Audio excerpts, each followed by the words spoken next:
Once again, here I am, and I always use this bumper music because that's how Robert Wraith got my attention the first time. He said, "Want to take a ride?" and a ride, indeed, it has been. Robert Wraith and Dr. Jonathan Reed are my guests tonight. Dr. Jonathan Reed had an encounter with an alien being and an obelisk in the woods in Washington. We have done, I think, 2 prior shows on this, and actually, the other night, Bob Kiviat said to me on the phone as we were doing the show on the alien hoax thing that ran tonight, that in his opinion, this now rises to the level of the alien autopsy, and it'll probably be in his next program. So, there you are. Tonight, we're going to do, I guess we'll do a recap on the incident itself, and we'll try and keep that short. And we'll follow that up with your questions. Now, let me advise you that photographs of the story that you're about to hear are on my website. In fact, there are 2 brand new ones that just got on my website because the good doctor just sent them to me last week. These photographs show in great detail the side of the alien head, the unseen side, the other side, the unhurt side, and they also show the doctor examining the eye of the alien. Now, in World's Greatest Hoaxes, that was pretty well panned, with the exception of one call last hour, they said, you've got to know where this stuff comes from. They kept saying that in the show. In this case, we know where this stuff comes from. It comes from Dr. Reed, who's my guest. He'll be up shortly. Now, again, I want to preface what's about to happen by telling you that Dr. Reed has sent me 2 new photographs of the absolutely astounding apparent encounter that Dr. Reed had with this alien. And these new photographs are even more detailed, closer up, and more amazing. So, if you want to see the latest, they went up actually this last weekend, or at the beginning of the holiday weekend, and they are on my website now. So if you have access to a computer, or you can get to a computer, do it. And go to my website at www.artbell, that's ARTBELL.com. www.artbell.com, no capitals, just like that. artbell.com.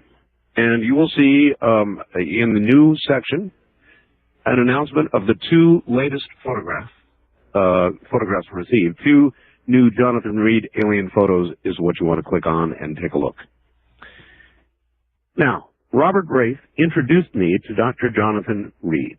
Asked me if I wanted to take a ride and what a ride it's been.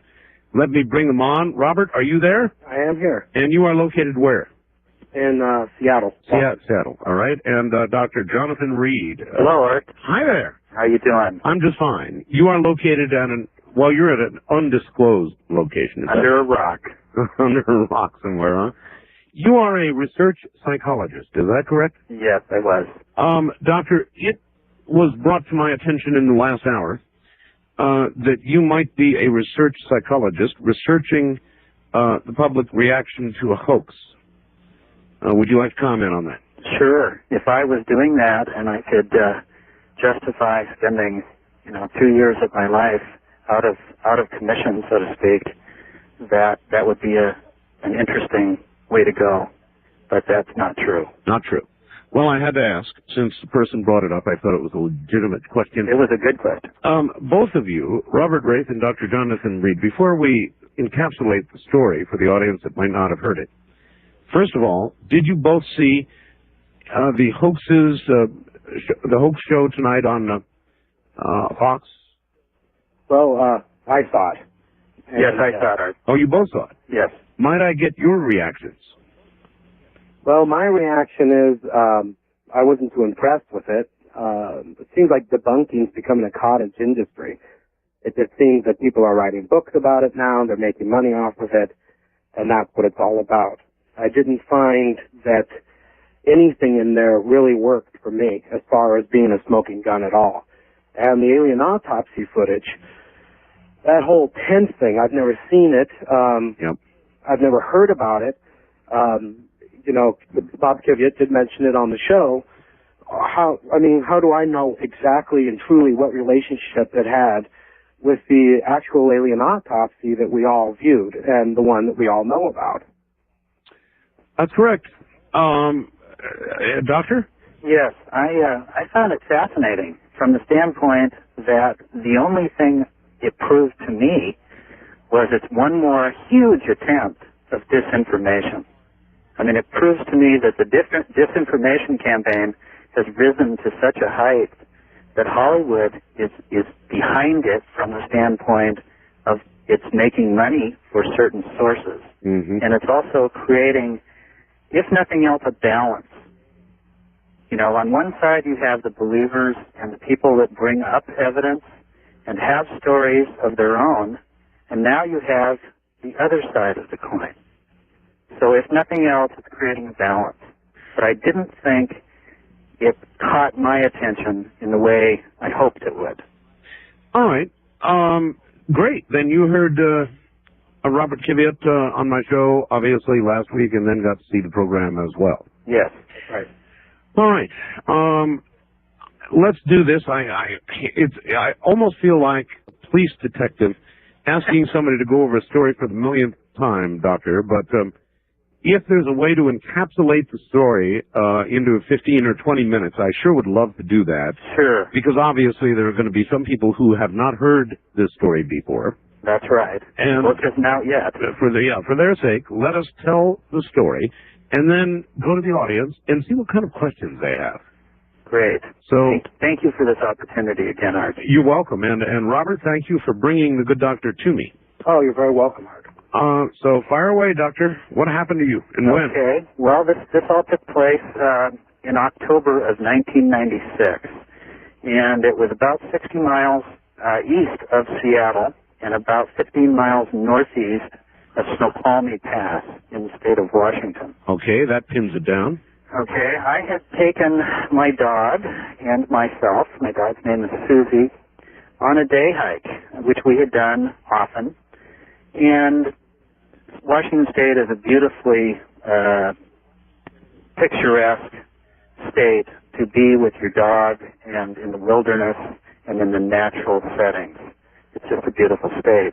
We had taken a day hike, gone out where I could let her run, and where both of us could just take a day away from the city. Sure. I had parked my car and been walking for about an hour and a half to 2 hours. So you're quite a ways in. Yes, this is definitely a heavily forested area, dense foliage, thick tree canopy, definitely the woods, not a public park. Okay. And we had been walking for some time, and nothing outstanding happened other than earlier in the day we had spotted a deer. And, of course, when wildlife appears, a dog will take off and go running. And that was the case. At times, Susie would take off, like a bolt and come back 10 minutes later, all tuckered out. But, probably treeing a raccoon or a squirrel or who knows what. Dog fun. Right, exactly. Yep, of course. And Susie, being still young, she was about 7 years old, still had a lot of vim and vigor and was able to, tackle the hills and the trails without any problem. So she would, like I say, take off after almost anything. We had been walking for some time, and all of a sudden she took off, and I heard her barking up ahead on the trail. And the barking changed its tone. It got very, very serious. It was almost as if the dog was being treed instead of the dog treeing something else. Oh. And I got to thinking that possibly this could be a bear, because there are bear in the area of the Cascade Mountains here. And so I got a little nervous, and the barking persisted to get louder and fiercer and more fierce by the moment. Yeah, you can tell the difference between a dog aggressively going after something, which is certainly an aggressive bark, and a dog in distress. Absolutely. Big difference. and this was getting more in distress by the second. At that point, I kind of took off my pack. I had a day pack, and kind of threw it down and was walking up a gradual slope up the hill, and decided that I'd better pick up maybe a heavy branch or a stick to possibly defend off, a bear. And so I grabbed the stick, I ran up the hill, and as I crested the hill, I saw my dog involved with this creature. At that point, I didn't know what it was. All I could tell was the dog had the creature by the arm, and it was nothing I had ever witnessed before. Can you, from memory, describe at that point from the top of the hill what it appeared to you to be, or what your first impression was? My first impression was that it was probably a child, because it was childlike in size. Okay. It had 2 arms, 2 legs, and a head, and I was approximately 25 feet away from it at that point. And it was moving very, very fast, very rapid motion. And I think in my mind at that moment, even though it was standing in a fixed position, it was vibrating somewhat like a can of paint in a paint shaker. No, I've seen them. It almost created a blur, except I could see the dog was clamped on to its forearm.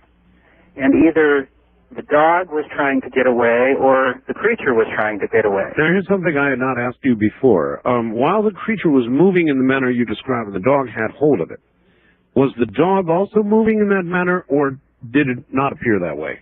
It appeared that the head of Susie, the head of my dog, was also shaking violently. Uh-huh. But the rest of her was pretty much in one place, trying to get footing. Gotcha. At that point, I don't know what took over. I looked at this. I yelled as loud as I could, "Susie, let go. Get away from that thing," thinking Susie was attacking it. And at that moment, I started to witness the dog's actual physical body starting to deteriorate, starting to almost implode. The skin and snout of her head peeling back against the back of her neck. God. And this was all happening in just seconds. And in between second to second, I would see this thing stop shaking with its head, the body still moving very vibrantly, and stop and look at me, staring at me, and then turn back, and again back to Susie.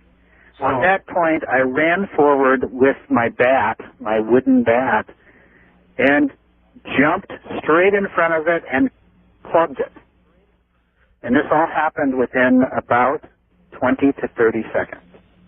And when you clubbed it, was it still vibrating at that point? Yes, it had turned back to me, looked once again, then turned away, back, turning its head back towards Susie. And so you let it have it? And I swung like I've never swung before. Like you were going for a home run? Absolutely. And you obviously crushed this. Well, as I swung, I screamed. It let out a scream, as I remember, at the same moment, and I hit the left side of the creature's head hard enough to slam it backwards and to one side about 4 feet. Mm-hmm. And at the same time this was happening, my dog was literally imploding into nothing. Almost evaporating. And that was the end of Susie, huh? Yes, it was. That's the last time you ever saw your dog. Yes. Obviously, you connected well with this alien skull. Yes. We have photographs showing what appears to be blood coming from the skull, but that of course, was taken later.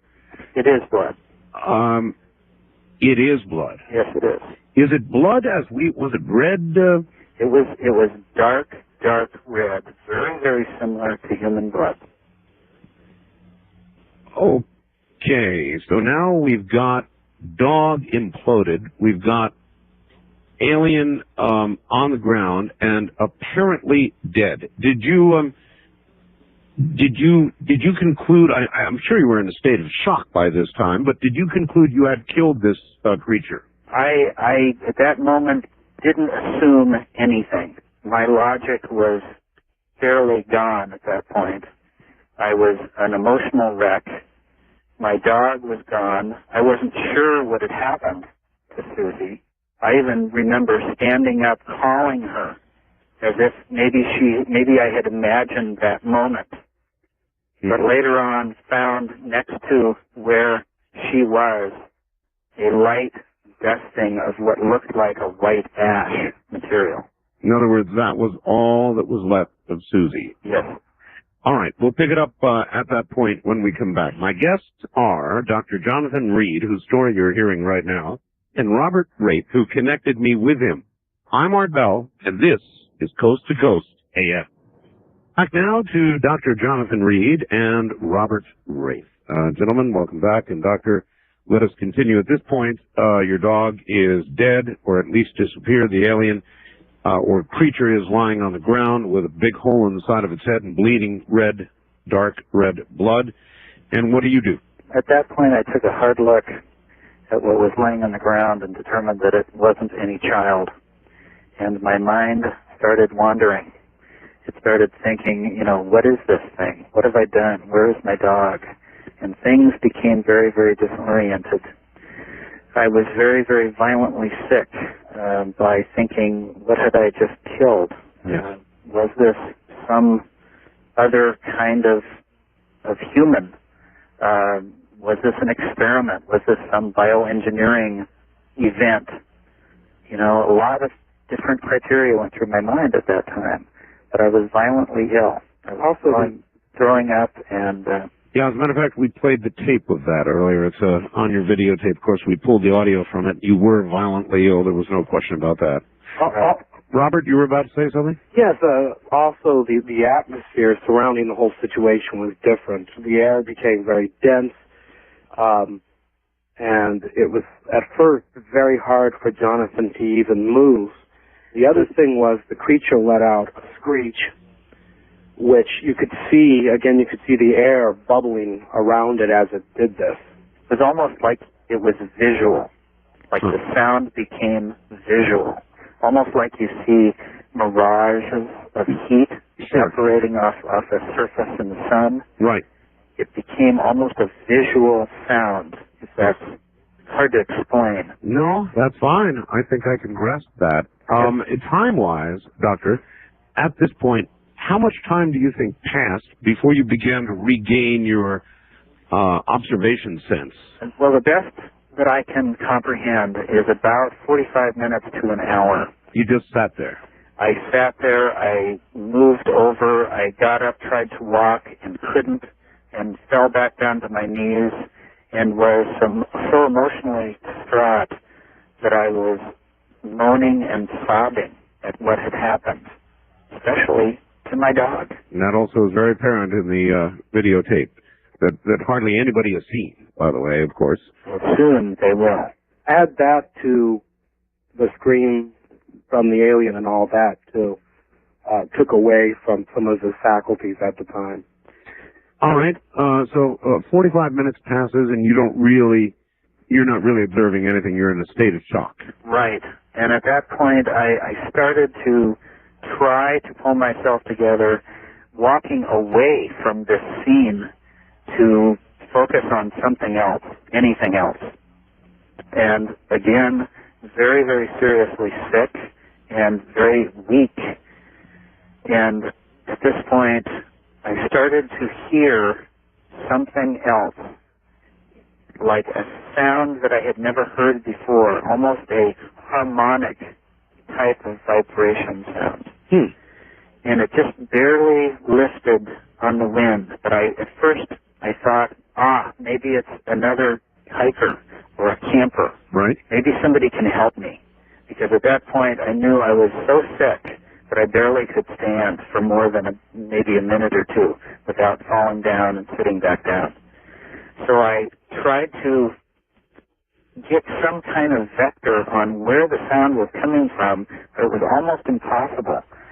So I picked myself up and started to walk back down the trail where I had been, where I had dropped my pack, and still could not clearly hear where it was coming from, but I was grabbing at straws at that point, and I ran farther back down the trail, and at that point I did not see anything.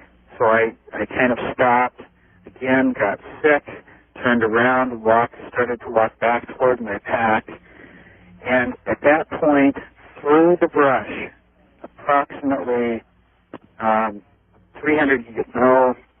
maybe 150 to 250 feet away at that point, I saw something out of the ordinary.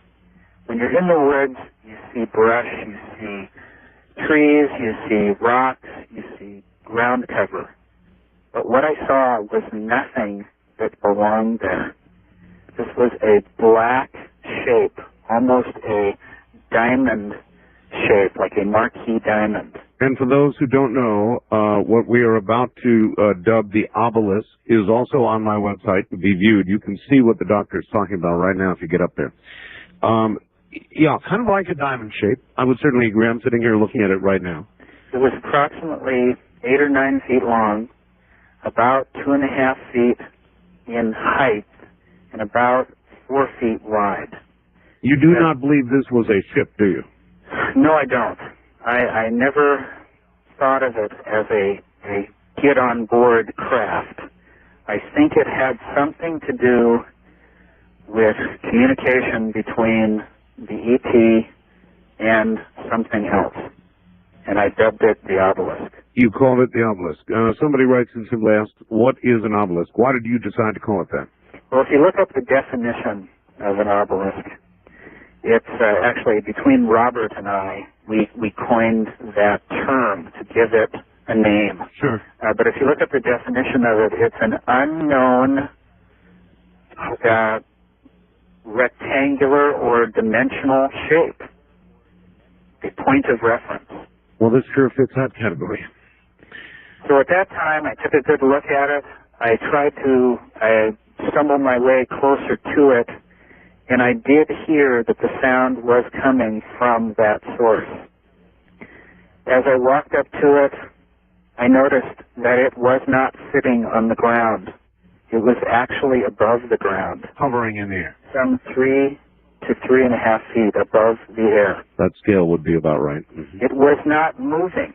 It was stationary, as if it was anchored to the air. I walked around it, I looked under it, I looked over it. It had no appendages, it had no wheels, it had no anything to hold it down. No visible means of support. And at that point, again, I felt I'm losing my mind. I've got to be losing my mind. This just defies everything I know about aerodynamics and about anything physical I had ever seen. You touched it then, didn't you? Yes, I did. I stumbled up the hill toward it as I had circled it, and it was making this harmonic, very, very soft tone, but it was irritating at that point. It was an irritating sound, and I wanted to see what the surface felt like. And I put my hand out and touched it, and it was very hard, like stone, like granite. It was black, and it was shiny, and it almost had a depth to the surface. And it was cold. And it was cold like dry ice. In fact, as I touched it, I burned my hand. I actually felt like I had burned it as if you touched dry ice. No, that's very interesting. Did you actually, did you suffer burns that you documented at all, Doctor? Yes, I did. Oh, on my hand, I actually had a physical burn and scar about a little under an inch, right below my thumb on the inside of my hand. Okay. At that point, I pulled my hand back, as you would if you burned yourself. And this is a very rugged part of the woods. And I'm stumbling around, and as you jerk back, I lost my balance. and I actually leaned into it and put both of my forearms against it. And at that point, it changed sound, and the sound became extremely soft and pleasant. It made a different tone, almost like it had changed octaves. At the exact moment you connected with it? When I fell against it. Fell against it, all right. And then again, I actually hit it with my hand as if to move it, like to push against it, and Sure. this thing would not budge. It was as if it was 10 tons stationary on the ground, but not one part of it was touching the ground. All right, time-wise, how much time did you spend in the area of the obelisk? At that point, probably about 10 or 15 minutes. At which point, I take it you returned to the area of the creature that you had hit. I sat back down on the ground, trying to again keep from being dizzy and throwing up. I made my way back about another 40 feet back to where my pack was, and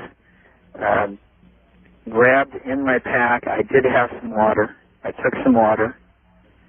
At that point, I walked back to where the creature was, where Susie was, at this point realizing that I had killed something, and it wasn't a child. My dog was nowhere to be found. There were no signs of movement from the creature at all? There were no signs of movement at all. Okay. And I had, at that point, totally realized that in clobbering the head of this creature, I had killed it.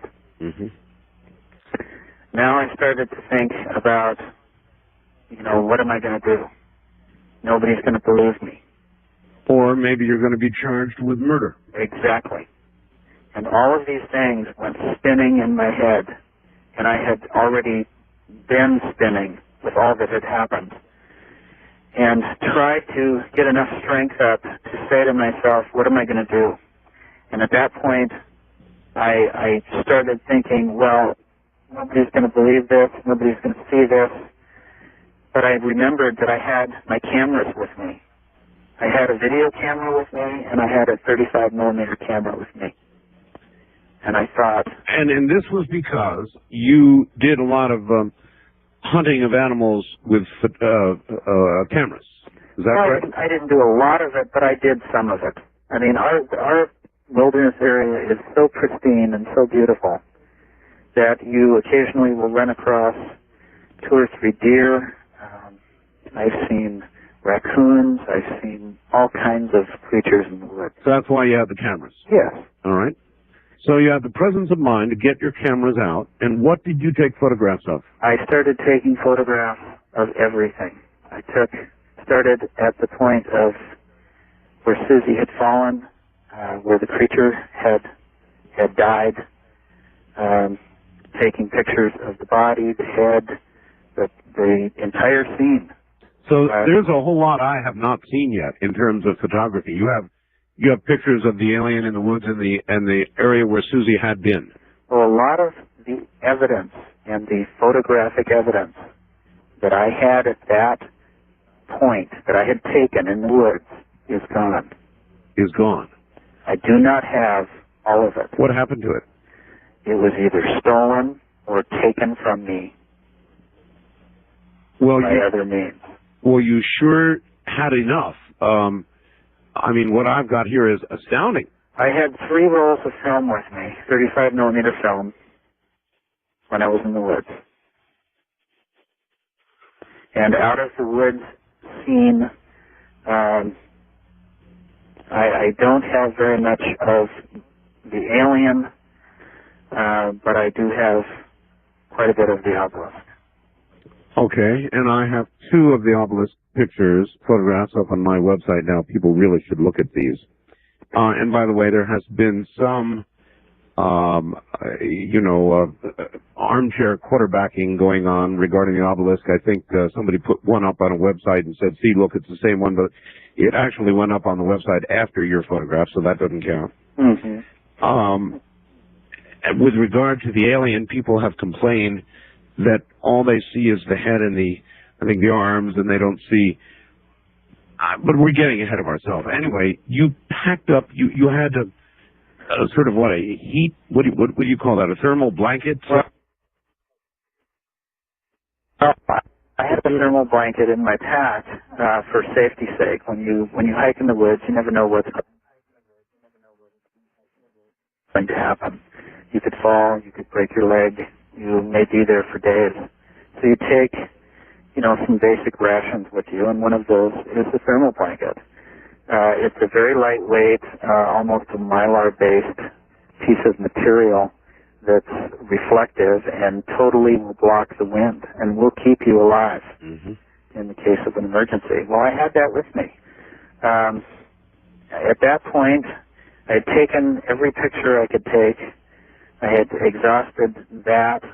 I thought, okay, I'll go back. Maybe I can hide this thing, this creature, to keep from animals getting at it. Sure. And I thought, well, if I pick up enough rocks, I could, cover it with rocks, and that would help. Well, none of the rocks in the area were loose enough to do that with.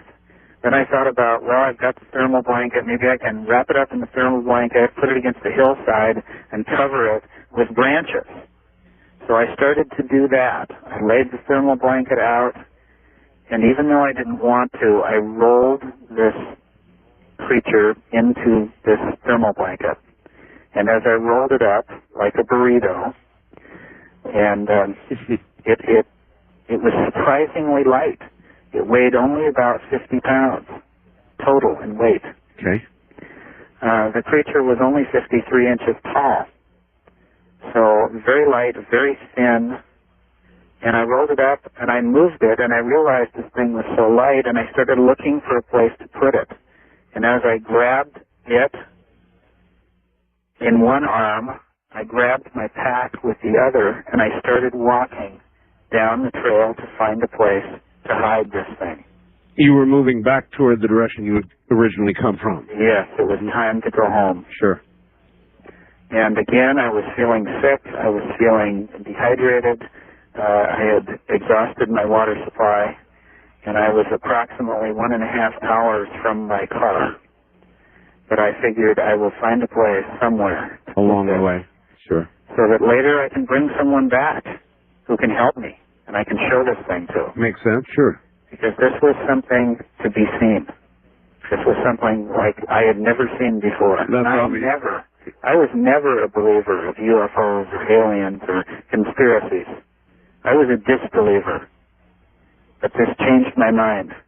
Yeah, that would do it. And so somehow you made it all the way back to your car with this creature. That's an hour and a half walking with the creature. Is that right? That's about right. Stopping along the way to regain some strength. All right.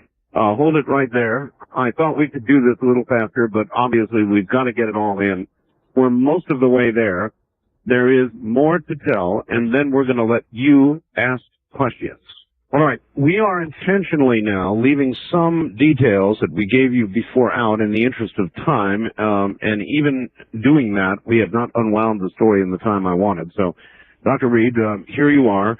Now you've got the alien finally back, or this creature, back to your automobile. I got him back in my car. Right. I drove home to my house.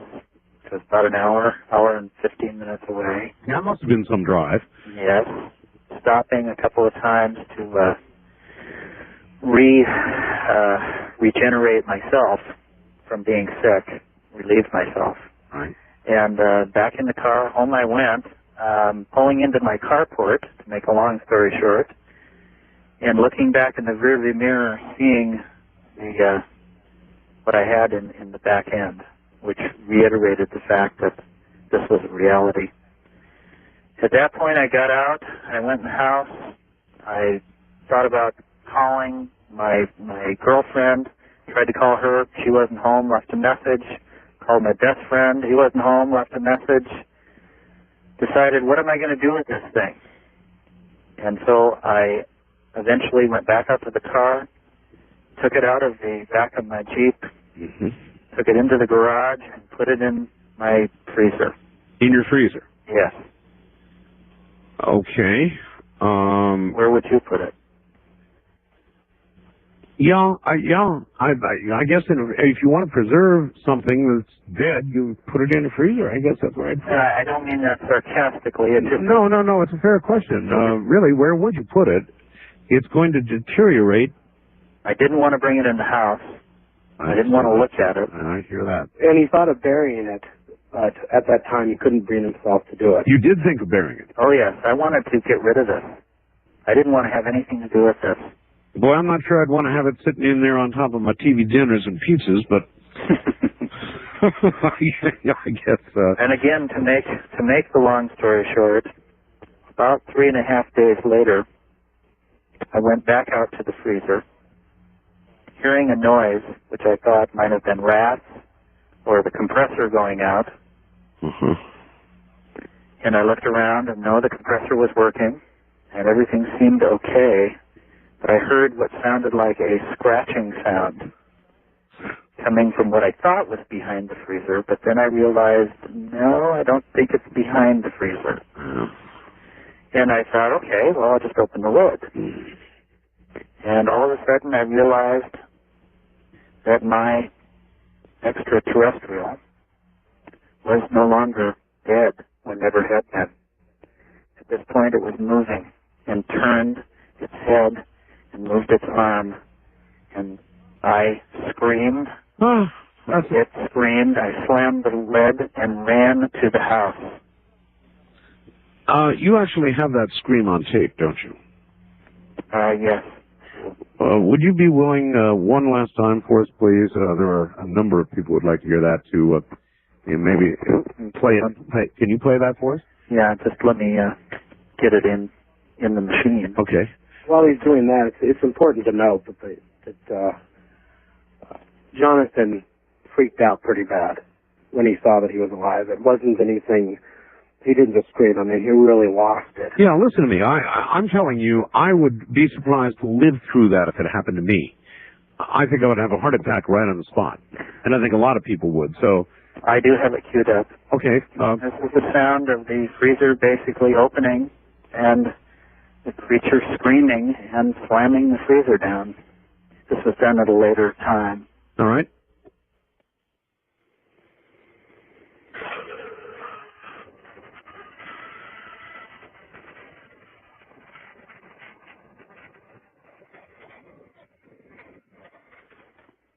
Yeah.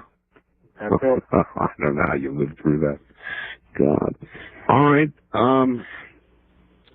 Now, so you slammed the freezer shut. I have two new photographs tonight that you sent me. Yes. One of the side of the alien's head that is not hurt, very detailed, very close up, better lit. And I've got a second photograph, a startling photograph, of somebody examining this creature, in fact, sort of opening the eye of the creature. And you can actually, in this photograph, see the pupil of the eye of the creature. Exactly.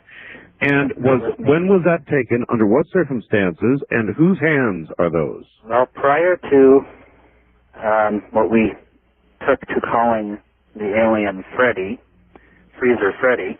Freezer Freddy. I believe that it was dead. And for all purposes, it was not moving. It had a wound 1 inch by 1.5 inch wide on the side of its head. The skull and skin flap was, flapping back and forth, exposing cranial material. At that point, I felt this thing was pretty dead. Bashed in skull. During the first 3 days, prior to it reanimating, which is the word you used, I did, yes. I got a hold of my friend, Gary, and him and I sat down and tried to put some strategy on what to do, when to do it, and how to do it, Right. having this in our possession. During that process, I pulled him out of the freezer, and I did several examinations, what I call topical examinations, One of them was done the night about 8 hours after I had brought him home, which is the video art that you have seen and have. Yes, sir, I do. And in that video, I literally open up the thermal blanket in front of everyone's eyes, and you see the entire body. It's true. The arms, the legs, the head, the hands, everything. For those people out there who have said, you know, we don't see much of the body. Right. Well, in this, you see everything. Right. At that point, within the next few days, Gary and I decided we needed some help. And we set out to get people who could help us and that we could trust. Gary was a very, very dear friend. 18 years I had known this person. I could trust him, and he and I set out to find some people to help us. During this process, again, we took him out of the freezer, Freddie, not Gary, and laid him down in the garage and did a much closer examination, which in the book we call a closer look, where I reviewed and took photographs of every part of this being as much as I could. There was a professor that was supposed to be there. Yes. But he was scared off. I mean, he was fascinated. He wanted to be involved with it. He didn't know exactly what it was all about, but he knew Jonathan. He was friends with Jonathan. And when the day came for him to show up, he called and just said, I can't be there. Mm-hmm. Basically backed out without any reason, which is something that has happened many, many times, including with a publisher currently. But I back to the story where we were. The pictures that you now have are of the examination that Gary and I performed, the close-up topical examination. During that, I opened the eyes. I took close-up pictures of the eye, the eyelid, the mouth, as close as I could get in the mouth. I didn't have the kind of equipment necessary to do a fabulous interior job of. I recall you saying that you actually had to kind of prop the 35 millimeter camera up to be able to take these. No. During these pictures, Gary actually took the picture. Oh, I see. Okay. They are my hands. I mean, both my hands and arms are in that picture. That's good, because I was going to suggest I don't see how you could get that kind of a close-up. Right. The video that was taken the first night after I brought the creature home was actually taken where I duct taped the video camera to the side of a ladder because I did not have a tripod. Well, I'll tell you, whatever else is going on, your story is solid. I've tried a couple times here, my cute little way to trip you up, and it's not worked. So Gary was holding the camera for these very, very close-up photographs of, and you can actually see what appears to be, is that the pupil of the eye in the lower? Yes, it is. And you have the original Kodaks, right? I do. Okay. I should tell my audience, just so they don't say, oh, gee, faked up computer photographs, wrong. I've got the original Kodak photographs. I scanned them. I sent them to Keith. No shadow boxing here. No shadow boxing, no. No shadow boxing. No, these are not, these have never been doctored or adjusted in any way, and all that information will be coming out, and that's what we're trying to do at this point, is to get that information out. And the negatives at some time. Right. And the negatives, right. Yes. We're going to make arrangements, and we will talk about that with you, Art, privately. All right. But we will make some arrangements to detail the negatives, the positives, and the video. Now, I have been counseled by legal counsel to, at this point, not let any other evidence out because we are limited in how much we have. But I gave you my word that I would get some negatives to you. You did, yes. And you and I will walk through that process. All right. And I would like to be part of that process. I can understand that. And I will at a later tape explain to you why we need to do it very carefully. Oh, no, listen, you don't have to explain a thing to me. I am in possession of some alleged crash debris from Roswell that is still anomalous after years and years of intense study scientifically, and I've been very careful with who tested it, where it went, and when it was in and out of my hands. You must be very careful. Well, I went through the process of taking some of this to what you would call the logical sources, some of the legitimate quote-unquote sources that will back up this kind of thing and look into it. Right. And at those sources, I lost a huge amount of evidence. I can understand that. Yes. Now, to wrap this story up, gentlemen. Yes. The body, people would ask, where is the body now? Where is the rest of the evidence now? And what about your friend who participated with you in all of this? Those things I think we have to cover. Well, there were several people that helped me during this 10-day event from start to finish. Barry, one of them. Dolly was another dear close friend. Dolly is dead. I actually found Dolly dead in her house the day when I had called her to go up and pick up a package she was holding for me with more of this information. That package was never found. Dead of what cause, do you know? Considered to be natural causes. Interesting. I had talked with her a few hours before. Natural causes. And you were the one to find the body? Yes, I was. All right. And of Gary?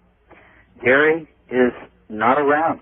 Gary is either in hiding or has met a natural fate also. I have not seen or spoke to Gary in over 2 years. And for that very same reason, you are on the move nearly all the time yourself. At the end of this 10-day event, I went underground, and I literally pulled in my landing gear and found a new way to survive. I knew that there was something very serious about all this, considering what all had led up to that 10th day, and I had to find a way to survive and to eventually get my life back, and that's why I'm here. Okay. Doctor, the body, the alien body. On the 9th day, I went back to my house, which was where the freezer in my garage was. My house had been ransacked and torn apart. There were boards from the floor missing. There were holes in the walls. Every single thing in my house had been totally disrupted or destroyed or taken. 2 filing cabinets were gone out of my house. It had nothing to do with this. But I went to the garage. I found the door pried loose from the actual wall in the garage, sitting aside the garage. I went in. The freezer was gone. There was nothing left. So a lot of the evidence was gone with, was it Dottie? 75% of the evidence that I had at the, let's say at the end of the 9th day, 75% is gone. What I have left is what I was able to hide away with myself. I had salted away some during this entire event. All right. I think we're pretty well through the story now. Somebody asks my facts. I see you're going to have Jonathan Reed on again tonight. I live near the Cascade Mountains where he claims to have encountered the alien. Would you ask him tonight where in the Cascades he encountered the alien? Was it near Snoqualmie Pass? I'm not sure I'm getting that right. Or was... It was 15 miles northeast of Snoqualmie Pass. Yeah, I almost got it right. All right. That's a pretty precise location. Did Dr. Reed take any samples of blood or body fluids and have them lab tested, get any copies of the results? Yes, Dr. Reed did. He took them to the university where he was employed and took them to a hospital laboratory and took them and gave them to someone to examine in a very serious attempt to get some information. That blood sample and that person never found. I never saw that person again. I could not find them, and no one had any information about that sample. All right. Is there anyone else that you know that is still alive and not missing who had seen the alien body? No. What model or type of camcorder did you use? The camcorder was a 8mm camcorder, a Nikon. A straight 8 and a Nikon. All right. Doctor, hold on. We'll be right back. And yes, we are now opening phone lines. I've got a couple of other fact questions, and then we're going to the phone lines for Dr. Reed and Robert Wraith. I'm Martel. This is Coast to Coast AM. Let me continue. Once again, Dr. Reed and Robert Wraith, gentlemen, welcome back. Just a few more facts, questions, and off to the phones. This one says, Art, you have seen Dr. Reed's video. Could you give the listening audience an honest, straight-out opinion of it and a little more verbal description of it? Well, my opinion would be that it was a verbal description. Let's see. It was a lot of running, a lot of very hard breathing. Somebody in the middle of I guess a panic attack would be what I would describe. And some of it was steady. Most of it was running or moving. And you got to see the obelisk in the video, the alien. All of it appears roughly as in the still photographs and backs those up. So I don't know what else I can say. You've got to see the video, and I assume at some point the audience will get an opportunity to do that. Did Dr. Reed meet any hikers coming back down the trail while carrying the alien bundle? No. No. All right. Have you done any reverse investigation on your own or with help from friends as to any specifics of who might have ransacked your house and that sort of thing? We could put a name to them and just call them MIDs, but they're definitely people that were looking for what we had. We believe that our phones had been tapped. We had been watched for days. And not only myself, Gary, Dolly, my girlfriend, her family, on and on. All right. You obviously have pretty good photographic and video evidence. The person, as a matter of fact, Frank from Custer, Washington, wants to know if you would take a lie detector test. That has already been done, which I passed. Oh my, really? When did that occur?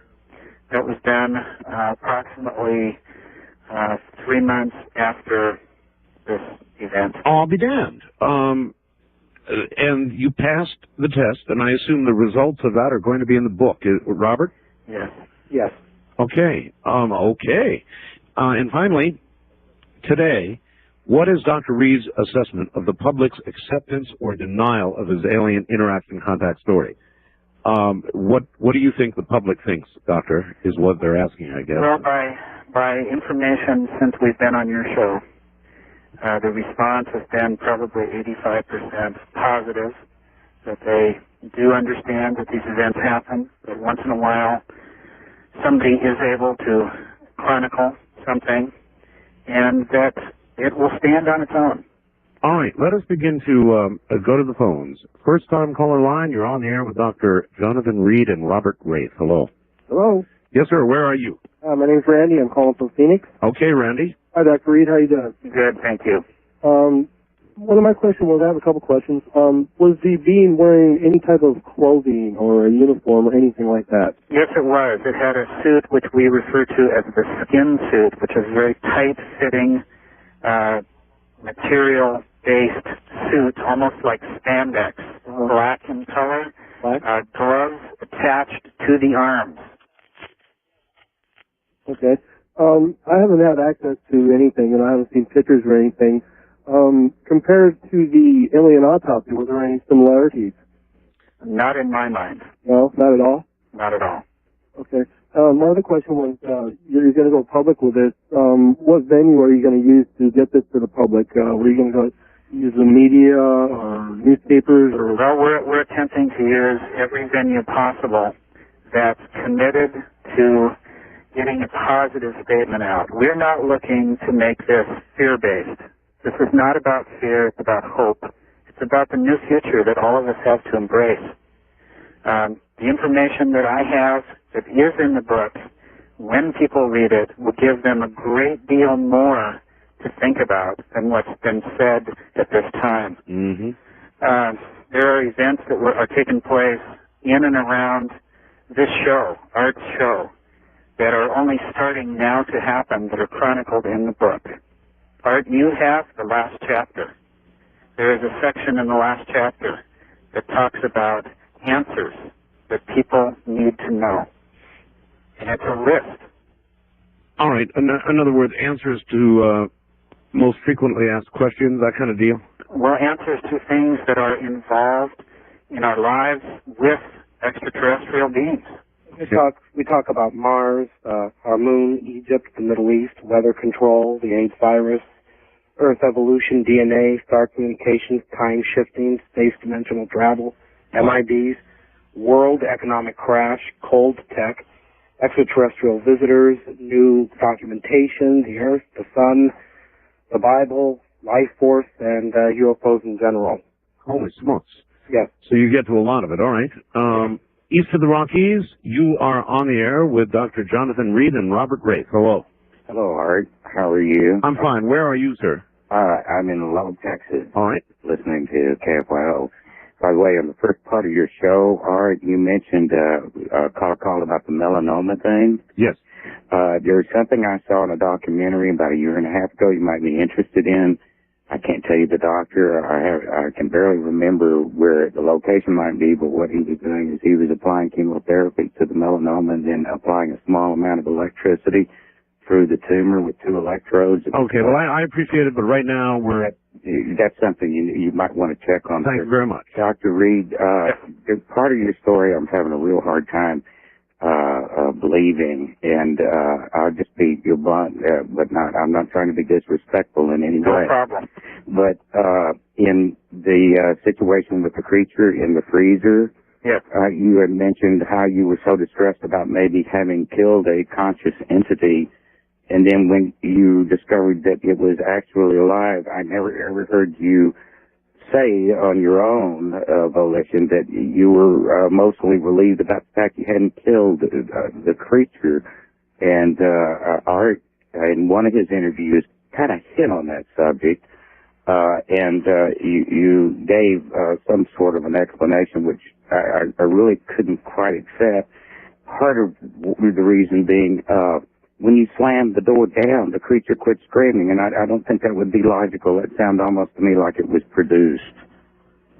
Well, that's exactly how it happened. As far as having remorse that I had killed it, I think I mentioned in the previous interview that I felt relieved that it was no longer in a dead state, but I was still upset because it was named. Because now I had a creature that was half dead, and I felt guilty. Very guilty about that. But you didn't experience any drive or desire to try to help the creature? Oh, yes, I did. In fact, in the last interview, we went into great detail about the way I tried to communicate with him at a later time. Yeah, you've really got to... See, tonight we just covered the basic outline of all this, and you've got to go back to the other interviews we've done. Right. For the details, but indeed there was a lot of that. Thank you very much for the call. And let's go to west of the Rockies. You're on the air with Dr. Jonathan Reed and Robert Wraith and Art Bell. Good morning, Art, Robert, and Jonathan. This is Bob in San Diego. Hi, Bob. How are you doing? Dr. Reed, in the MJ12 papers, I recall that there was something about people who had examined and touched the aliens had horrible things such as seizures, bleeding, death, and so on. Obviously, you didn't have death and all. Did you have any adverse physical reactions to touching the creature? From the time that I encountered the creature until about 5 or 6 days later, I was extremely sick. Nausea, headaches, dizziness, weakness, actually dehydrated a great deal. So the only thing I can account that to is emotional stress and fatigue, and or the possibility that the alien and or the obelisk had produced something that made me sick. And the book does detail this very clearly. Great. John, I really appreciate it, caller. Thank you very much. Thank you. This is really good because these really are questions that I had not come up with, and they're good ones, too. Here's one by email. If you had it to do all over again, Doctor, what would you do differently? If I had it to do all over again, I would have driven directly to the university facility, a medical facility, and given them everything I had. Would you have still, do you think, doing it all over again, hit the alien over the head with a stick? Well, that's a very difficult question to ask because it was emotionally driven at the time. I had no time to think.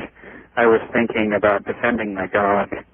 And I think under the same circumstances, I probably would attempt the same motion to get this thing away from my dog. You know, I think I would have done the same thing. And I've sat down and I've thought about this and I've thought about it as you've told the story.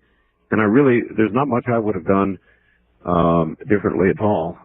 So that helps me. And plus your story has remained the same. First time caller line, you're on the air with Dr. Reed and Robert Great. Hi.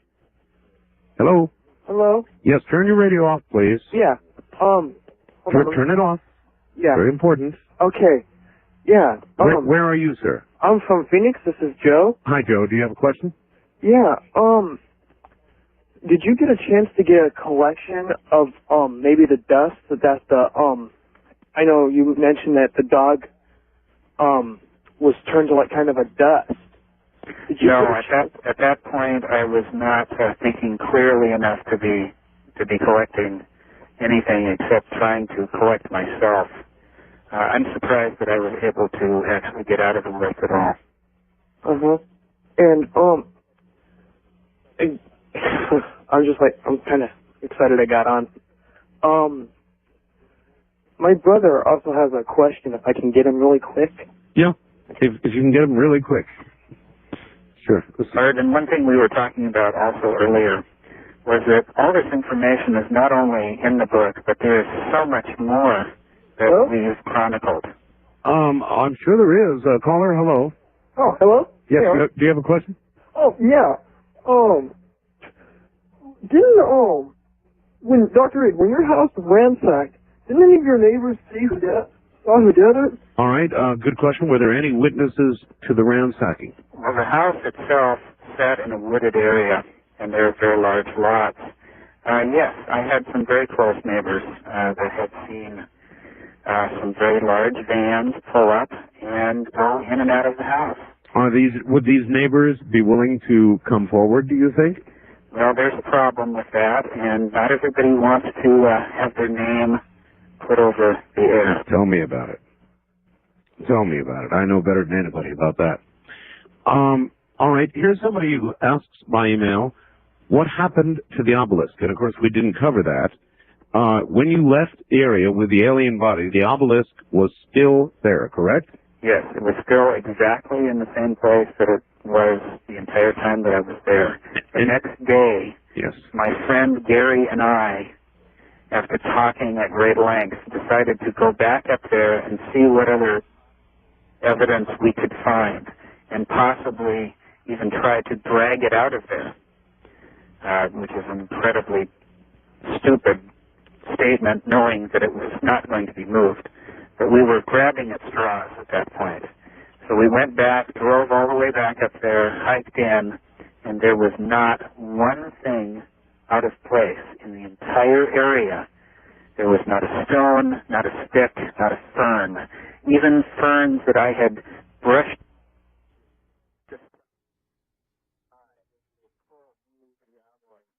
to get close to the obelisk seemed as if they were either new or somehow in perfect, pristine condition. All right, here's another detail. Art, thank you for very interesting shows. Please ask Dr. Reed whatever happened to his friend Gary. I'm reading the transcript of the first appearance on Coast to Coast, and I'm surprised the doctor hasn't mentioned the disappearance of his 18-year-long friend. Does Gary have any relatives who are looking for him? Was a police report filed? Is Dr. Reed actively looking for his friend? Can we, your listening audience, help find Gary?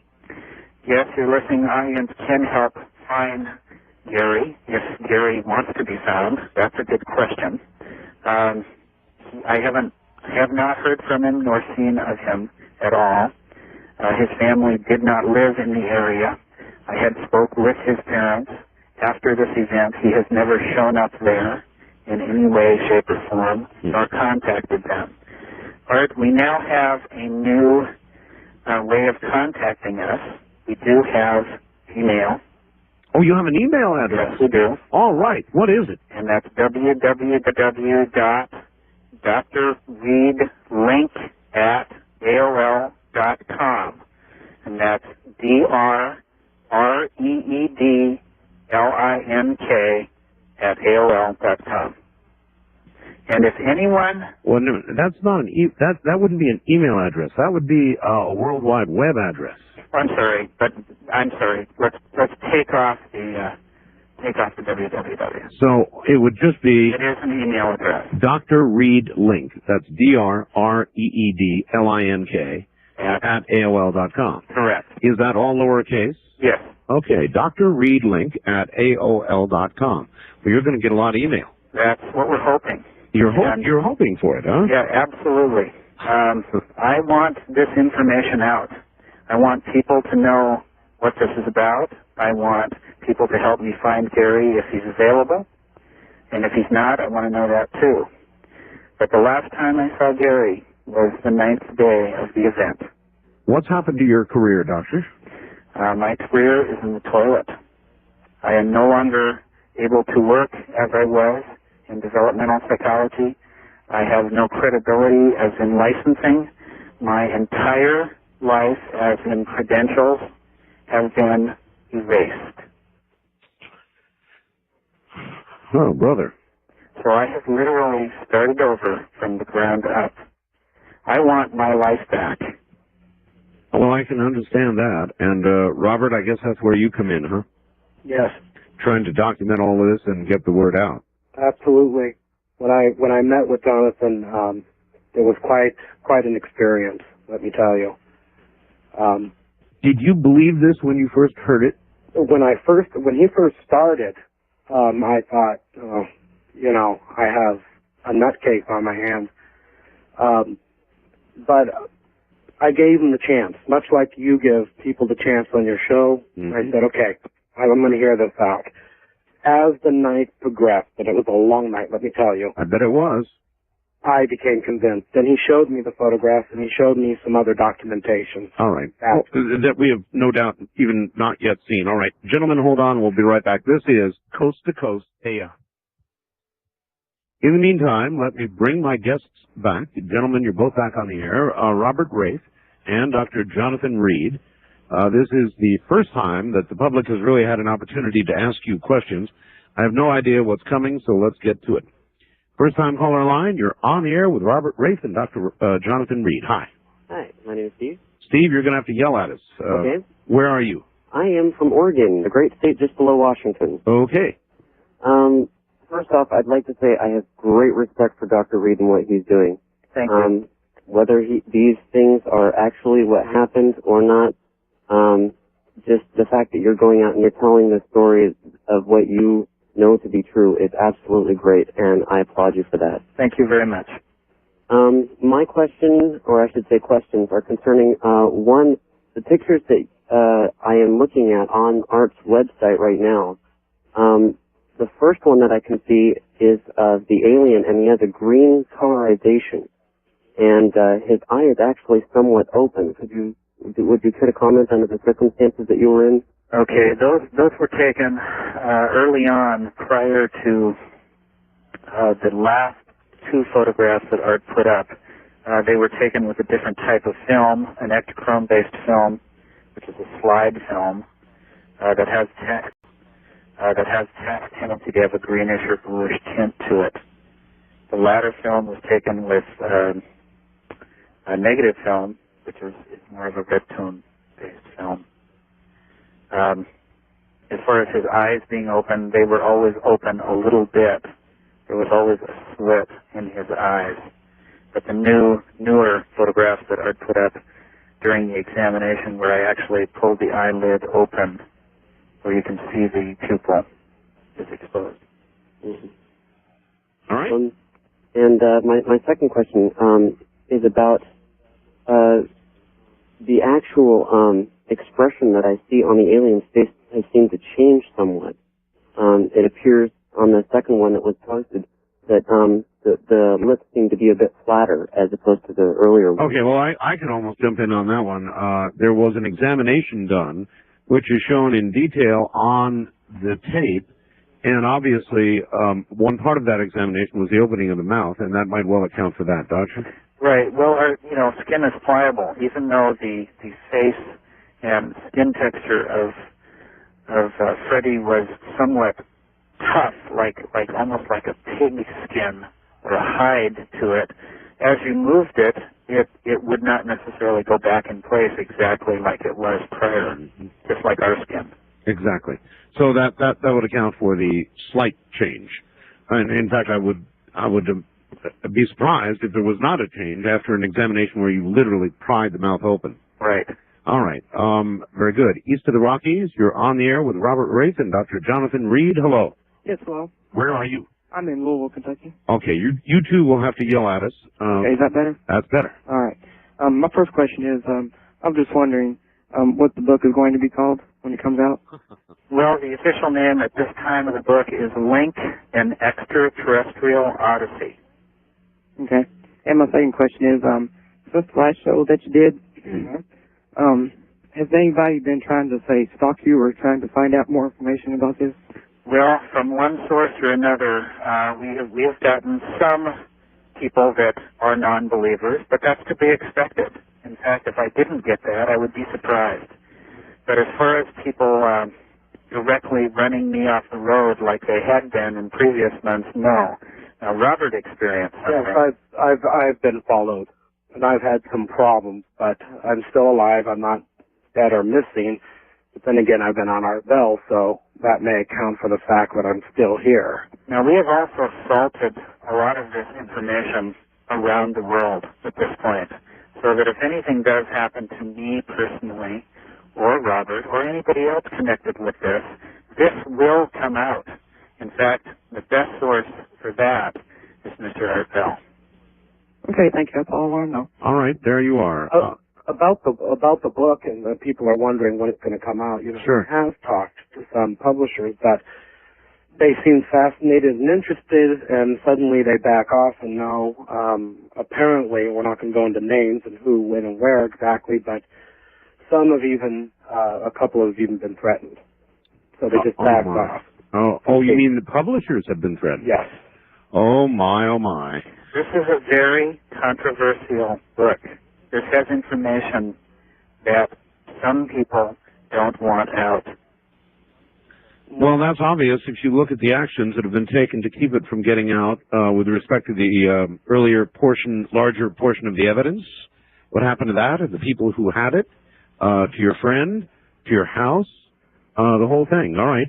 First time caller line, you're on the air with Dr. Jonathan Reed and Robert Wraith. Hi. Hi, this is John from Cleveland, Ohio. Hi, John. And my basic question was, this is all great. I've listened to all of your interviews with him and stuff, but basically what I'm having a problem with is if he's underground, how come they can't trace his phone calls? Because he's on with you for, hours and stuff.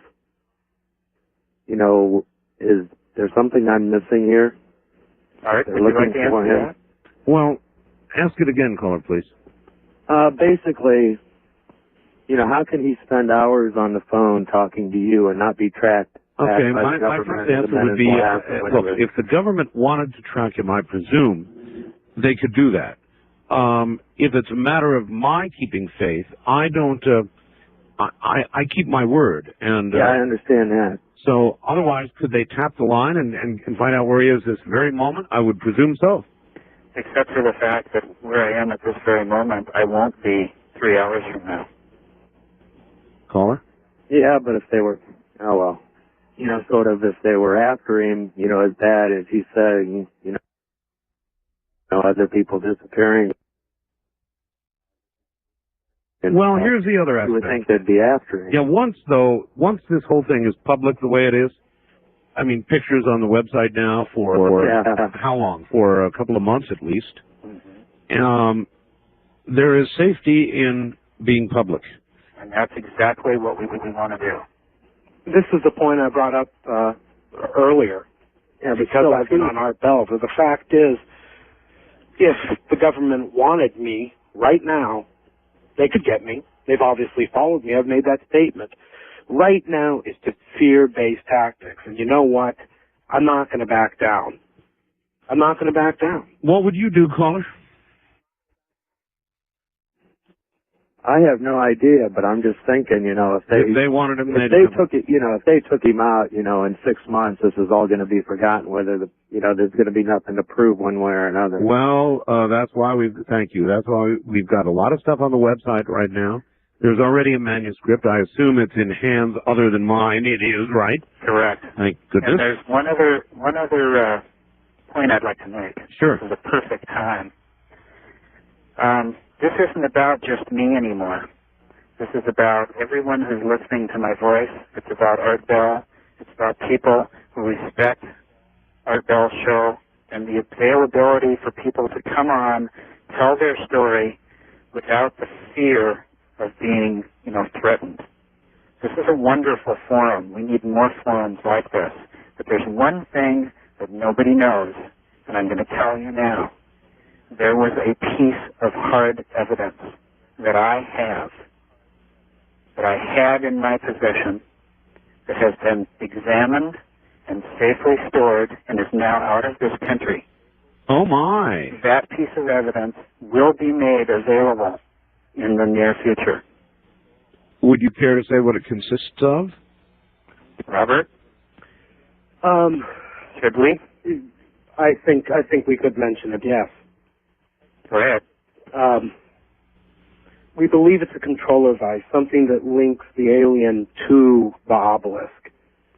It's a small device with 3 symbols engraved on it, and it has 3 needles that we believe directly punctures into the arm of the wearer. And we believe it may be some kind of contact device with the obelisk. Holy smokes.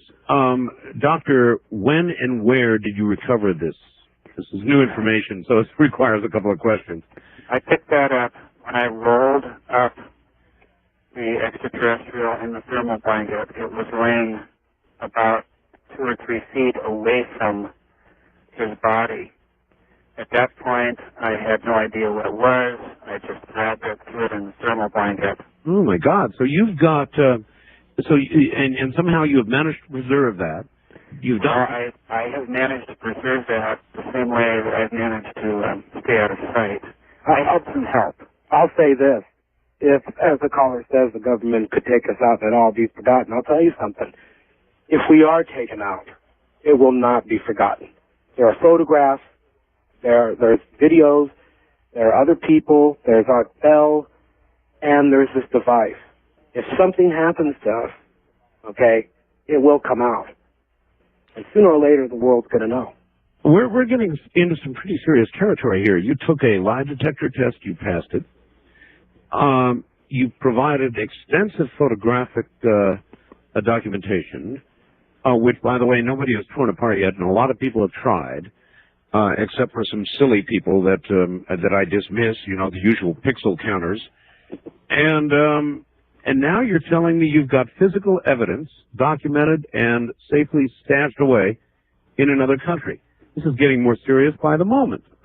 East of the Rockies, you're on the air with Dr. Jonathan Reed and Robert Rafe. Hi, thank you for taking my call. Good evening, gentlemen. How are you? Good, thank you. Fine. Well, you answered my question. I was going to say about the government, what was the point? It's already out. I suppose they don't want any more to get out, but I think it's really kind of too late. And my second comment was I definitely believe the doctor because those are the little wrinkly guys that have been visiting me since I was 10 years old. They come to my room, and I saw them as recently as about 8 months ago, actually more like almost a year now. And I bet you a buck that there's a lot of people out there who have seen them, you know, in sort of that half sleep, not to the extent that the doctor has at all that I know of, but I bet you there's a lot of people out there and they're just not talking. I know that you're right. I know that there are a lot of people that have seen these. and tremendous amounts of people that either are afraid to come forward because they will be called crazy, or they've been threatened. Well, I mean, mostly you're going to be called crazy. But I didn't even, before I wasn't on the web for a long time, and I just recently got back on it. I knew the minute you started talking about it, I knew exactly what it was going to look like. And that's the kind of alien that I saw.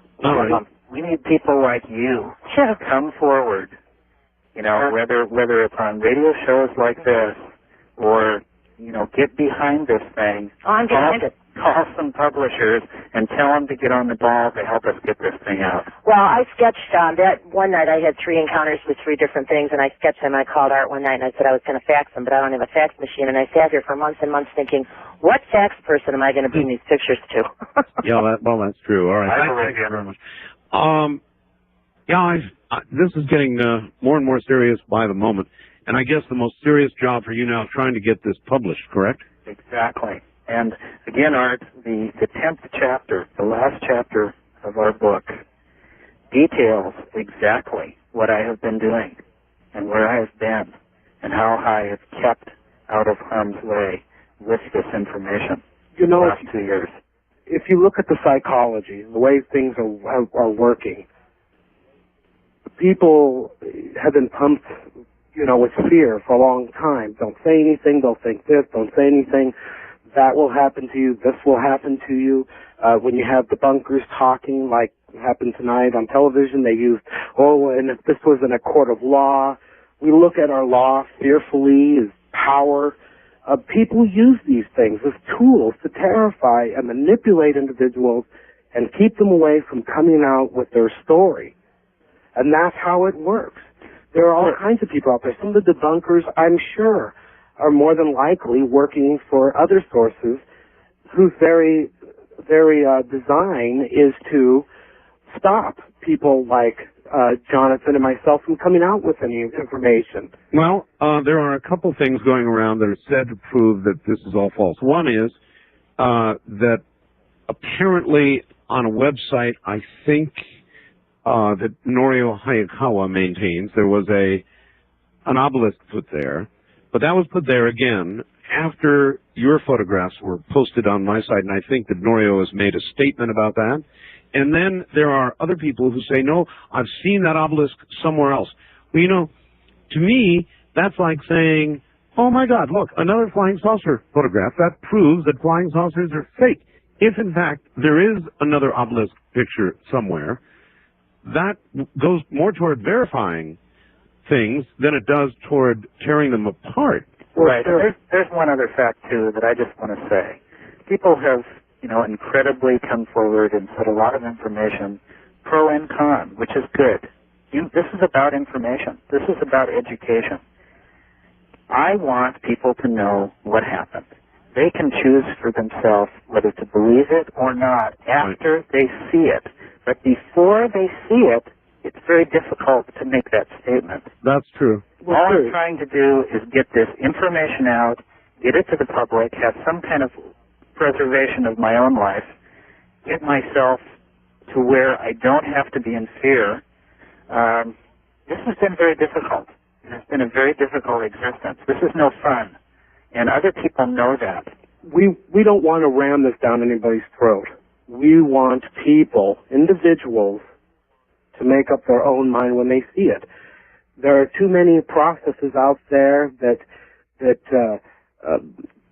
create elements that lead people by the nose in one direction or the other. Time for people to think for themselves. And a lot of your callers tonight, they're doing just that. Whether they're positive or negative, the fact is they're thinking about the story for themselves. And that, I think, is very important. And you can debunk anything.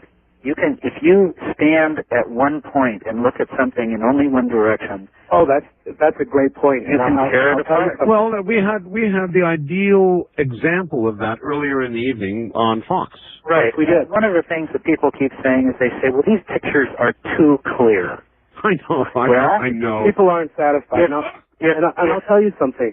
A few years ago, I met with this gentleman that said he had evidence that the Holocaust never occurred. I've heard of these. Now, I wanted to slap this man, but I gave him his shot at at this nonsense. But the point is that he wanted to debunk the murder of millions of people.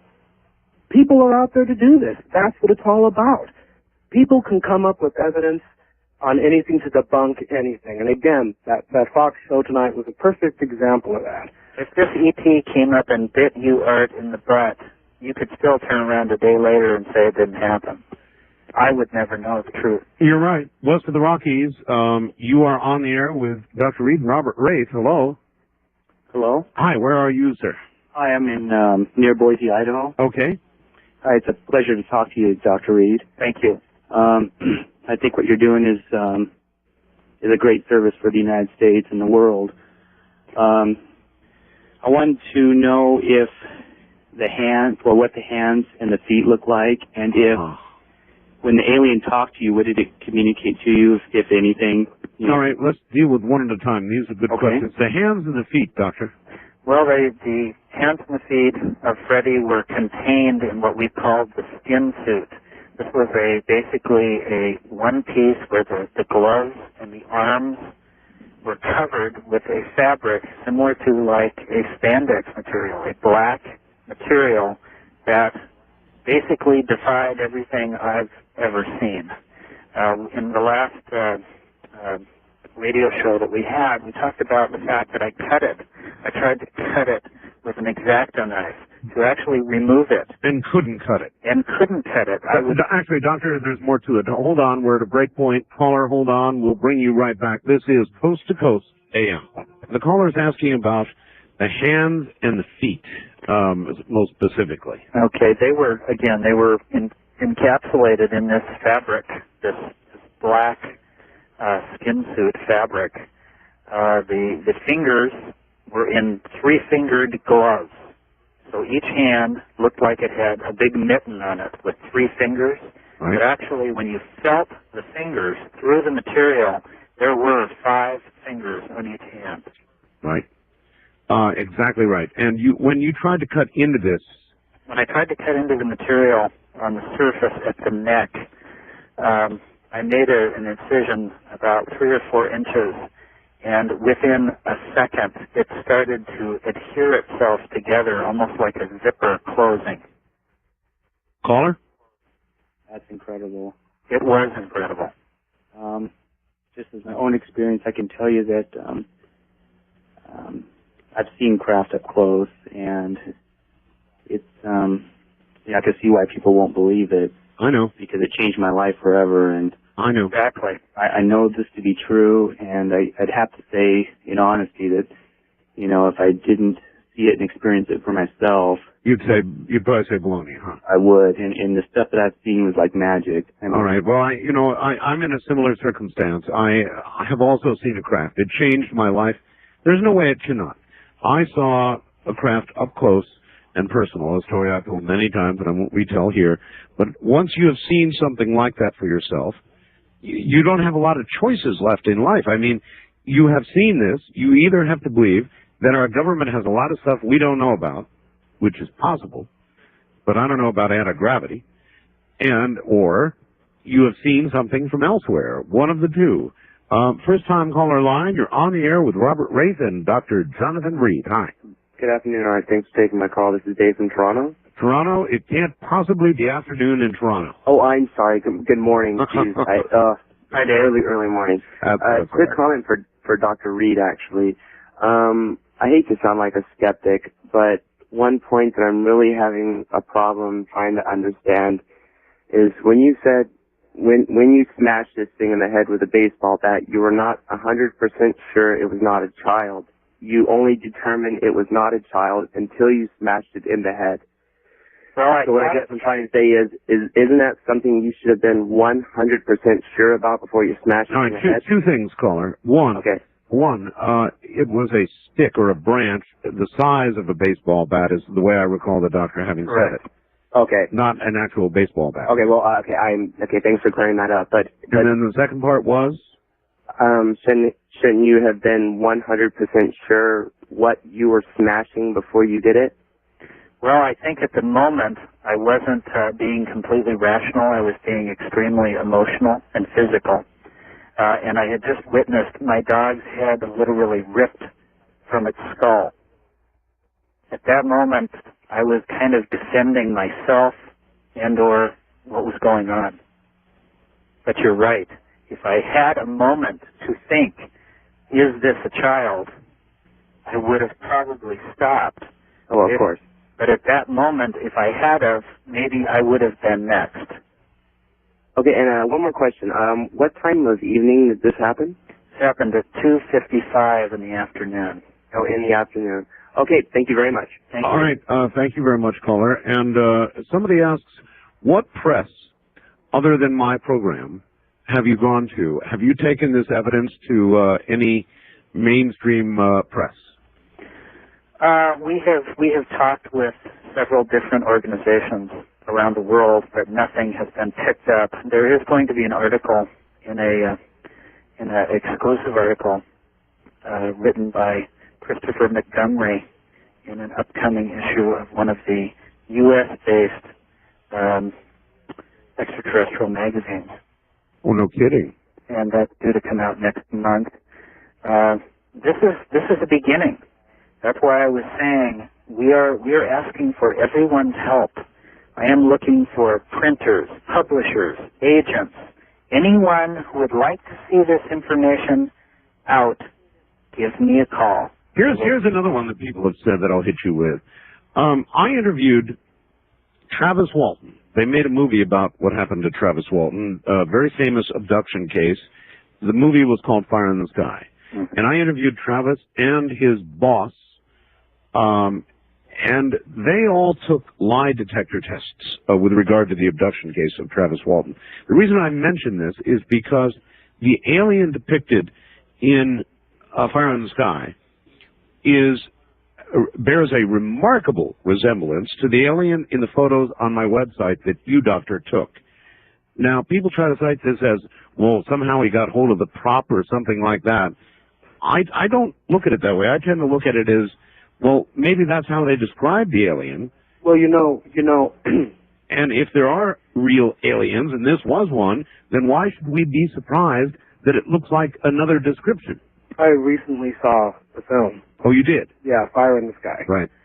And after we saw it together. Right. I was very curious because we had been hearing this. We heard it a couple of times in your show and said, okay, we need to see this. Right. What's this all about? Well, there are some similarities, but the eyes are totally different, and the head is completely different, but in the movies, they're grays. In this situation, more than likely, this thing is a gray. So there's going to be similarities, yes. All right. But it's definitely, to me, it's not the same. It definitely was different, but there is similarities. Oh, yeah. Because they both had large, oval, almond-shaped eyes. They both had grayish, pinkish skin. And they both were not from Houston. Right. East of the Rockies, you are on the air. Hello, my name is Peter. I'm calling from Sarasota, Florida. Okay, Peter, you're going to have to yell at us. You're not too loud. Dr. Jonathan Reed and Robert Wraith are here. What's on your mind? Yes. Hi, Dr. Reed. Hi. It's an honor to talk to you. Thank you. It seems like the government is forcing us to want to have closure. And I don't know how I would react, but if I saw something like that, I'd want to kill it and then protect it with my life and not tell anybody about it. And I would call Peter Davenport and somehow get one big, massive press release going, you know. Well, in effect, that's what we're doing right now. I understand that, but you lost the alien. It's kind of like, that's awful, you know. But the thing is... yeah, but we've got quite a bit. On top of the photographic evidence, caller, we now have an artifact, a piece of electronics or machine or whatever. How about that? Oh, excellent, excellent. Well, you see, that's what we need to do because the government's covering up so much, and we know that they're lying, and I don't want to scare you, Dr. Reed, but I know for a fact that the government kills its own people to get its main objective out. And I don't want to see anything like that happen to you. I'm sure Dr. Reed doesn't either. Well, we have set things in motion to get this information out so that it is no longer just about me. There are going to be things happening in the very near future that will make it apparent to everyone that this, not only my story, but the story of alien existence coexisting with humans has been going on for a very long time, and there will be unrefutable facts that no one will be able to deny very, very soon. All right. Okay, thanks a lot, Art. Thank you for the call and take care. West of the Rockies, you're on the air with Robert Wraith and Dr. Jonathan Reed. Hi. Hello. Where are you? Tacoma, Washington. Yes, sir. Wayne. My part of the country. Yeah, thank you. Were there any soil samples taken from the area where the obelisk and where this event was taking place later on? No, there was not. No soil samples. Have you thought about going back and taking soil samples from this area? Yes. We have contacted several sources that I refer to as an alliance of friends. Yeah, I know the country. I do a lot of hiking in the area. I've lived here for many years. I know somewhat of the area that you were in, if your description of the area is correct. But it's very rugged terrain. I think it's a very good idea, though, that soil samples would be taken. Yes, I agree. Okay, thank you very much. Thank you. Okay, let's keep moving on. There is one question somebody sent by email, and apparently people don't hear the whole show. I need to know if the photos on the website are scans of the originals. The answer is yes. I have the originals, and I scanned them myself. So I have the original 35mm photograph. Somewhere there's a studio cam picture of my holding the 35mm photographs up. I don't know where that is. Keith has it. We'll get it up again when we can. First time caller line, you're on the air with Robert Wraith and Dr. Jonathan Reed. Good evening, gentlemen. Good evening. Where are you? Art, greetings from the wet coast of Canada. All right. It's Jim from Vancouver. Yes, sir. A question would be, has Dr. Reed attempted to get any of the previous U.S. administration involved in this case? Yes, Dr. Reed has. And again, in the book, it chronicles this to a great degree. And it also explains that I got dead end after dead end after dead end. Then why have so many previous administrations expressed such great interest in getting to the bottom of it if they're not willing to see what's in their face? That's a good question. Well, being a Canadian, I have really no opinion. I just thought it would be a good question to raise. It is a great question, and my answer to it is all of us need to know this. All of us need to see what is going on, not just people in the United States of America, but the people of the world. This is happening everywhere. This is not just happening in one country. I have talked with probably 20 or 30 people in the last 2 years that there have been events similar to this happen to them or to friends of theirs all over the world. Our politicians tell us a lot of things. And we all know politicians. They can tell you that they want to get to the bottom of something, that they're really interested in it, and this and that and whatnot. But most of the time... You're not saying they'd lie. No, but I will tell you one thing. Got a nice little smoke screen. I will tell you one thing. Do you have two-faced politicians down there, too? Yeah, we share them. 3 and 4 face. Yeah. One thing for sure, I did not have sexual relations with this alien. You didn't? No. That's on your side right away, Doctor. Okay. All right. East of the Rockies, you're on the air with Dr. Jonathan Reed and Robert Wraith. Hi. Hi, Art. How you doing? Okay, where are you? I'm in Silver Spring, Maryland. All right. My name is Felix. I wanted to just sort of commend Dr. Reed for his bravery. And I wish him best of luck as far as getting his life back. One comment I wanted to make was that I've heard the term government thrown out a lot, tonight, and I think people need to take a really hard look at what the word government really means. And there is a book, you've had a guest on the show before, David Icke, Sure. ICKE, and he's Sure. got a book out, Right. Truth Shall Set You Free. That's right. And it's really a book I think every thinking person ought to read and just think about it for themselves. I agree. Because it's a very detailed book, and it pieces a lot of things together. And I don't want to tell anyone what to believe, but I say read the book. All right. Exactly. Think about it. I couldn't agree more. Thank you very much, and take care. All right. I want to give out your email address again because somebody sent me a message and said, no, it's too long. It's not a valid AOL address. It is too. I tried it. It's drreed, R-E-E-D, link, L-I-N-K, at AOL.com. That's Dr. Reed link at AOL.com. Correct. And it does work. One thing I wanted to say is in regard to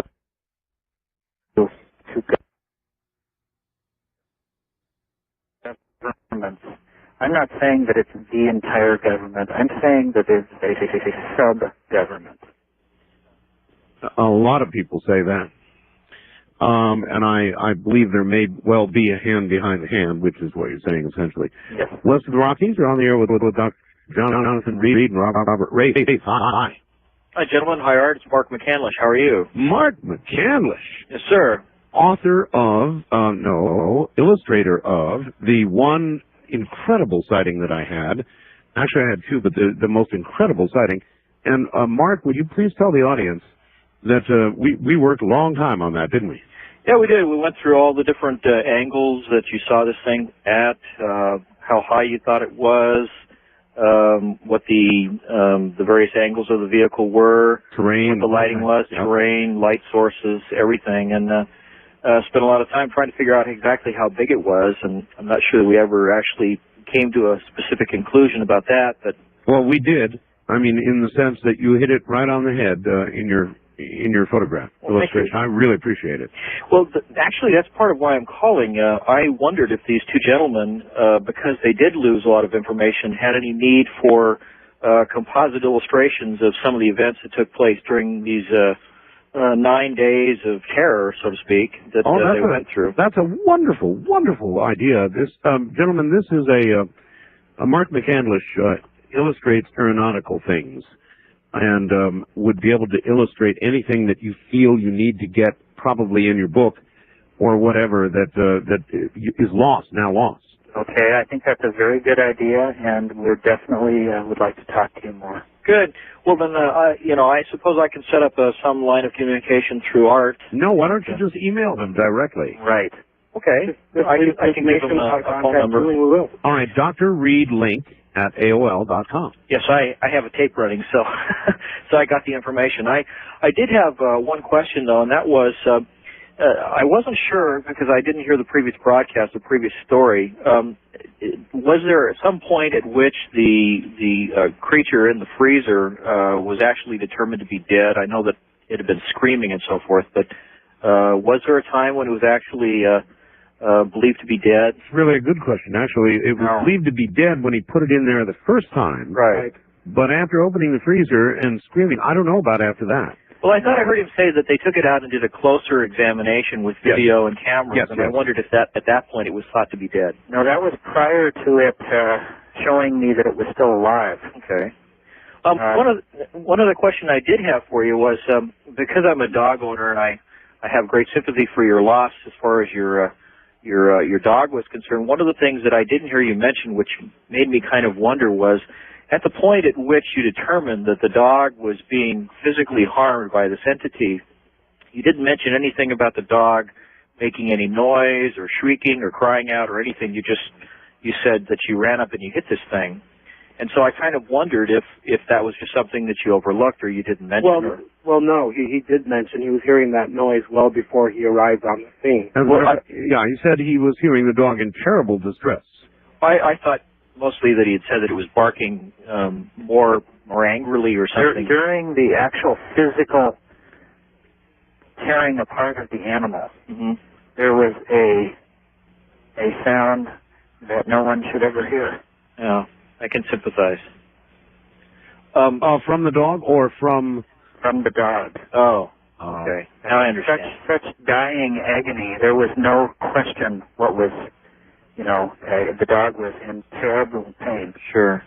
Well, given similar circumstances, I think I probably would have done the same thing that you did. But I'm wondering if this artifact that you have may actually be the weapon, for lack of a better term, that caused this to happen to your dog. That's a great question because we've that as well. That is a very possibility. Well, I look forward to dealing with you.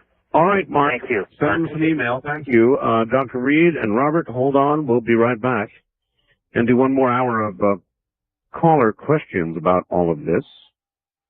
Wanted to give the audience an opportunity to ask anything they wanted. Again, if you would like to email Dr. Reed, it's drreed, that's D-R-R-E-E-D, link, L-I-N-K, at AOL.com. Dr. Reed link at AOL.com. All right, a couple of things I would like to clear up, and then we'll move on. Somebody writes, Greg writes, how is it that the doctor just happened to record the scream of the alien when opening the freezer? Why was he carrying a tape recorder turned on when opening the freezer?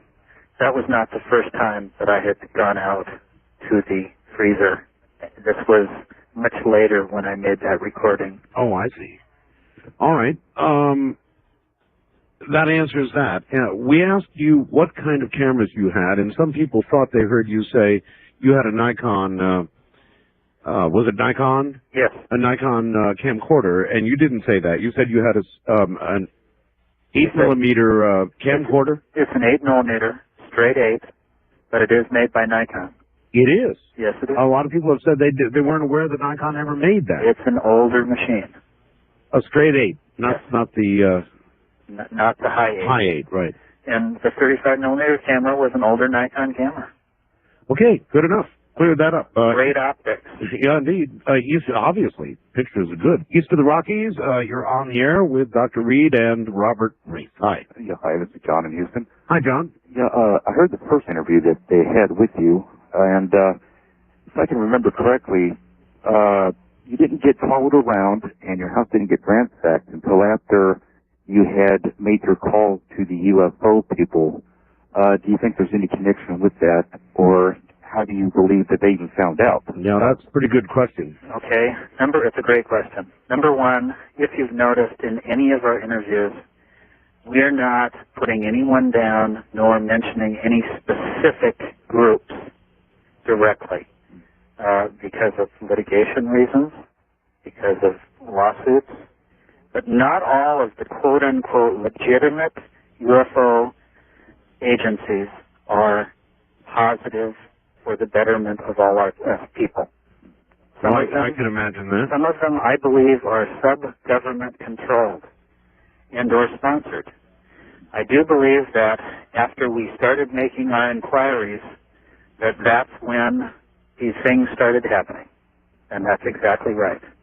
Also, do you believe if your dog had not been with you that day, how do you believe there would have been a different turnabout as far as would it have been a friendly encounter? Of course, that calls for speculation, but it is an interesting question. Had your dog not been with you, Doctor? I have no idea. And obviously, all I am recording is what happened. Not what might have happened, yeah. Maybe it would have heard me coming, and I would have never seen it. Maybe you wouldn't be here talking to us right now. Maybe a lot of things. That's right. All right. West of the Rockies, you're on the air with Robert Rafe and Dr. Jonathan Reed. Hello. Hello? Hello. Oh, hi. Yeah, my name is Stan. I'm from Fresno, California. Yes, sir. First-time caller and first-time on national radio, so I'm kind of excited about that. All right. I really enjoy your program, Mr. Bell. Thank you. I would like to basically respond to the lady. I would love to correspond with her about the lady who saw when they came in her room, your bedroom, I guess, at night. They were visiting her, she said. I had an experience basically of the same exact thing she did. They were like grayish white. I was in bed one night and I woke up. I looked up and I saw what I could swear was a man, but I could swear it was me. I said, believe it or not. And there was 5 of these things. They had large eyes.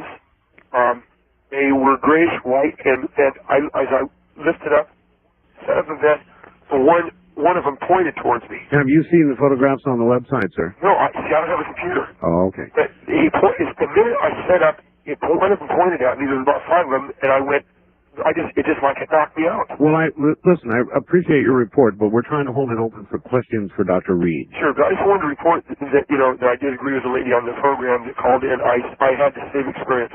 Okay. People, Dr. Reed, I think you've done a wonderful job, and I appreciate you sharing this with the people. Thank you. All right. Thank you very much for the call.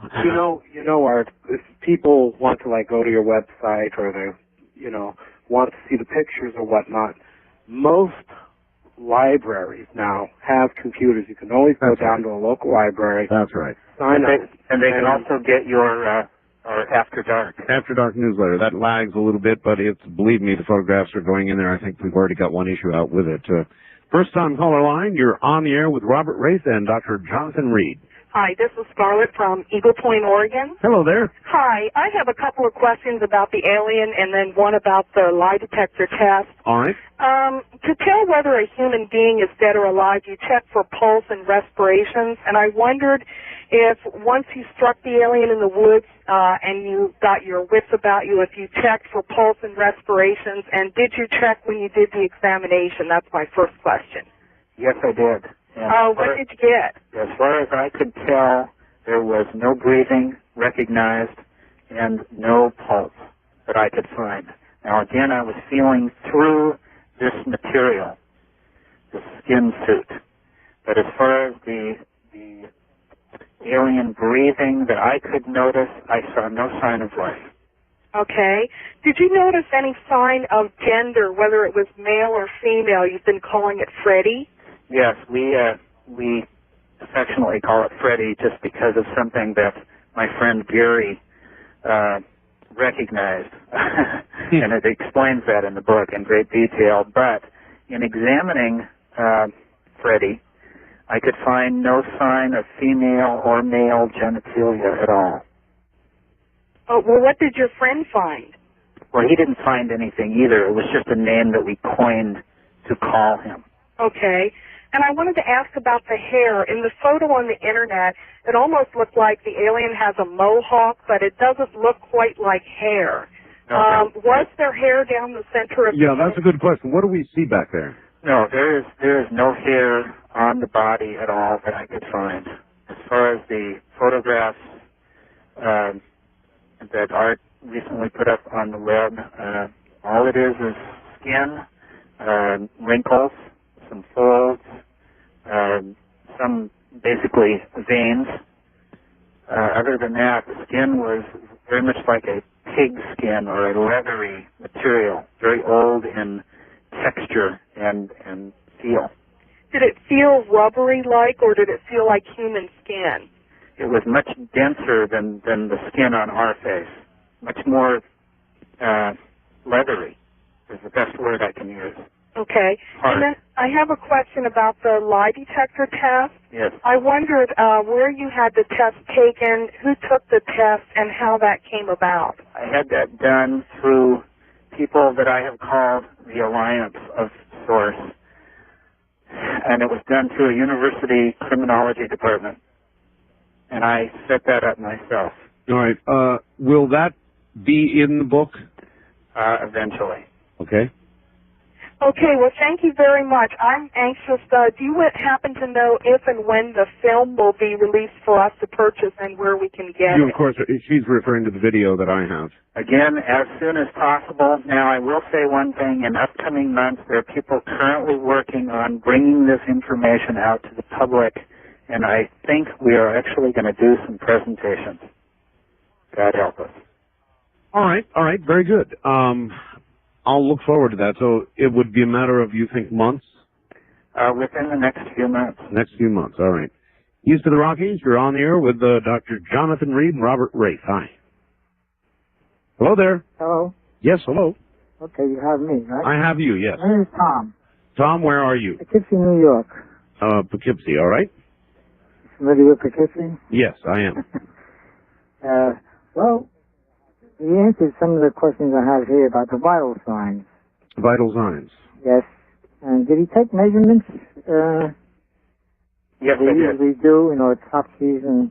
All right. As you were examining this creature, what were you able to determine in the way of vital signs, if any? As far as I was concerned, there were no vital signs. No vital signs. And as far as measurements go, I did measure him from head to toe.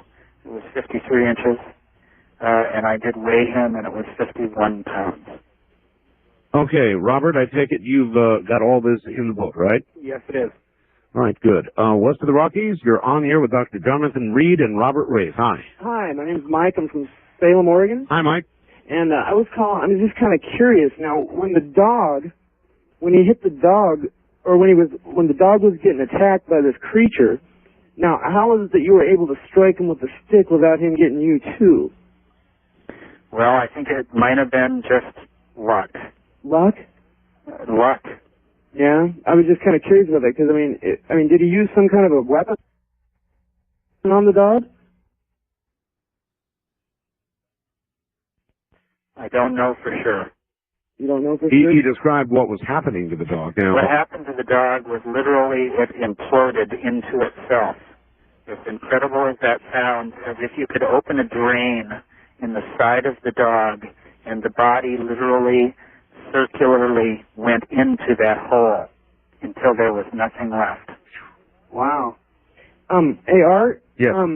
Like last week when Ed Danes was on the show, I know this is totally off the subject, but it was kind of important to me.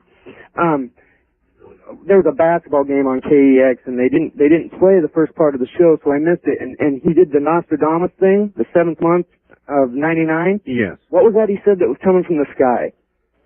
King of Fears. All right. What I recommend to you is, I can't take the time right now. I'm sorry. You'll have to go back and listen to the archive, which is on the web, and that'll fill in the blanks for you. It would take too much time right now. I have another guest on.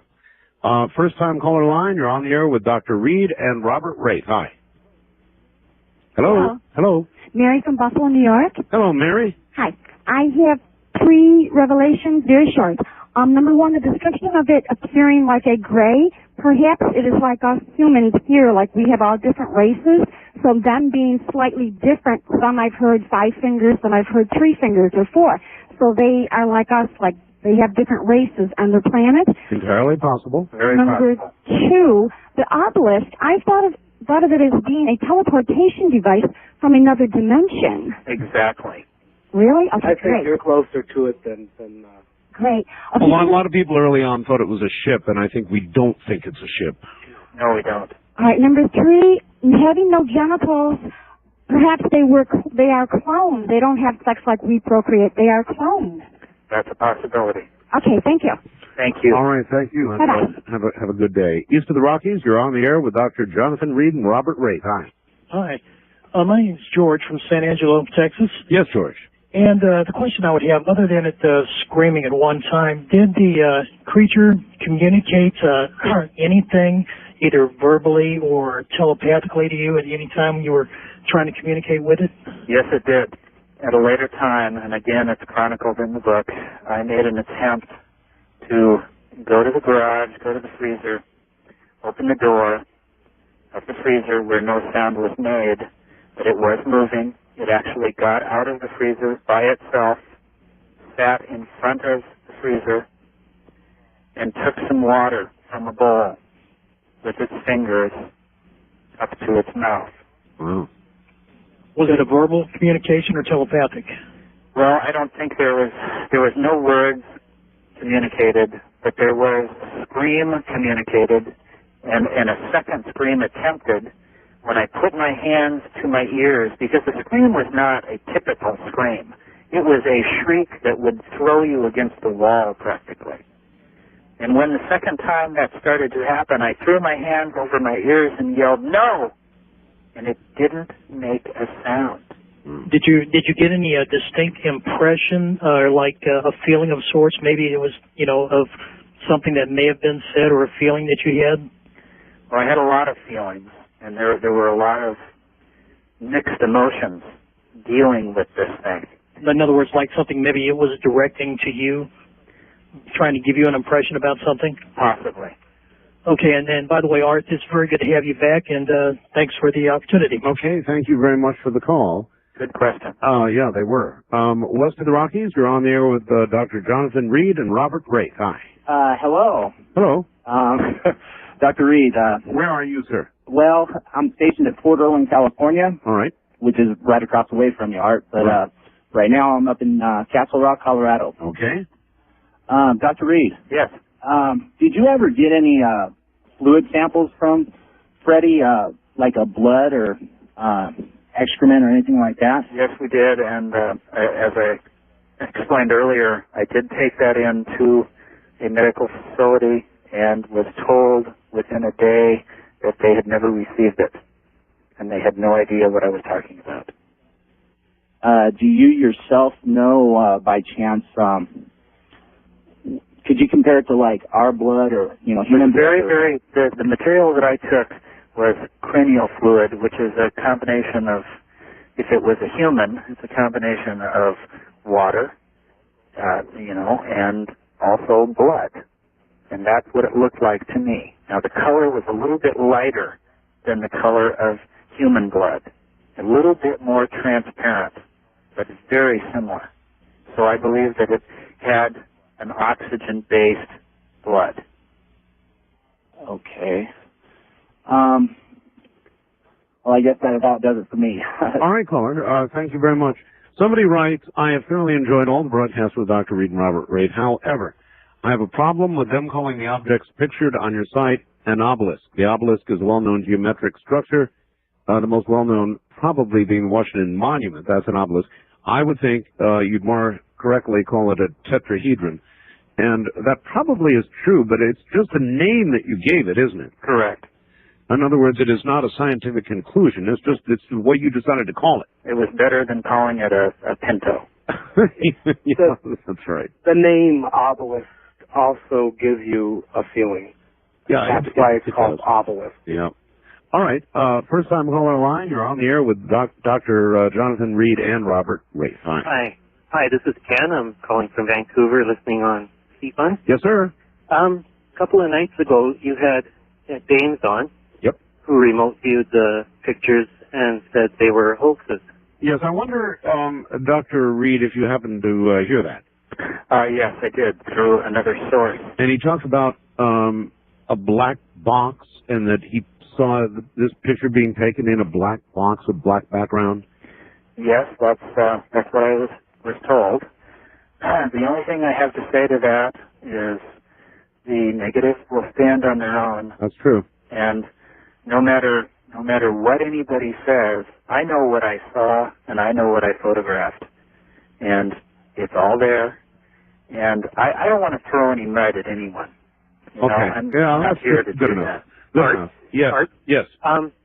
Ed Dames claims to be always 100% accurate. Could this be his first on-air mistake? Well, I don't know. It depends, caller, obviously, on what you believe. But I'll say this much. If we're given an opportunity to examine the negatives, I think we can conclusively decide, at least people who do that kind of work can, whether we have the genuine thing on our hands. At least we're going to have the opportunity to examine them, and we've got Dr. Reed. And I really appreciate your coming on the air and just sort of facing the public raw. Thank you, Art. All right, here we go. First-time caller line, you're on the air with Dr. First-time callers, area 702-727-1222. California? Okay, Larry, I'm going to have to bleep that out. The only thing we don't allow on the show, basically, is using your last name. So give us your first name only. Okay. You are? This is Larry from Prunedale, California. That's the way to do it. All right. I have a couple of questions, one for Mr. Race and a couple for Dr. Reed. Mr. Race, what was your prior relationship with Dr. Reed, and what do you do for a living? Right now, I'm mainly just doing this. I'm writing, working with other people, and I'm going to be working on some other cases involving other things. As far as prior, I didn't know Jonathan prior to any of this. He called me. He contacted me. Why? Why did he contact you? Some individuals from, as he calls them, the Alliance, referred to me because I can write and because I am willing to give people a shot. And Robert was an unknown target. Okay. Dr. Reed, I do have one additional question. Yes. I was very curious that you had this being out sitting before you taking fluids then how did he get back into the freezer and you lock him up again? I actually sat there and watched him crawl back in the freezer on his own. Good Lord. Now, this was a very labored being at this point. This was no longer a fast vibrating, stimulating type being. This was very labored, very in distress. Wouldn't you have tried to maybe assist him at this point and maybe warm him up or give him some other sustenance or something? Well, I did try. I did make attempts. And again, those are chronicled in the book. But it seemed to like where it was at. I have a feeling that the cold had something to do with that. I see. That's really something. I hadn't heard that before. All right. Caller, thank you. Thank you very much. Right. Take care. Here's somebody from El Paso, Texas, sending email to me. Would you please ask Dr. Reed if he's even speculated as to what the alien was doing in the woods in the first place? Actually, I've done a lot of thinking about it, but again, it would be total speculation because I have no clue. There was no signs of any tools or digging or sampling of anything. I thought about vegetation or plants or anything, but the only thing I found was one small piece of hardware, which again, I had in my possession, and it has been stowed away out of the country, no longer in my hands. Huh. All right. Very good. East of the Rockies, you're on the air with Dr. Jonathan Reed and Robert Wraith. Well, say it again. This is Barry from Kansas City. Hello, Barry. I was wondering if Dr. Reed had encountered any distinctive odors while in the proximity of this alien. Oh, good question. Yes, in fact, we talked about that on the last program. People always ask, what did I smell? What did it smell like? It smelled to me, while I was examining it very closely, I was close enough to be within a foot of the wound. It smelled like rotting fruit. That's the best description I can give. Okay, thanks for taking my call. That's it, huh? Yeah. All right, thank you, and take care. West of the Rockies, you're on the air with Dr. Jonathan Reed and Robert Wraith. Hello, this is Jerry in Santa Rosa. Oh, Jerry, you're going to have to yell at us. Okay, is that a little better? That's better. I've got two questions, if that's okay. Sure. First, I was wondering, you had mentioned, the doctor had mentioned earlier that he had his friend Gary, I believe his name was, his parents. He was still in touch with his parents. And yes. This would also relate to his girlfriend or the 18-year-old, whoever was involved.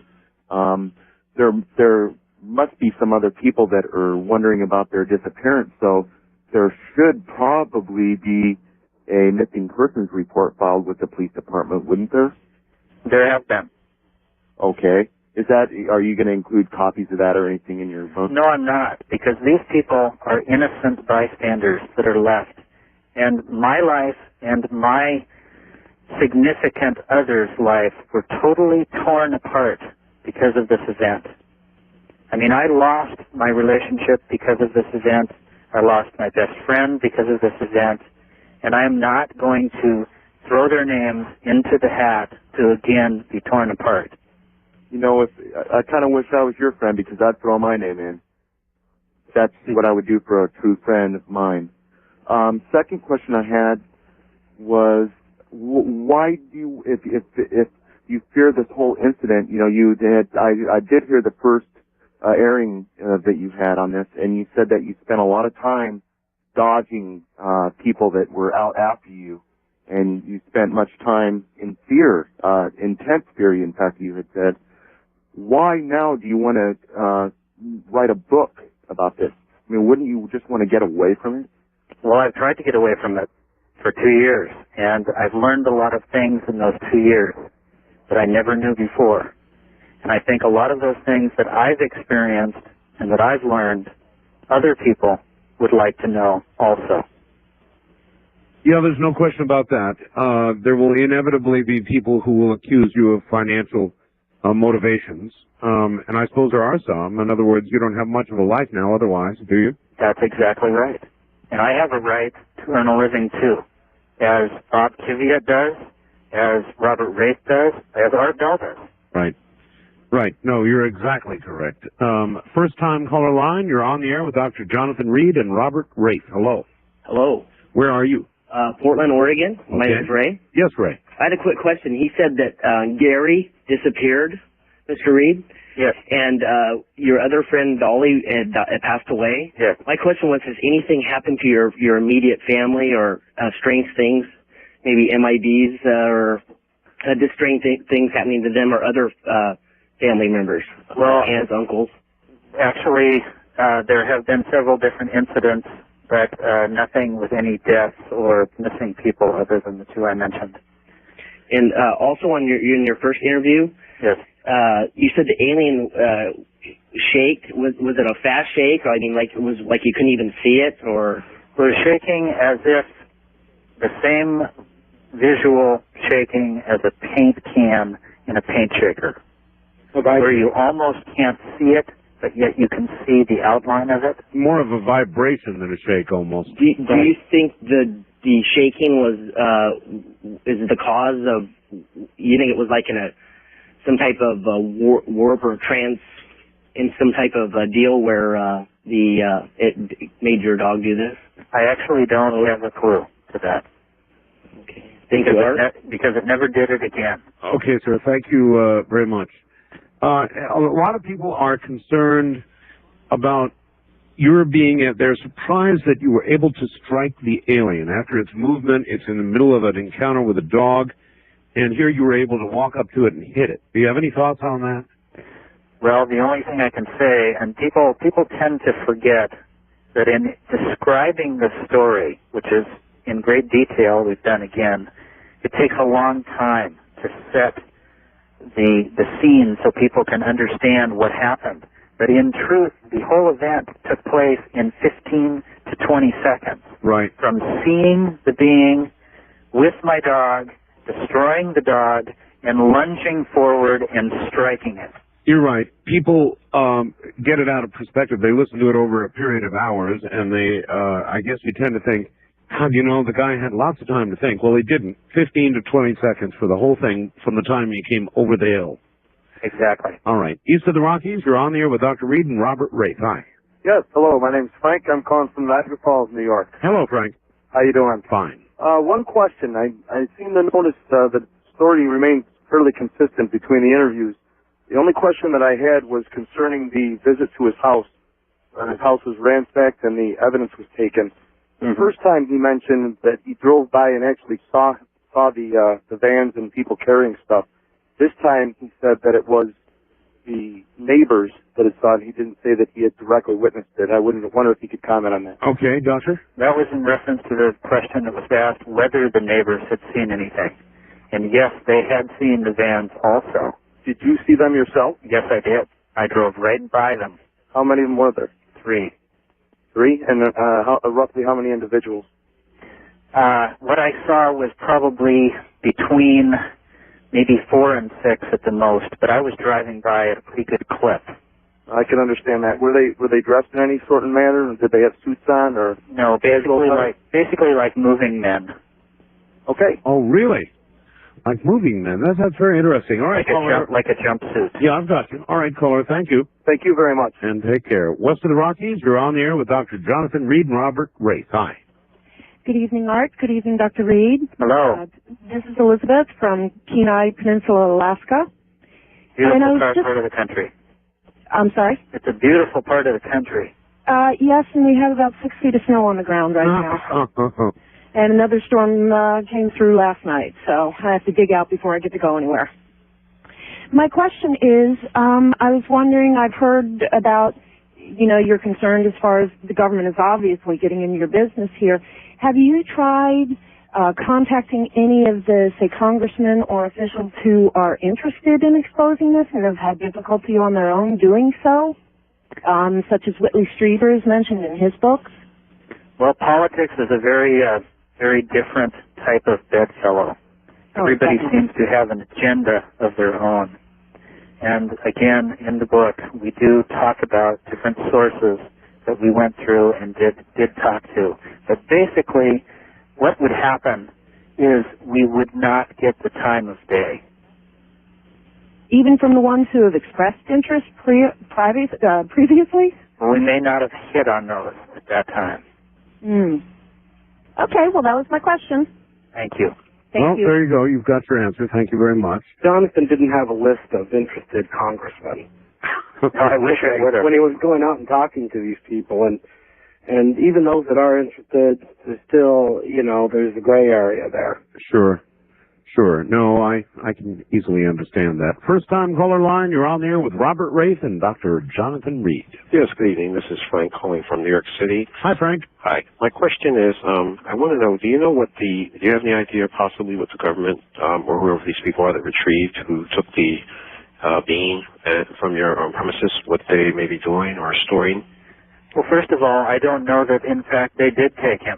I know that when I returned to my house, that the freezer and Freddie were gone. Now, I can't prove that they did it. I never saw them carry the freezer, to their van. But all I know is what I saw when I drove by and what I saw when I went back. Do I know what they're doing with him? I don't know that they still have him, but I also don't know that they don't. But I do know that there is a lot of material out in this world that people don't want you to know about. And that pretty soon, a lot of it's going to be coming out. And my other question, do you think it's one particular organization holding this material, or is it many organizations, do you think, holding these different materials? What I have determined, I think it's a joint program of many, many different sources worldwide. Thank you very much. All right, sir. Thank you very much for the call. Time is short, I'm afraid. West of the Rockies, you're on the air with Dr. Jonathan Reed and Robert Wraith. Dr. Reed? Yes. I would like to know a little about your background, where you went to school, and what kind of degrees you have. Well, at this time, all that information is in the book, but we're also trying to protect other family members. And that information, like I said, is portrayed in the book to give you the answers you need. So you've been published, and you've written papers and that sort of thing? Yes, I have. How long did you go to school, approximately? 7 years. Now, you're talking about college? Yes, well, I'm sorry, but I have to vote a vote of skepticism. That's fine. Your story sounds real good, but I guess we'll just have to wait and see. Thank you. All right. Thank you. All right. Thank you for the call. And that really is fine. There are a lot of people, obviously, who are going to be skeptical, and perhaps that is as it should be. In other words, had I not experienced seeing a craft close up, I would be skeptical of many reports of crafts that have been seen that were as close as mine. I'd be skeptical. It's a healthy thing to be skeptical. Is there anything that either one of you wanted to get out tonight, Robert, that we haven't managed to get out? Well, let's see. DRREEDLINK@AOL.com. You guys are going to have a lot of fun answering a lot of emails. Oh, yeah. It's the San Diego UFO Society. Right. And their phone number is 1-619 Right. 299 Right. 9157. What part have they played in this? They've been a clearinghouse for a lot of our sources to try to get this information out. Okay. That's the San Diego UFO Society at area code 619-299-9157. When did you go to them, Doctor? We went to them through another source. And that source is Chris Fine, who has helped us direct getting some of this information out. That's a source in San Diego. I see. Their mailing address is P.O. Box 34351, San Diego, California, 92103. 92103. You better do that again. The San Diego UFO Society. P.O. Box?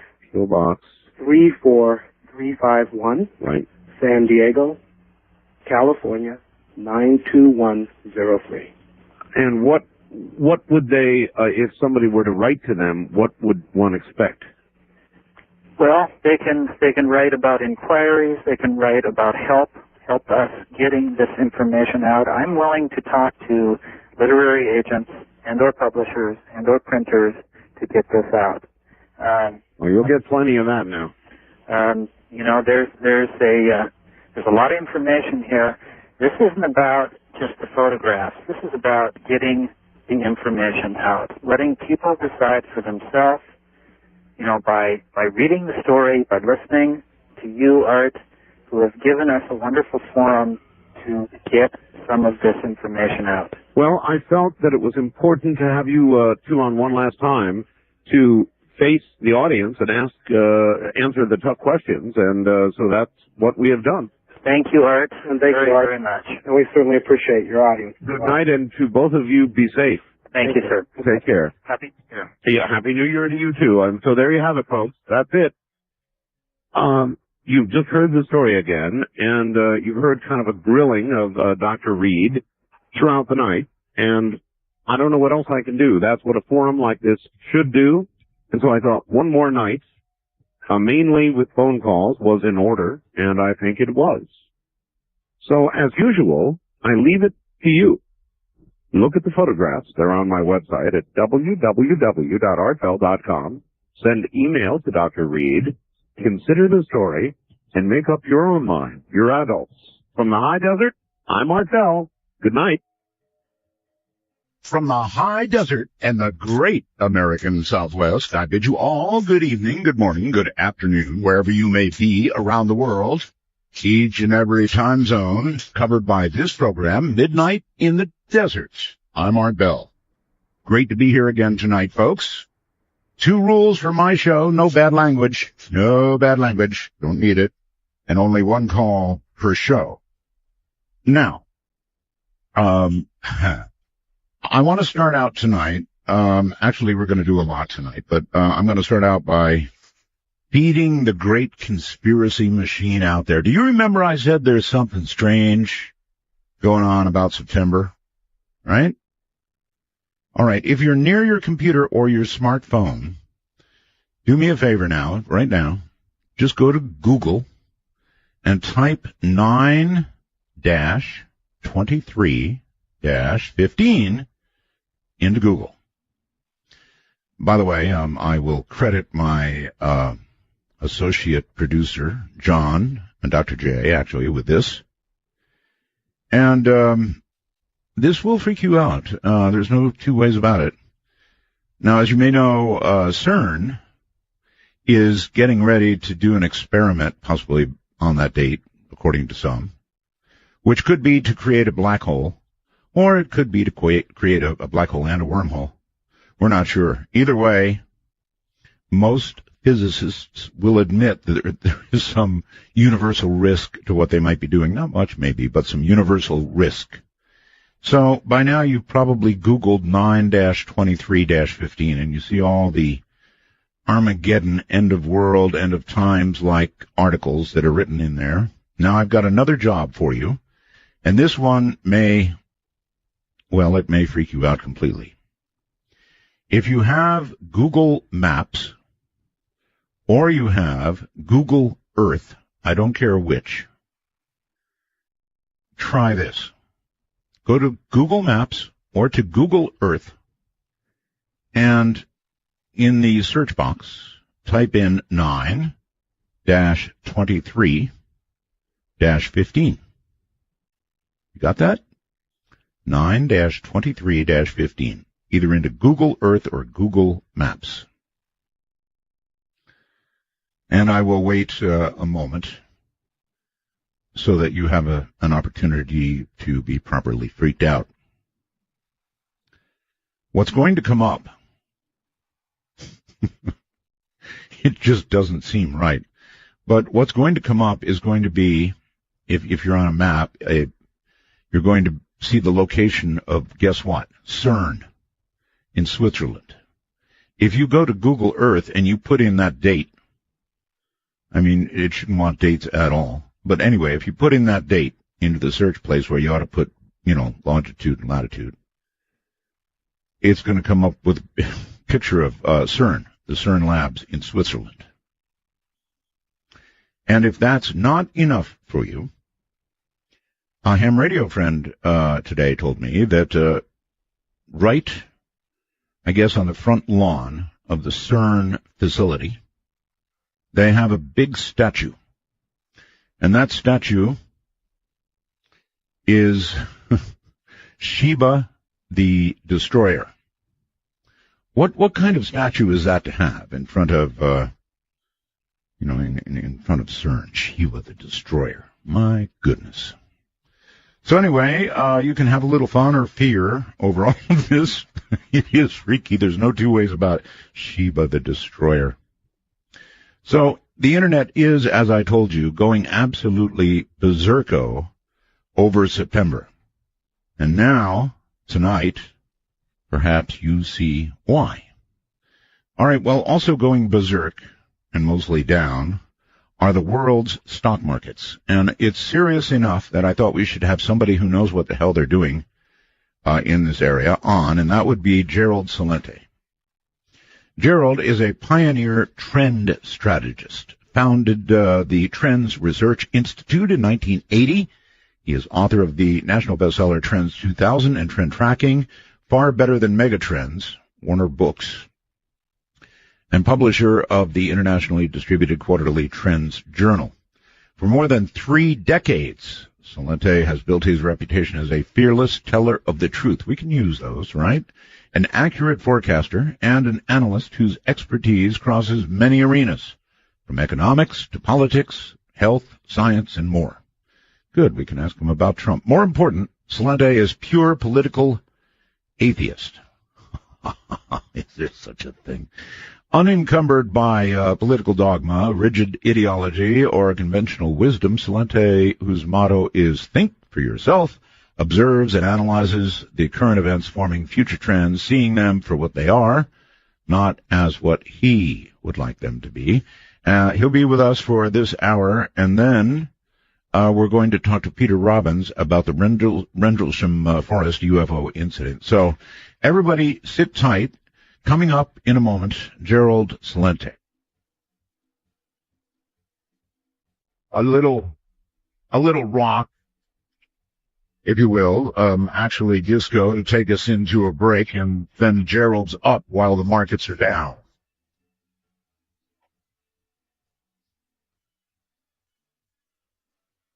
At the terror in each sip and in each sup. Will you partake of that last offered cup, or disappear into the potter's ground? Want to take a ride? Your conductor, Art Bell, will punch your ticket when you call 1-952-CALL-ART. That's 1-952-225-5278. Well, some people are saying they don't see it, but I'm telling you, Google Earth, type in up there in the search box, 9-23-15, and you're going to be staring right at CERN. Voices calling, voices crying. Great bumper to start this out with. All right, so here is Gerald Celente. Hi, Gerald. Hello, Art. Hi. Well, so it's been a while, huh? Yes, it has. When did we last talk? God, it had to be a couple of years ago, but I was thinking back. I believe we began talking probably in the early 90s, late 80s, early 90s. Sounds about right. Yeah. All right. I don't have to ask you if China's economic woes are behind all this decline. I can clearly see that China is behind just about all of it. Is that fair? That's not the way we see it, actually. Ooh. Yeah. Bucking the trend, huh? Well, first it began with China blaming them for devaluing their yuan, and that was early in August. All right. But what was going on before that happened was the equity markets in the States, for example, they were down 6 days in a row. And, yeah, China's devaluing their yuan because they're not exporting product. And when you saw their Shanghai index collapse in July, yes, They started doing everything they could to try to pump it up. So going back to the export issue, lowering the value of their currency is not going to do much to increase exports, and here's why.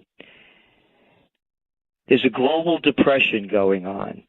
China is merely the canary in the global equity mine. Now you're scaring me. What's going on there is that when you see their exports, for example, decline over 8% in July, it's because the United States and the Europeans aren't buying things. And if the Americans and the Europeans aren't buying things, China's not making them or exporting them. Now let's overlay this and we'll see where it's going. My God, almost everything I buy says made in China. That's right. But you again look at what's going on in the USSA, and that is you saw the new numbers that came out recently about wage income. It was the lowest since they started recording it. It came in at 0.2%. Oh, but we're at almost full employment. Of course. And you know what full employment has? We want to be work in ambulatory. How about I love the term hospitality sector. Isn't that a nice one? Yeah, is that what they're calling it now? Hospitality? Bartenders and making beds in hotels. Fries with that. Yeah, so what's going on is that you have all of these commodity-rich nations, Australia, Brazil, Russia, Venezuela, Colombia, Bolivia, go around the world. Look at commodity prices. Right now, the Bloomberg Commodity Index, 2 weeks ago, it was at 13-year lows. 2 weeks later, it's at 16-year lows. Commodities across the board are selling for what they were selling for in 1999. Let's ask about oil. It's below 40. Where is oil going to go before it's over? I don't know how low it will go, but again, you have to start building all this on to what's going on. And that is there's a global slowdown because China's not making things, because the world has no money. If we had said this, if we were talking 4 years ago, and I'd say to you, Art, there's a huge gap between the rich and the poor, and you have a 1% that's controlling. Here, I'll give you a true number. 85 people in the world, 85 are worth more money than half the world's population. Gerald, if China's not making stuff anymore, how are we going to have stuff? Well, they'll keep making it. They're just not going to make enough of it to keep their economy up, and their housing bubble is burst. So everyone's blaming China's economic woes. China's lowering the yuan. Again, China is only reflective of what's going on around the world. Currencies are crashing. If you live in Russia, you've just seen your currency. It was about 36 rubles to a dollar. A year ago, now it's over 70. Dollar's doing pretty well, though. The dollar's doing okay because the rest of the currencies are crashing because they're export-rich nations. Not far from us, there's a place called Mexico. You're looking at the peso at 1993 levels. Take a trip up to Canada. Very, very resource-rich Canada. Now their Canadian dollar is at 2004 lows. They are in a recession. There's a global recession going on. Anybody that wants to add it up, it's all there in front of us. But nobody wants to call it what it is. And you don't even have to believe me. You could go back to the World Bank and the IMF, both of them lowering the growth rate for 2015 back to 2009 levels. That was a few months ago. It's gotten a lot worse. All right, Dow's down 1,800 points in the last 5 sessions. Now, it looked like it was going to be up 400 to 600 this morning, and they started out well. By the time the day was done, down another 205. Now, forecast for me. Is this going to continue? It sounds like you're saying it will, or will it rebound? I mean, everybody's, all the talking heads are saying Don't worry. Keep your money in the market long term. Everything will be fine. What do you say? The fire in the North Tower is under control. Go back to your offices. That's what they said at 9/11. When the South Tower was in flames. Yeah, are you? Wow. So you're comparing this to, it's an economic 9/11? Is that they always throw, you pick up the New York Times this weekend. Matter of fact, I have it right here. And every day I read both the New York Times, Financial Times, Wall Street Journal, plus tons of other stuff, but hard copy. Here, this is from the front page of Saturday's New York Times. Now remember, the market started sinking really bad on Thursday, Friday. Oh, yeah. Here's the headline. Here's the headline across the front page of Business Day. This week's market sell-off may not be such a bad thing. And then the very last line this guy writes, he says, in the meantime, the best response for most investors trying to grapple with the latest bout of volatility is to take a deep breath. Yeah, yeah. That's what they're all saying. Now, here's the story on top of that, right behind it. Take some deep breaths and don't do a thing. So let's just look at the facts, and these are the facts. The facts are that following the Panic of '08, they killed capitalism in the United States, officially. Yeah, they actually kind of did, yeah. 4 words killed it. Too big to fail. In capitalism, there's no such thing. You rise and fall on your own merits. Actually, too big to fail by bailing out the big multinational banks and all the others that they saved. That's called the merger of state and corporate powers, which a not very fond paisano of mine, Mussolini, called it fascism. So now let's go back to too big to fail. So what did they do after that? Well, then we had TARP, and then we had Obama's plan, and then we had a new thing that nobody ever heard of, and you and I have been around a while. How about quantitative easing? And then there's another one. We're both old enough to remember when people had a thing called savings accounts. They put their money in the bank, and they got interest on it. Well, yeah, that's an old-fashioned idea. You put money in the bank today, you know. Exactly. You get nothing back. Well, you get minus. I mean, they give you 0.25%, but, you know, the bank fees take that and more. So what happened?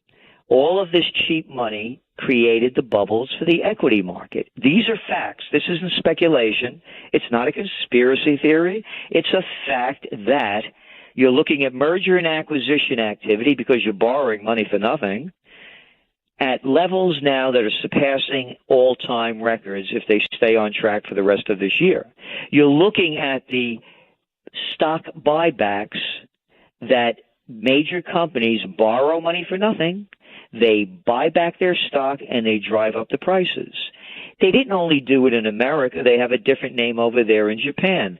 We'll call it Abenomics. Go back to China. After the Panic of '08, they dumped in trillions to boost their economy. Oh, yes.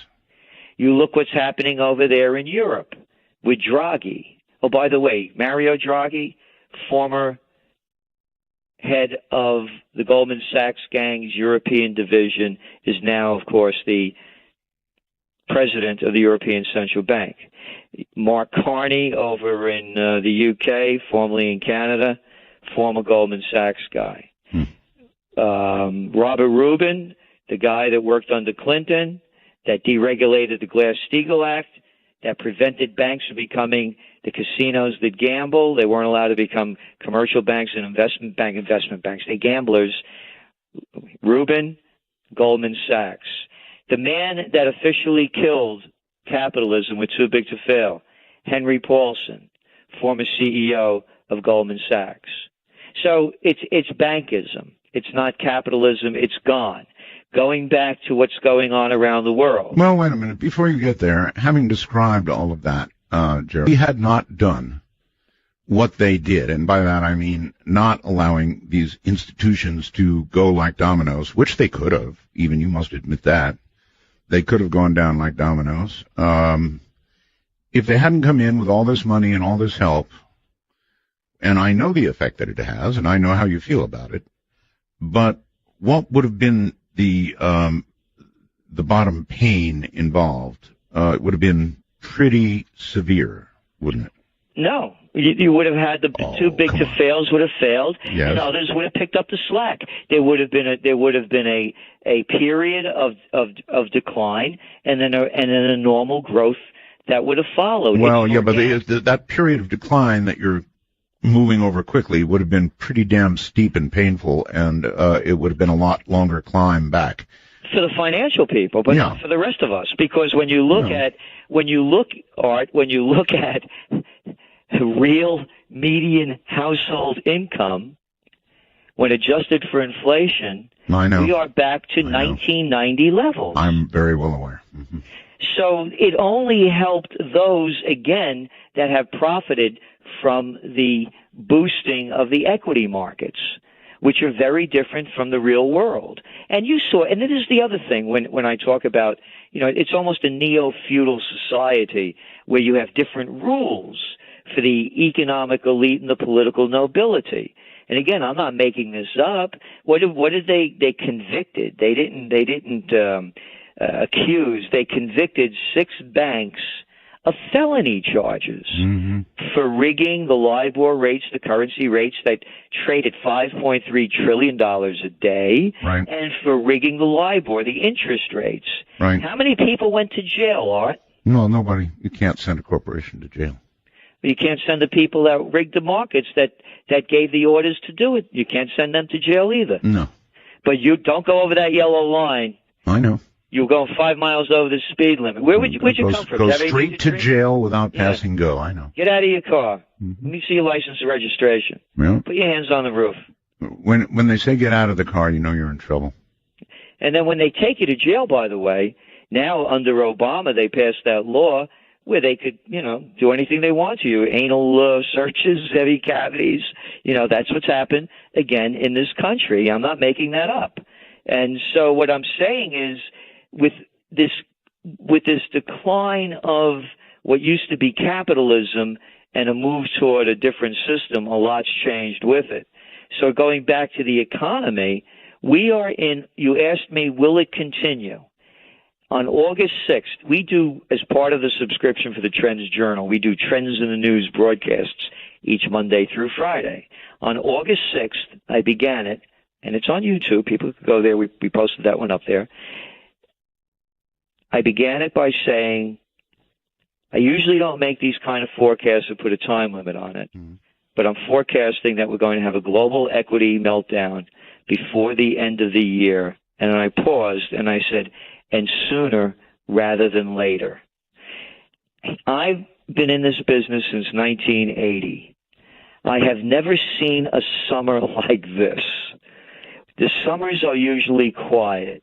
Everybody's in a vacation state of mind. You can say that there's volatility in the markets in a very quiet period. Well, it's happening because of low volume. That would be the excuse, but volume is at very high levels. It is, actually, yes. Well, how's the VIX, by the way? Well, it's been, the last couple of days, it was, off the charts again. So what we're looking at is this is very abnormal to go through a summer like this. These things usually don't happen until later in September. People, they start reviewing things, what a Christmas sale is going to look like, how much product's been being bought, what are the shipping. You start looking closer, and then you can see things shaking out around October. For this to be happening at the heat of the summer is very, very strange. Some of it is the fault of China. Again, I would only say, and we're matter of fact, I'm writing the piece today for tomorrow's. We do a Trends Monthly, and here's what I wrote. I wrote about. We're going to get it ahead of time. Cool. Yeah, very cool. I said, read the headlines, listen to business news, broadcasts across the Western world. Financial fingers are all pointing to China as the culprit for both sparking the global equity market meltdown and for keeping it going. The first shot across the Dow, when it was trading some 2,000 points above Tuesday's close, was blamed on the People's Bank of China for cheapening its currency. Quote, China risks clash with U.S. as 1.9% devaluation surprises market, Financial Times. 12 August 2015. Omitted from the headline blame game in FT and other business news coverage was that U.S. equity markets, as I've mentioned to you before, have been downtrending since late July. Yet, as the global stock plunge accelerated over the next few weeks, and with the yuan devaluation story fading from the news, the business media then blamed the sell-off on China's economic woes and how its slowing economy was impacting the global economy. In fact, even Republican president frontrunner Donald Trump weighed in by warning that, quote, China's taking our jobs, they're taking our money, they'll bring us down, we have nobody that has a clue. He basically, I think, said, I told you so. Yeah. So anyway, we go on. So we're going to talk about him, but they did two other things. They allowed retirement funds to be, I believe, invested now in China, right? They are putting pension funds in. They pumped in over $200 billion into the equity markets. They're banning short selling, trying to keep the equity markets. Yeah. Really? Matter of fact, they may blow your brains out if you short sell, because they said that I'm serious. They said it would be a violation. The police would be after you. They also, when the market started going down in late July, yes, they ripped off about half of the trade. They weren't allowed to trade half the stocks. All right, got a break here. Stay right where you are. We'll be back. Gerald Salente. Well, good. Between dusk and dawn, from the high desert, it's Art Bell's Midnight in the Desert. Now, here's Art. Well, let's read this one. They're hitting us. Doom and gloom show, huh? How retro. Next, you're going to tell me the world as we know it is going to turn upside down on Y2K. Oh, wait, nothing happened. Well, you know why it didn't happen? This is such a bogus thing. Yeah, it didn't happen. And it's because we warned everybody and they fixed it. If nobody had done anything about Y2K, it would have been a horrible mess. But they fixed it because we screamed bloody murder. And then nothing happened, so then you blame us. And yeah, this is kind of, I don't know, warmly reminiscent of doom and gloom of all sorts. Gerald Salente. And I really did figure he was going to come on and say, oh, everybody, relax. Take it easy. Take a deep breath. Your 401k is fine. No problem. So, yeah, it's retro, but it's cool. Gerald, welcome back. No, thank you. Mm-hmm. Good to have you. So let's see where to go. Oh, China also said that or I guess the thought is that they're getting ready to have their equivalent Fed lower the rate, yes? Yes, they are, and they want to keep doing it. As a matter of fact, in my talking about going into a deeper recession, I just did an op-ed piece for USA Today.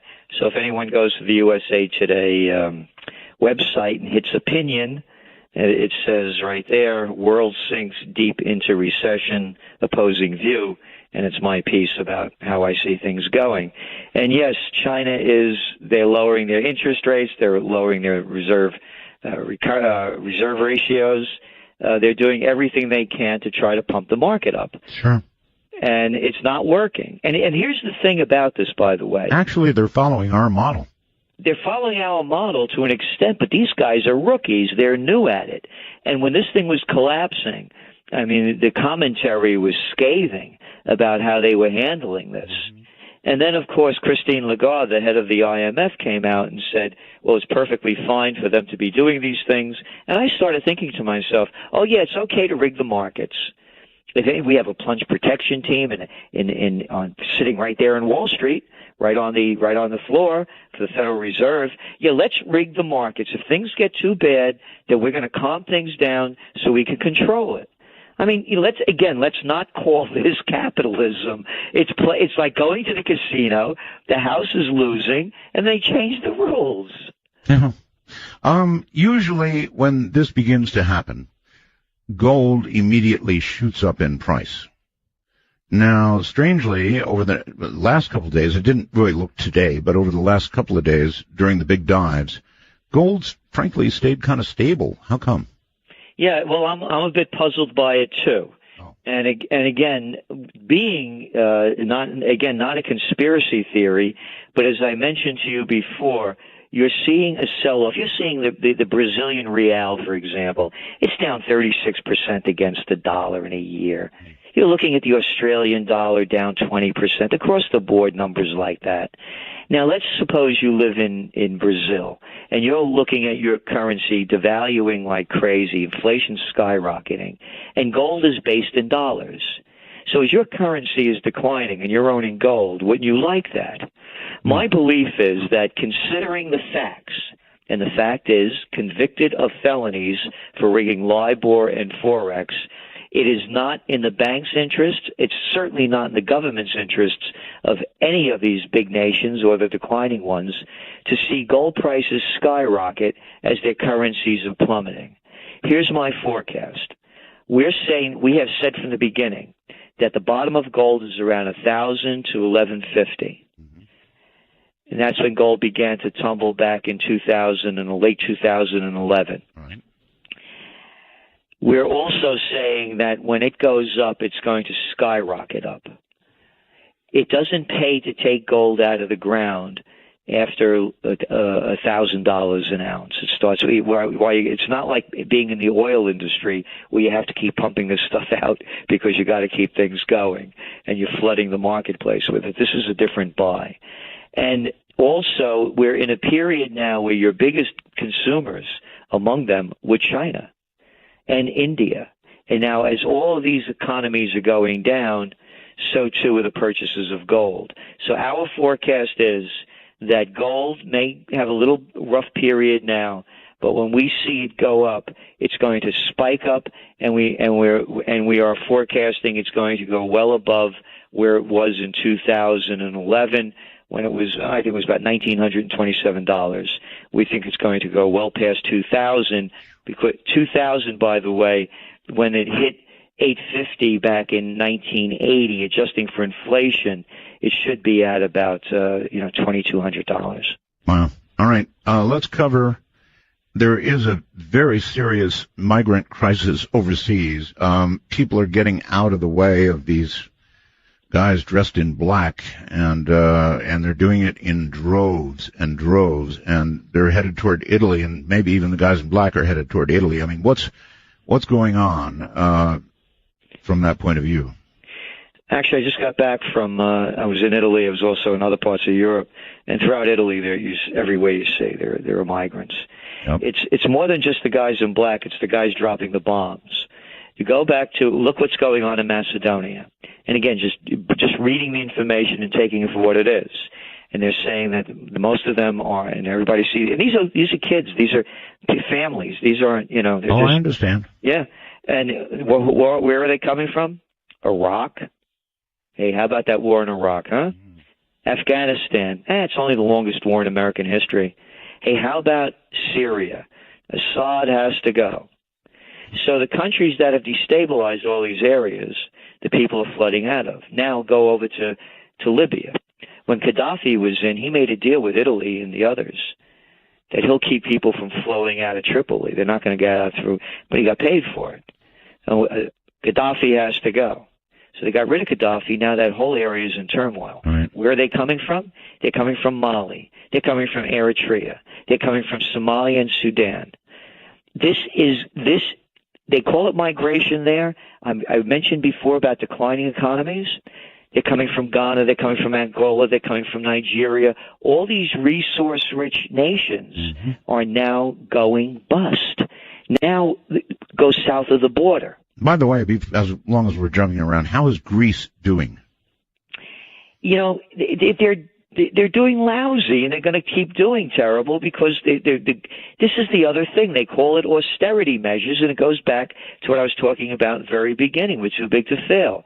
Here's the deal. The French, the German, and the Netherlands banks made bad deals by loaning the Greece government all this money. They can't pay it back, so they're saying to the people, well, you have to pay it back. And they're just banks. And then, by the way, I mentioned Mario Draghi before. Draghi, Mario Draghi, the head of the former head of the Goldman Sachs division of Europe, now European president of the central bank. He was the guy that when he was with Goldman Sachs that cut the deal to get Greece into the Euro group, that's with the currency, when they were not suited to be in it. They cooked the books to bring Greece into it. Well, I'd rather have them there than here. So now, going back to the migrant crisis, yes, you're going to start seeing the same thing happening out of Venezuela, out of Colombia, out of Chile. Actually, it is happening. The immigration crisis here in the U.S. is fed not as much by Mexico as it is from Central and South American countries, in truth. And as these currencies and commodities continue to decline, and as these countries go down deeper, the people are going to leave. Now, and where are they going to come? They're going to come here. Exactly, and into Europe. Now, just think of this number. They say that, we inhabited the earth, for argument's sake, 100,000 years ago. Okay. So from 100,000 years to 1900, it took all of that time to put 1.6 billion people on the planet. Ta-da! 100 years later, we have, 7.2 billion. We do. Where are they going to go? I have no idea. So now you have wars going on. Oh, and going back to the commodity prices yes. and how they're declining, take a look over there in Saudi Arabia. They need oil to be at $100 a barrel to balance their budget. When the Arab Spring broke out in 2011, they dumped a ton of money into their economy to quiet the people down. Now Saudi Arabia is floating bonds trying to keep going. They're also they're floating bonds and dropping bombs in Yemen. They are. And that's not being reported. Yemenis have done nothing to the Saudis.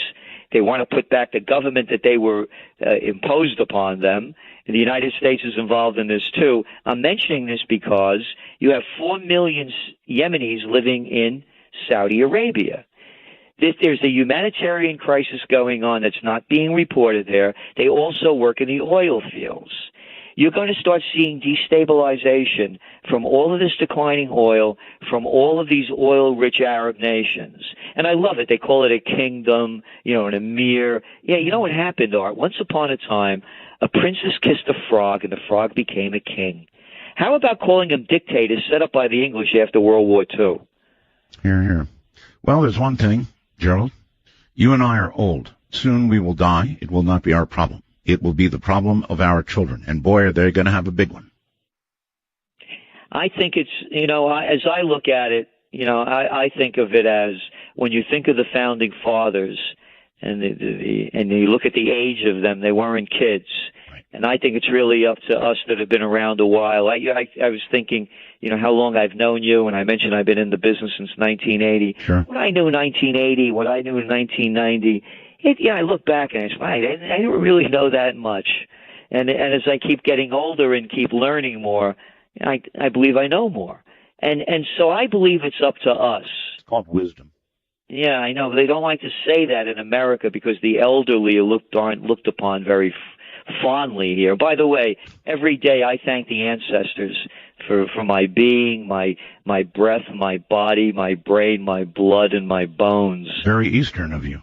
Well, it was very everybody up until things started changing. There was always a deep respect for the ancestors, and I really think it ended with our generation really killed it. I mean, there was no such thing as teenagers in the 30s. They didn't call kids teenagers, and things weren't youth oriented. I don't even know, what did they call them in the 30s? Kids, I guess. Kids. Yeah, all right. Listen, I can't resist. I know you forecast politically as well. And believe me, tonight you've been the Ed Dames of the financial world, no question about it. I've been uninterested in politics for so long. I stopped doing it back, long ago, many years ago, decades. However, now we have Donald Trump.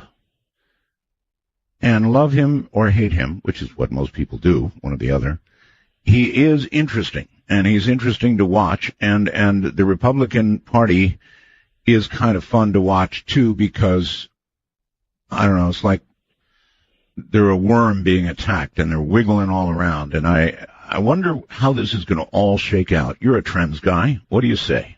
Well, If I'm a New Yorker too, and if you go down from Wall Street to Columbus Circle to Fifth Avenue to the West Side, there's Trump everywhere. Oh yeah. I'm going to give you my theory, and then you can tell me if I'm right or wrong. Okay? I think this is simply when you look at Trump support, it's the American people so damn angry they're ready to burn it all down politically, and that's essentially what Trump represents. Burn it all down.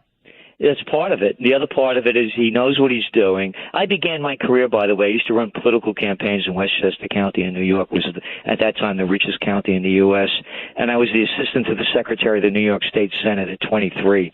I was also a chief government affairs specialist for the chemical industry in D.C. and Chicago. Okay, that all said, I've been around. So what I'm saying is that these guys that he's running against, they're boys. These are the guys you hated in high school and college that wanted to be class president and head of the student council. So when I'm talking about Trump, this guy, he's driven. This guy knows what he's doing as far as doing deals. These guys are no match for him. And you're 100% right. When you look at the polls over the years, what does Congress have, like a 17% approval rating? He's turned this whole thing upside down. And again, I would not vote for him. A lot of things I don't like about him. But I believe at this point, if the elections were held today, it would be President Trump. Matter of fact, I also drew the analogy between him and Berlusconi in Italy. Another billionaire. When things were going down, the people look for a billionaire thinking that they're going to get rich too, and this guy knows what he's doing. Well, we'd have a pretty first lady.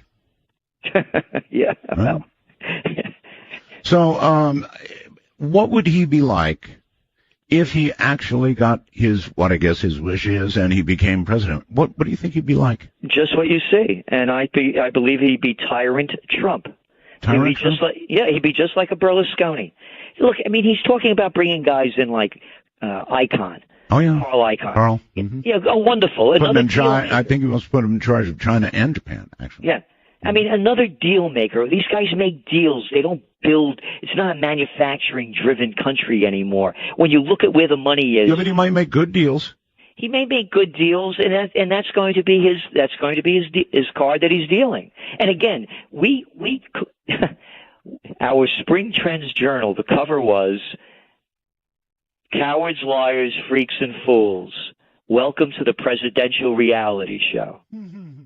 Now, when we wrote it, it was before Trump got into it. Now you have a reality show champion playing in the presidential reality show. These guys are no match for him.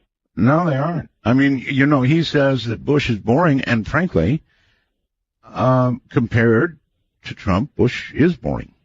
Now, it may be, in the end, President Bush again, but, he's right. I mean, the guy is exciting. He's fun to listen to.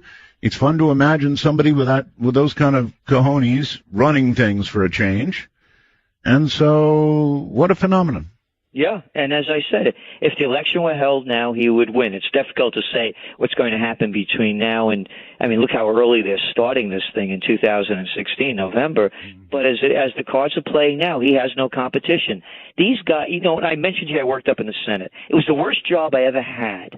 I'd be talking to my buddy at the back of the chamber, and a senator would walk in, and my friend would leave me and follow the senator like a little puppy dog to his desk, pull out his chair, push it in and help him sit down. And my friend would come back, and I'd say, hey, man, what's the matter? The cat can't sit down by himself? He needs some help?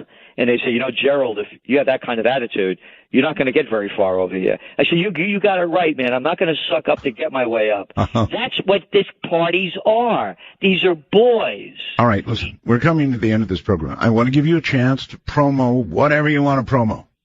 Well, of course, the Trends Journal, and go to our website, trendsresearch.com. And it's not only the Trends Journal, which is 54 pages, full color, no ads, digital and print, highest quality, and it's history before it happens. And we also have a Trends Monthly, a Trends This Week, and every weekday, Trends in the News and art. We know that people are having a difficult time. There's a discount request page there. We try to make it available to everyone so that we could help them prepare, survive, and prevail in these coming times. Okay, well, my daughter's college fund is going down because it's tied to the market, so I'm not happy about what's going on. Is it buy, sell, or hold? You know, I don't know. I can't say, you know, but again, I don't give financial advice, but I'm bullish on gold. All right. Gotcha. Thank you, buddy. Thank you for being on. Oh, great being back with you. Thank you. Take care. Much. Gerald Salente. All right. Coming up, Peter Robbins, Rendlesham Forest, and the UFO that landed there. I'm Art Bell, and this is Midnight in the Desert.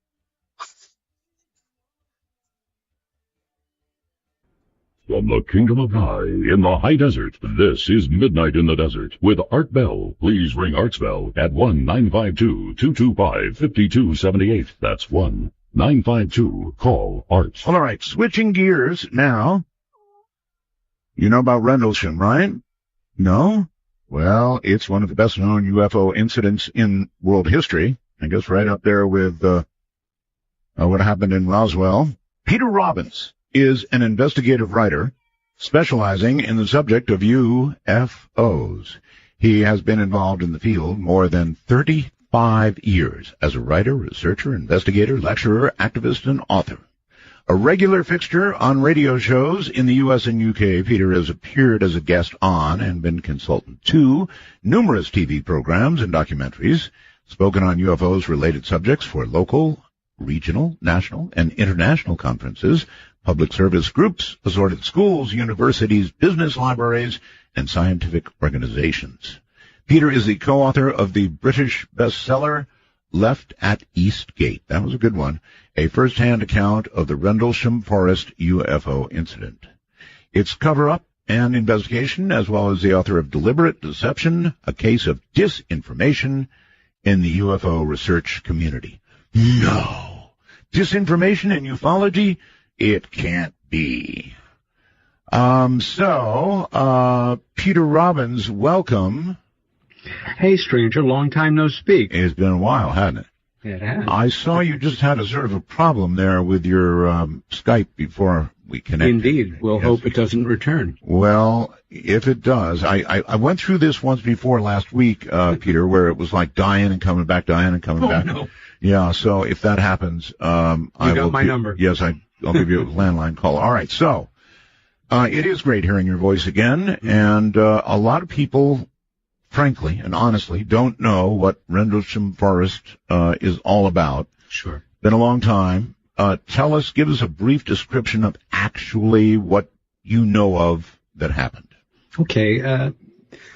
Best kind of capsule description I can give you is on 3 consecutive nights between Christmas and New Year's, 1980, a series of UFO events happened over and around a highly secured pair of NATO bases, RAF Bentwaters, which had been leased to the Americans since World War II, and RAF Woodbridge, its sister base, an RAF base about 7 or 8 miles away.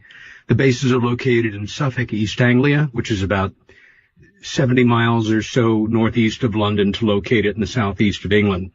On the first night, the main event involved 2 gentlemen who are fairly well known now from all of their appearances. The fact that they had a book come out last year that they wrote with Nick Pope called Encounter of the Rendlesham Forest.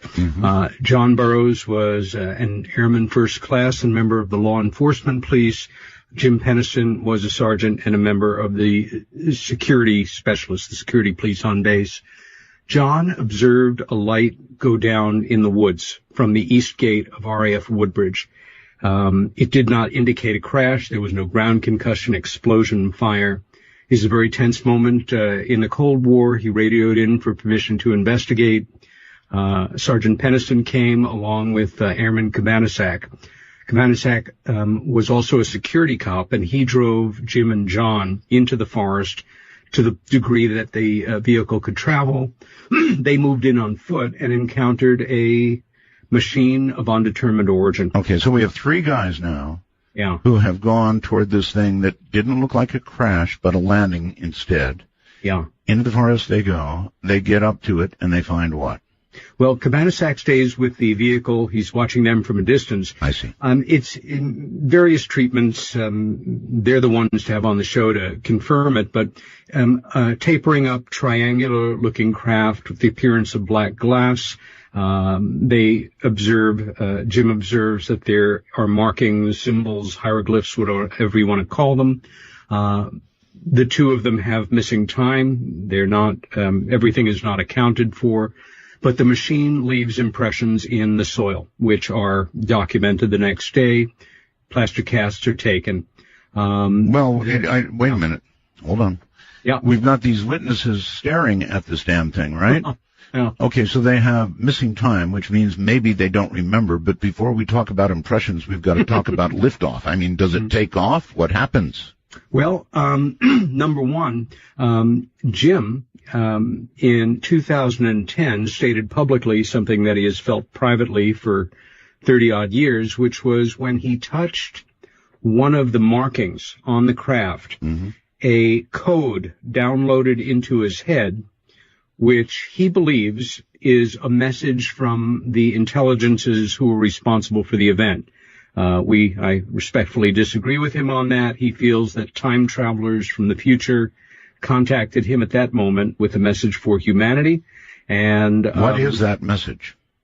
Well, it is the coordinates, longitude and latitude of 6 locations, mystical locations around the world, including Sedona, Arizona, a mythical island, a sunken island off the coast of Ireland. I hope one of them isn't CERN.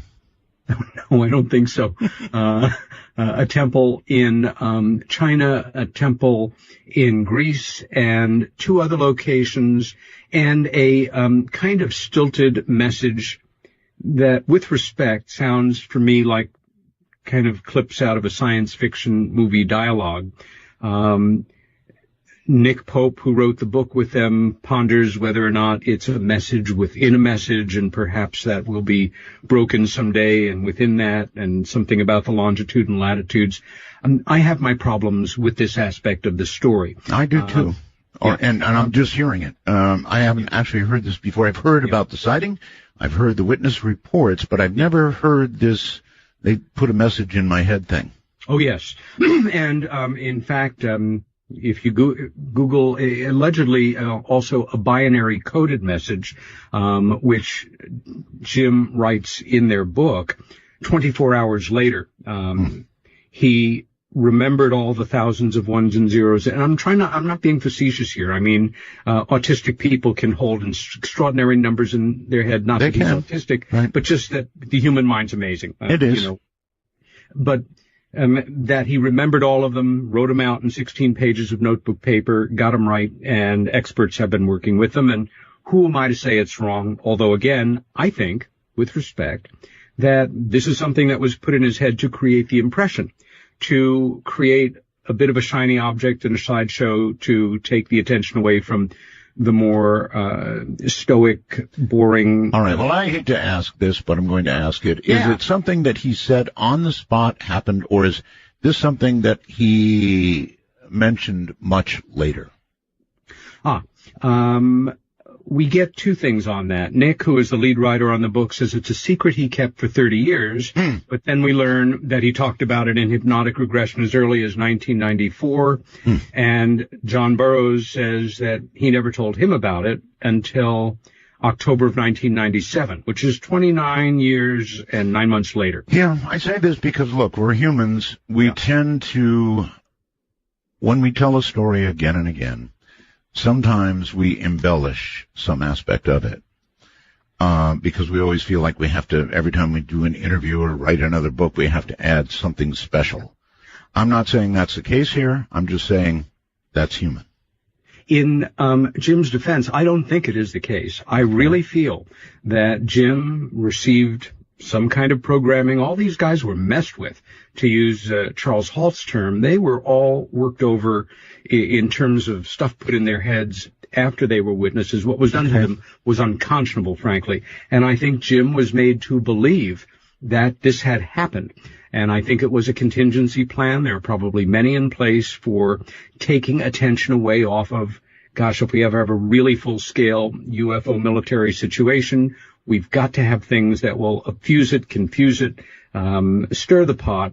Again, sort of the equivalent of your Kim Kardashian or your, a shiny object to take your attention away from the more hardcore, actual physical evidence, the credible witness accounts supporting each other, etc., the kind of evidence you could bring into a court rather than a very and again, who am I to say? But this is the key event on the first night, that Peniston and Burroughs have a genuine, absolutely real, I have no doubt, encounter with a machine of undetermined origin, under intelligent control, missing time, memory lapses. Was this craft picked up by radar? I mean, it's coming down in a very military-type place, right? Well, that is a great question. And we understand that, first, remember this is 3 separate nights with different things happening on each night involving different base personnel and civilians in the area who were also catching parts of this. Right. At one point, several, Woodbridge, the nearest town, police officers kind of wander in and out of the scene.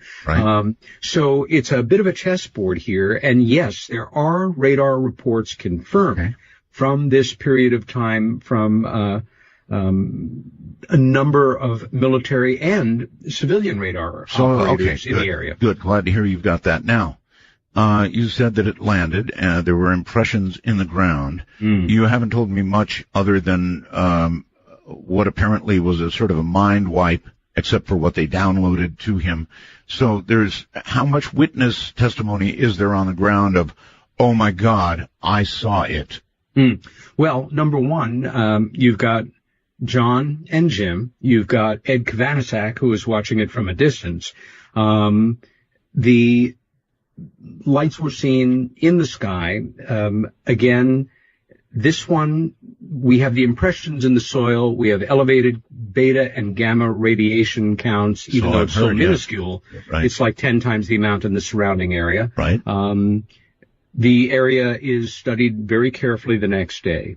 The second night, one of the main things that happens is one of the few female personnel, a sergeant named Bonnie Tamplin. It's temperate night, even though it's December, window rolled down in a military vehicle, and I guess a variation on what we would call an orb flies into the cab.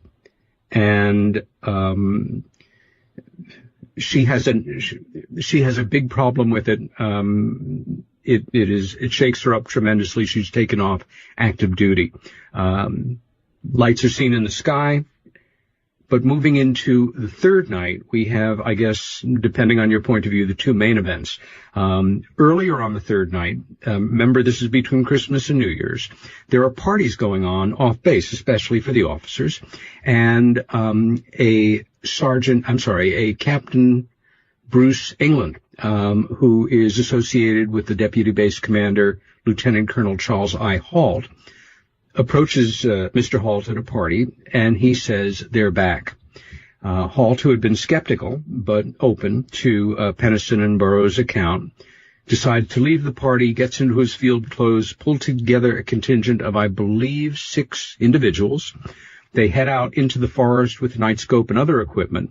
And at a certain point, and Mr. Halt, Colonel Halt at the time, has a microcassette recorder, which of course in 80 was like state of the art. And if anything's going to happen, he wants to record it. And indeed, it's now probably one of the best known audio clips in the realm of, texture for UFO documentaries, radio show openings and closings. And what happens is he and his men observe an unknown coming in directly over them. It was first played in early 1985 in then the fledgling 24-hour news station CNN's very first 3 special reports. They've now done who knows how many hundreds.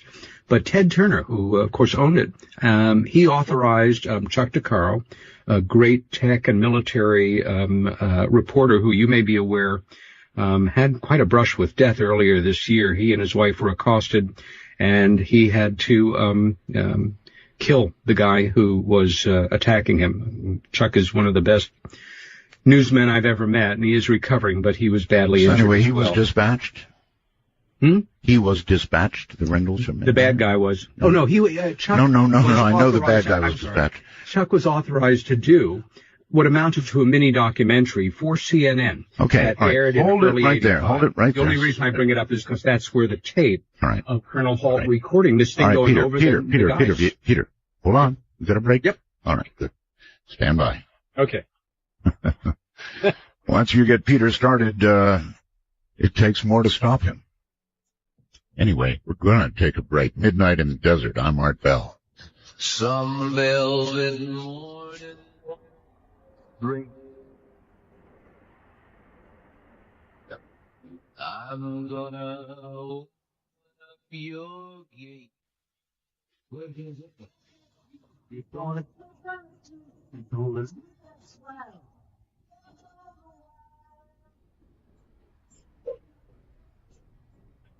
Want to take a ride? From the high desert and the great American Southwest, this is Midnight in the Desert, exclusively on the Dark Matter Digital Network. To call the show, dial 1-952-CALL-ART. That's 1-952-225-5278. My guest is Peter Robbins. We're talking about Rendlesham, the Rendlesham Forest UFO incident. Now, a lot of people feel, believe me, very strongly about this. Bobby in Coachella sends through the wormhole, great topic art, every bit as important as Roswell, if not more. So, Peter, people feel very strongly about this. Don't they? Yes. Again, I've given you a capsule of the most important aspect of the first night. John Burroughs and Jim Pennison are your best guests for that. Okay. Second night transpires, and on the third night again, the deputy base commander. When you say third night, do you mean they landed every night? Well, they either passed over, landed, were observed in the area, picked up on radar on 3 consecutive nights right between Christmas and New Year's. Yeah. All right. There were other episodes in this part of England. It's a very loaded piece of real estate with quite a history, and they've continued. But these series of events form the Rendlesham Forest incident. All right, before we go any further, Peter, we've got a bunch of photographs, I believe, at artbell.com that we put up for you tonight. What is up there? There's some shockers?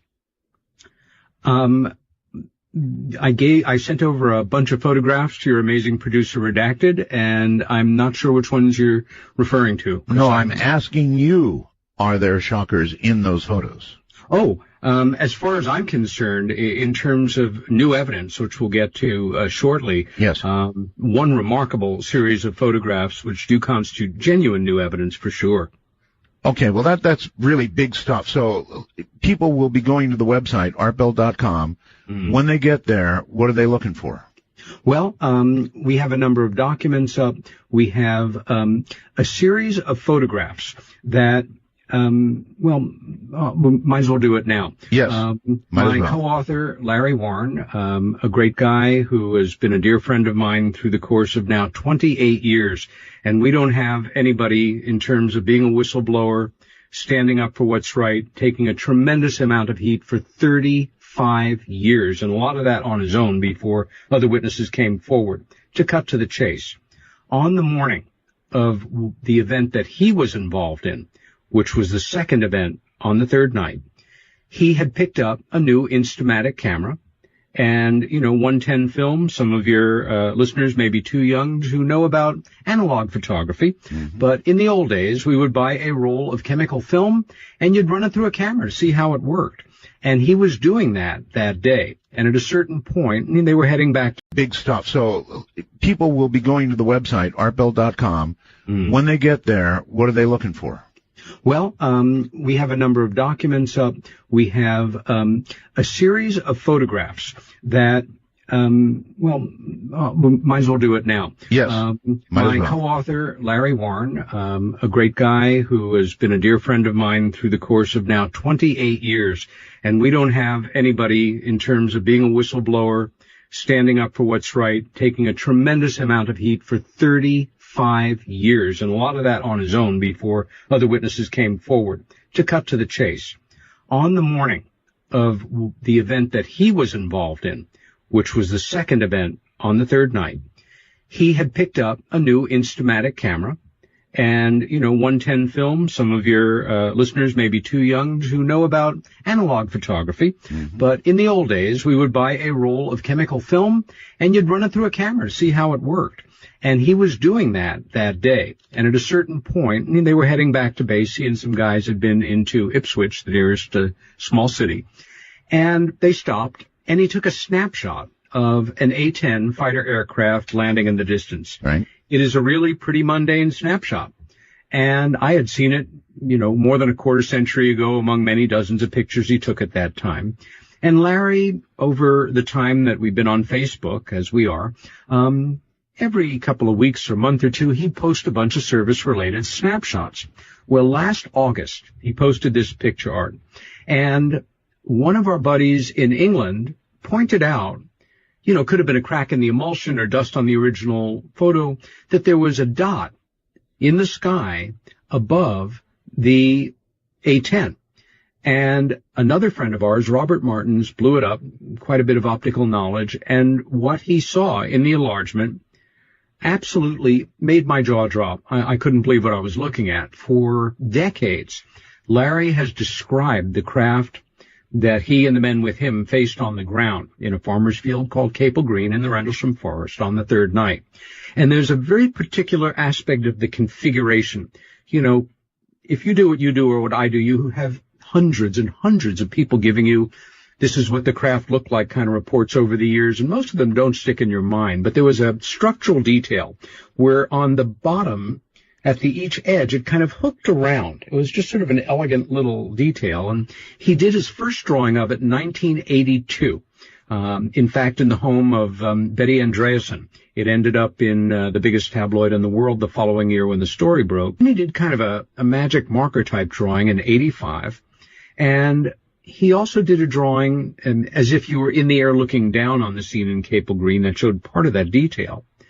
Anyway, the thing in the sky above this A-10 aircraft. I see it now. I'll be damned. All right. It is there, folks. You can see the A-10.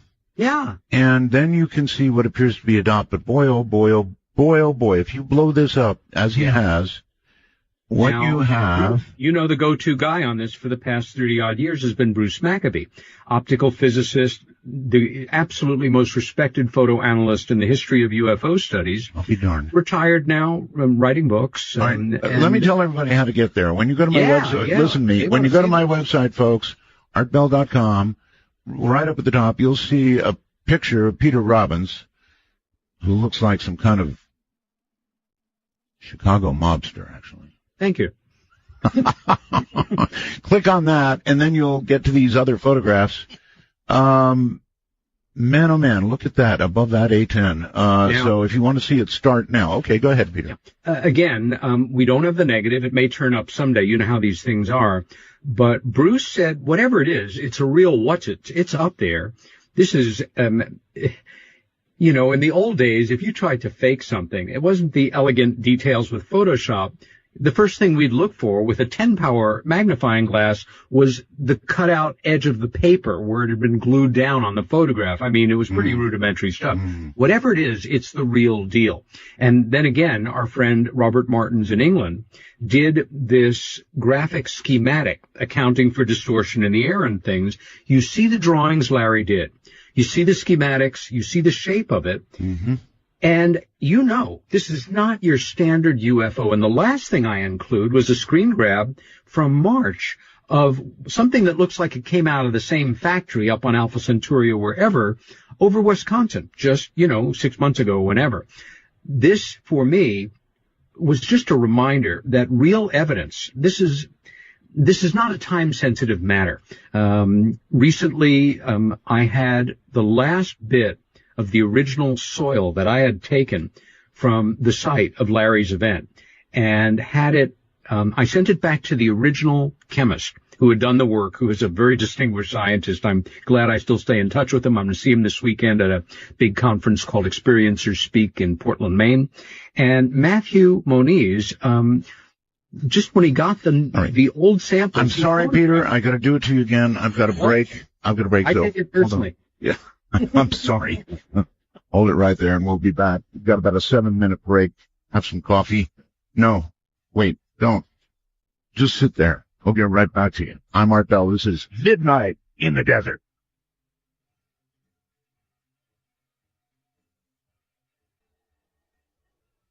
Want to take a ride? Your conductor, Art Bell, will punch your ticket when you call 1-952-CALL-ART. That's 1-952-225-5278. I will indeed. Here's Duncan, who's wormholing through from New Zealand, who says, Rendlesham is compelling. I work in IT, and one part of the case that I would question is anybody's ability to not only recall binary code, but recall it in such accuracy that it would result in the message that was revealed. It's verging on the Vegas level of chance. Any comment on that, Peter? Only spot on. I couldn't agree with him more. This is a big problem for me, and the way I've trained myself to investigate, and the people I've worked with, dear Bud Hopkins, who was my friend for 35 years and who I worked as his assistant for about half that time, a great no-nonsense New York City police officer named Pete Mazzola, who is also a very great role model for me. You begin with the most mundane, everyday explanation, and you investigate it fully. If it doesn't pan out, you go on to the next. And after a while, you may have something interesting. It's not as sexy, it's not as romantic or exciting, but I have a lot of, I just don't believe it, that it was time travelers from the future. It seems tremendously more logical to me that this is what was put in Jem's head. Other things were put in other people's heads. Okay, here's the problem, Peter. Here's the problem. If you were in a courtroom and you were on trial for murder, your attorney, if he could manage to take the cop who was testifying against you and prove that cop lied once, yes, then he can make the argument successfully to the jury that the whole thing is not worth validating. It's baloney because he lied. Yeah. Lie once, lie twice, lie 3 times. I'm not saying he lied. I'm just saying if you don't believe it, then you can make that extension. Yeah. I don't believe he's lying. I believe on a very deep level, although, as Nick writes in the book, in public he's adamant about this, but he has his doubts in private. He should have his doubts in private. It's totally untenable, and it's another thing that I do not like about that book, that Nick goes to great lengths to explain it in any number of ways, but never once even pays lip service to the possibility that this is, an implanted thought and part of a programming operation to take attention away from the serious evidence that, again, isn't quite as sexy or tabloid-oriented or potentially sensational. It's also taking the attention of a lot of people who are caught up on almost, time travel this and time travel that. Sure. A lovely topic, fascinating, do shows on it, but let's stay focused on what we have in way with real evidence. And I'm not saying that something could not have been implanted that he would be made to remember. Exactly. It happens all the time in the history of mind control, brainwashing, or just implanting subtle thoughts. So for me, part of what happened to these guys is certain things were put into their heads to confuse their actual memories so that when they started to talk about them, they would be perceived as a crackpot, somebody who was a bit unhinged, somebody with mental problems. And part of that has really helped cast doubt on otherwise extraordinarily well-documented military testimony of so many of these guys. That's right. No, it's a very well-documented story. It's a very well-documented story. Yeah. So I think it's every bit as big as Roswell, and I think that some of what you have brought us tonight is very important. Some people are going to love these photographs. My goodness. Well, you have to thank Larry Warren for that, and our friends in England, Mick Sayer and Robert Martins, Mick for discovering it and Robert for laying it out schematically for us. But it's a wonderful thing to remember about evidence. In certain areas, it's frozen in time. If you can unearth it, it's as fresh, important, and supportive of your case as anything you can find at the moment that the thing happens. All right, so I want to thank you for breaking it here tonight. I mean, that's just wonderful that you would bring it to us. I take it that people in the UFO community, in general, have had a sneak peek at what you're dropping on us tonight, right? No, they haven't. Really? And I have a small circle of friends that I've been talking to in this manic 5 weeks that I have been working nonstop, investigating, researching, fact-checking, lining up my documents. I've been in that place that writers dream of. At the same time, I wish to all that's holy that it would have been any other subject. This has not been a pleasant period of time for me, and although, hey, it's great to be back on your show, Art. It's great to be back in contact with you. I hope I'm invited back as a guest again, but this is not a fun night for me. It is a very important night in terms of what we're going to be discussing, but it's not pleasant. It's not nice. It's simply the truth.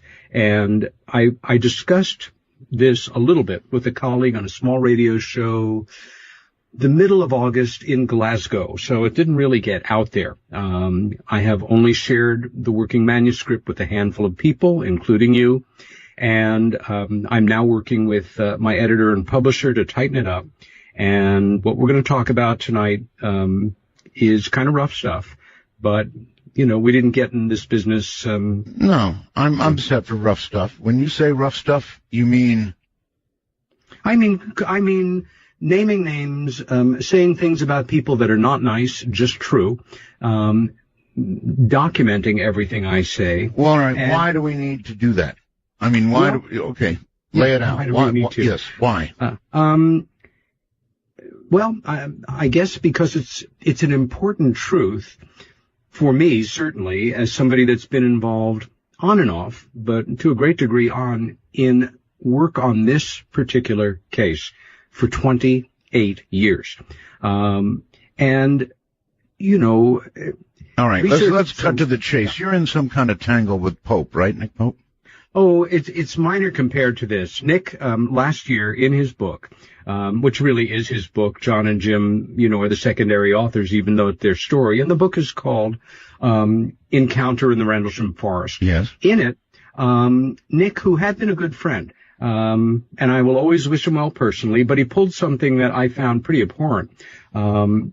Namely, he weaves a thread of information throughout the book that I was able to, it jumped out at me because I co-wrote the book that he was addressing in his derogatory comments. All right, what derogatory in what manner, please? Well, if you have read the book that Larry Warren and I read, there's, like any book, a nonfiction book, there's certain information that's only available in that book. At about a dozen times in his book, he makes reference to that information with reference to my co-author, Larry Warren, but he does not supply the proof that we have to back it up. He makes Larry appear like kind of a lone wolf who has no one to back him up. He consciously leaves out the evidence that would negate his allegation, and all in sort of a poor Larry, we know he's a troubled fellow and he's a loner kind of sensibility, which I really resented.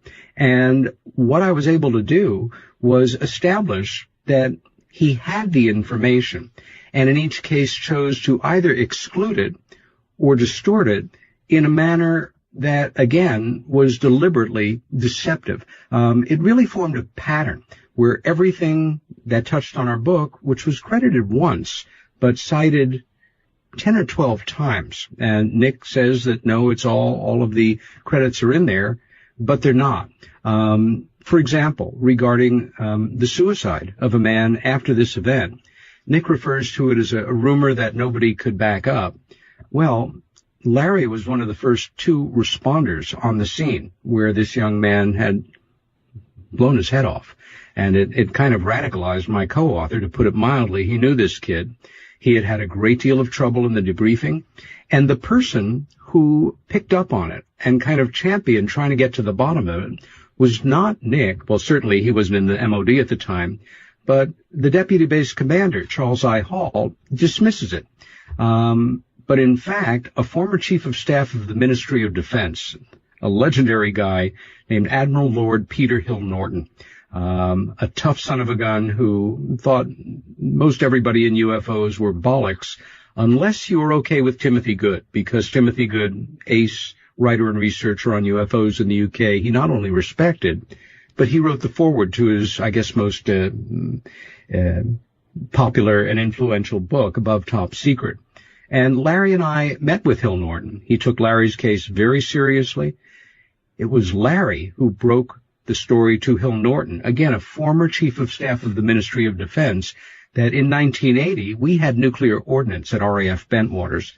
He was not aware of it and went on to confirm it and went ballistic. And this is sort of dismissed in their book. Nick is fair in asking us to consider Larry's feelings. At one point he discusses an allegation that is very true, and he says Larry's a lone witness, completely ignoring the fact that we have testimony from 2 other Air Force witnesses in the book that back up Larry's confirmation of what he saw. This is dirty pool, and it is intentional, and it's a shame. Because again, as a person, I like Nick Pope. We were good friends for many years. I can only guess at why he decided to do this. And your guess is what? Well, I think, again, starting with the most mundane, in a way, he is a career man in the MOD. He loves his country. He is loyal to his government. He is a loyal servant of the Queen of England, if that's the right terminology. I mean, he takes it seriously, and I'm not being facetious here at all. I respect him for it. And in 1997, when our book came out in its first edition, it was June of 97. America, UK went UFO crazy. Nick's first book was coming out that same summer. We stayed at his house guest. He helped us actively to promote our book, even though it was competing with his book, because he believed in it that much. And what ultimately happened is our book went to the top 10 bestseller list, and I'm proud to say for several, well, either a month or so, we were several points ahead of John le Carré's newest novel, which was very surreal to me. But I think over the years that passed, Nick regretted giving us that help, because when that book became popular, this minor scandal broke around the American nuclear treaty violation with the United Kingdom. And that's the most mundane. So then this comes down to what, in your view? Jealousy? No, that he helped us. Yeah, I got that. Right. And then apparently was that embarrassed his government. Then was sorry that he helped you? Well, I think in retrospect he definitely was, because it was an embarrassment to Her Majesty's government and to the Ministry of Defense.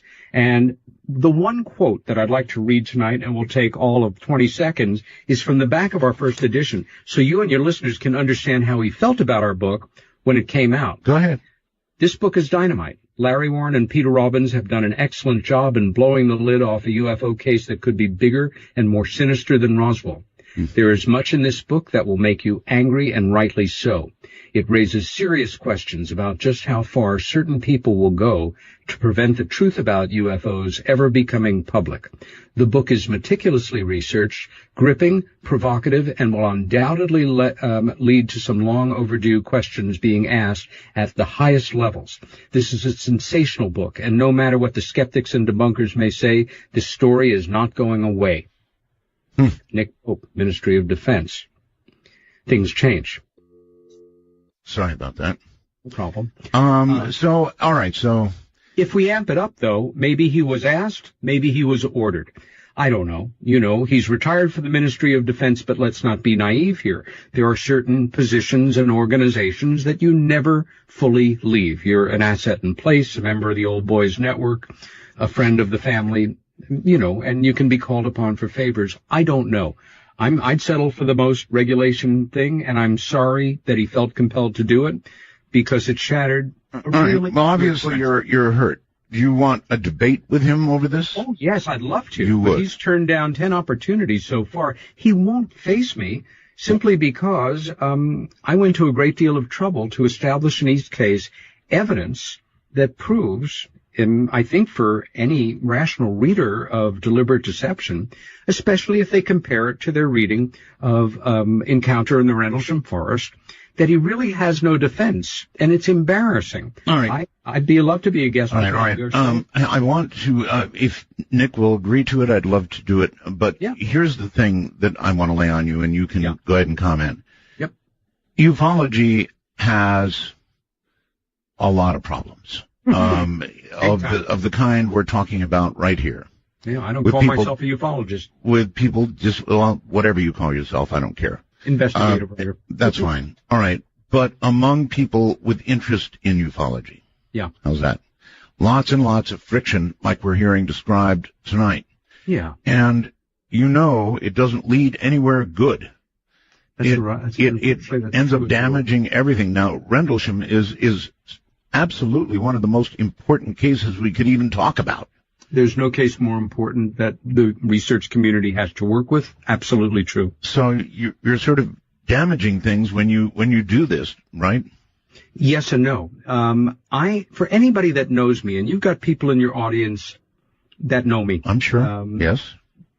I am an almost pathologically nice person. I care about people. I've got a lot of friends who are well-known colleagues. I go out of my way to nurture those friendships, and I'll tell you the truth. They're a lot more important to me than what I'll laughingly call my career in UFO studies. However, I have a pretty strict code that I go by, and it has to do with telling the truth. We all make mistakes, but when you go out of your way to distort, to lie about, to completely twist the facts in a manner that I feel crosses an ethical line and misleads people and sometimes hurts people, you know what? The truth is more important than why can't we all get along in kumbaya? And let's face it, the outside world is looking at grown-ups that devote their lives to the study of UFOs and other things like that as one step away from being, kind of sideshow entertainment. My goodness, they actually believe in this stuff and all. And we're all supposed to present a common front, look nice on TV, speak properly, present ourselves accordingly. I do. However, I think, and it makes me a bit wistful and unhappy because I've had to do it again very recently. I'm probably going to develop a reputation as somebody who's a bit of a troublemaker when I just want to get back to the work that I was doing, which is fascinating and not attacking anybody because it doesn't have to do with people completely going out of their way to deceive, to attack, to demean, and to disinform. And basically, the second half of our show tonight, this is the topic that we have to tackle, and I frankly wish it was any other way, but I'm not going to avoid it. Well, I don't know how much further you've got to go, then you've gone. Oh, we haven't even started yet, Art. Really? Yeah. That serious, huh? Yes, sir. Boy, I wish Nick was here. Oh, it doesn't have to do with Nick. No? Not really. No, it has to do with somebody else. And it is the main reason that, we can go on and talk about other aspects of Rendlesham or the state of UFO studies, but I have an important story that I've been developing as an investigative writer. All right. 12 hours a day. You've got it. Last month. All right. Hold tight. All that, I guess, coming up next. I'm Art Bell. This is Midnight in the Desert. Taking you from today into tomorrow, this is Midnight in the Desert with Art Bell. To call the show, dial 1-952-CALL-ART. That's 1-952-225-5278. Indeed, Peter Robbins is my guest. He's all fired up, that's for sure. It's about the Rendlesham Forest UFO incident, one of the biggest in the world. And apparently there's a big dispute going on about it. And so back to him. It's all yours, sir.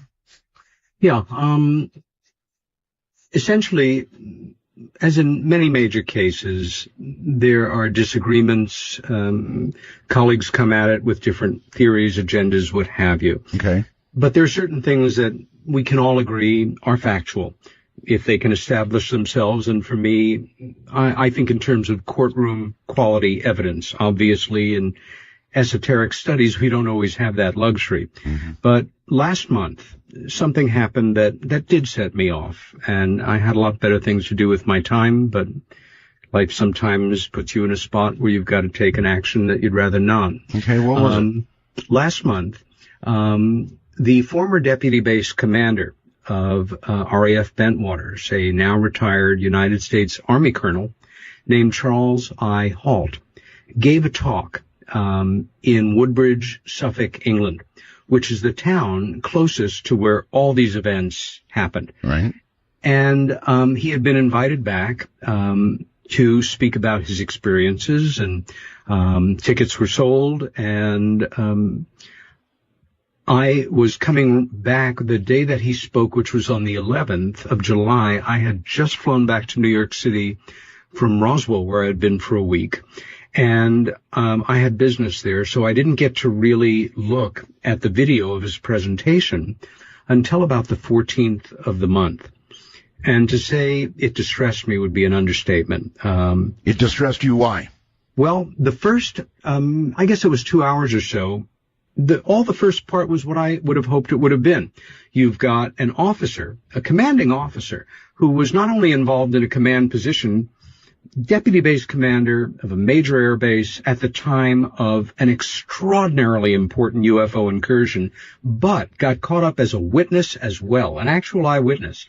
Has actually made statements once he had stepped out of the service that whatever he and his men saw that night was not made by any government on earth. How can you not applaud somebody like that? He has become part of what we'll call our UFO research community. He speaks at conferences. He's been on documentaries, television, and radio show. Very good. You should be aware that his name comes up, I think, about 50 times in Left at Eastgate, and never is anything ever said disrespectful or condescending or mean-spirited, or certainly, as far as I'm concerned, inaccurate. Okay, so what did Charles say that is so bad? Yeah.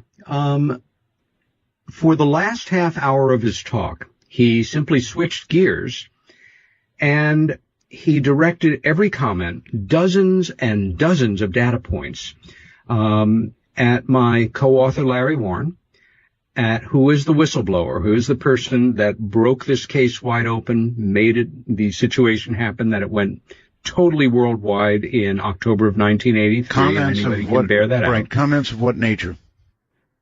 Well, I can spend the rest of the show literally going over them point by point. My point is that when I listened to it, being very familiar with the book that I co-wrote, and at points he says on page 67 of Left at Eastgate, or Warren said this, but in fact it was this, I recognized something that not only shocked me, but threw me for a loop, and I felt I had to document it, which was, and let me just say one thing here. I'm sure at the beginning of your show you have a disclaimer that, you know, the views of your speakers are not those of the broadcast company or Art Bell and Company. No, we don't have anything like that. I'm just going to repeat that right now so everybody knows, because if anybody's going to get in trouble here, it's going to be me. What I'm about to say is purely my view based on extremely substantial evidence that I've spent some... Well, look, at this point, you're all public people anyway. So yeah. What's the deal? Well, the deal is that if he said 40 things relative to Larry Warren, the book, and myself, 37 of them, and I'm, cutting an abstract here, were completely untrue. He stood on that stage and he told those people in that audience one thing after another that was not true. All right, let us at least understand a couple of points, specific things that you're talking about that were said in the book that he said were untrue. I want to understand something important in that category for this to even be worth it. So you want me to start to cite the example? No. I want you to take the most egregious examples and give us an idea of what you're talking about. Yes. Sure. I'm quoting here when I give the statement because I don't want to paraphrase what he says.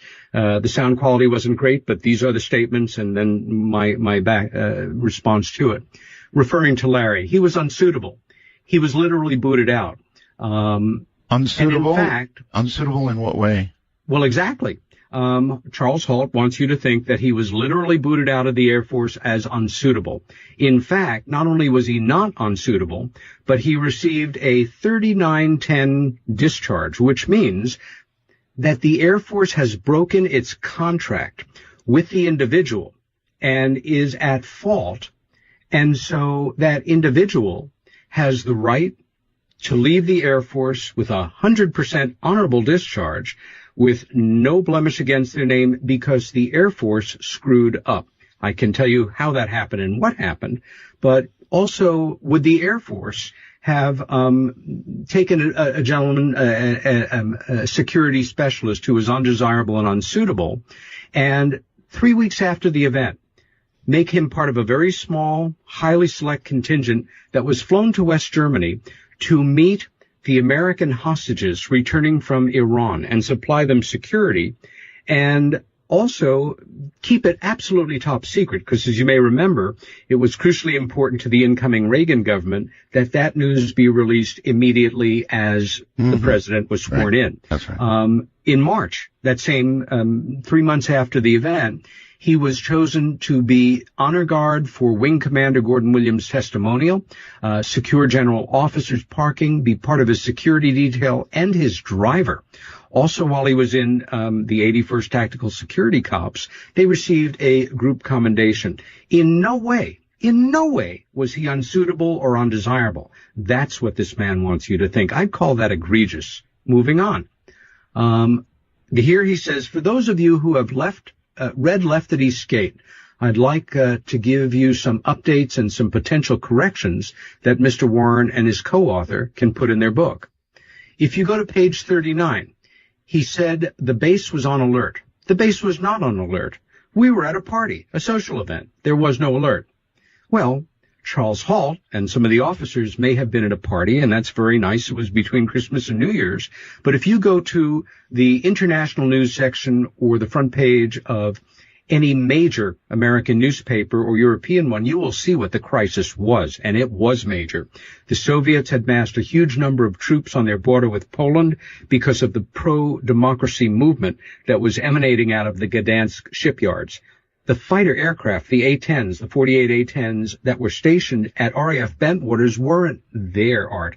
They were in West Germany at forward operating locations because if the Soviets rolled over that border, we were in a shooting war. There was a tremendous alert going on at those bases all over England and all over Europe. The fact that he was at a party does not matter. If you go to page 42, and this is Charles Halt's words, he claims, Larry, that we had his captain at the motor pool. There were no captains at the motor pool. There were two security police captains, something and Verano. Guess where they were at? They were at the party. Well, they were at the party, but after he left the party, they left the party. And this is a quote from a letter that was sent to us after he read the book by Captain Mike Verano. Quote, Peter. I was at the motor pool. Yeah. Peter, this seems to me to be a dispute between the two of you, and I don't know whether it's of much interest to my audience or not, for you to get on the air and fire back at somebody. Fair enough. What's the point? All I'm saying is that I understand discussing Rendlesham, but to just get on here and have a dogfight, what's the point? Well, especially when the other dog's not here to fight. Fair enough, and I'd be happy to go on to other topics and return to this show with Colonel Halt. Except that every point that I'm making here, it's not a dispute, Art. Yes, it is. Well, it is, but it's based on my being able to establish that he was not truthful and that we've been able to establish in every case that Larry was. For example, in his case, and or your case right now, saying it does not make it so, or at least, you can't prove it to me. Fair enough. That's why I'm publishing around it in about a week and a half, and just wanted to let your listeners know that this was going to be fully documented in written form. Fine. Well, if you want a forum to get together and go at it with Halt, or whoever you want to go at it with, fine. But I just don't see that you're gaining anything by doing this on the air right now. Well, really, fair I enough don't. Then, and I'd be honored to return to the show with Halt Mr. Hall and with Nick Pope. I think you're going to find that they will both demur and not want to do this on the air or any other place. Well, let's find out.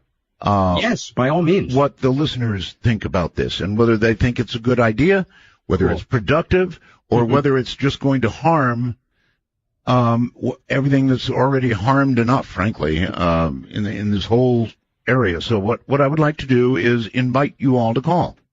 Maybe it's not hitting you the way it's hitting me, but I think I've described, frankly, how it's hitting me. So anybody willing to call, willing to discuss this, let's do it. It is controversial.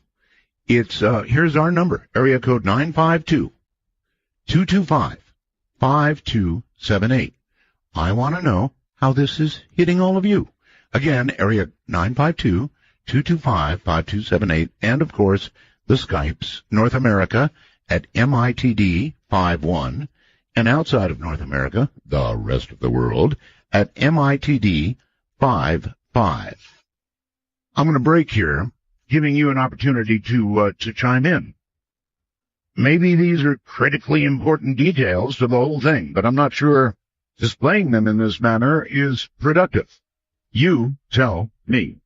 I'm Art Bell.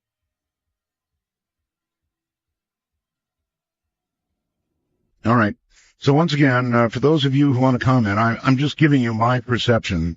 This seems to me to be a useless dog fight without the other dog around. Public number 952-225-5278.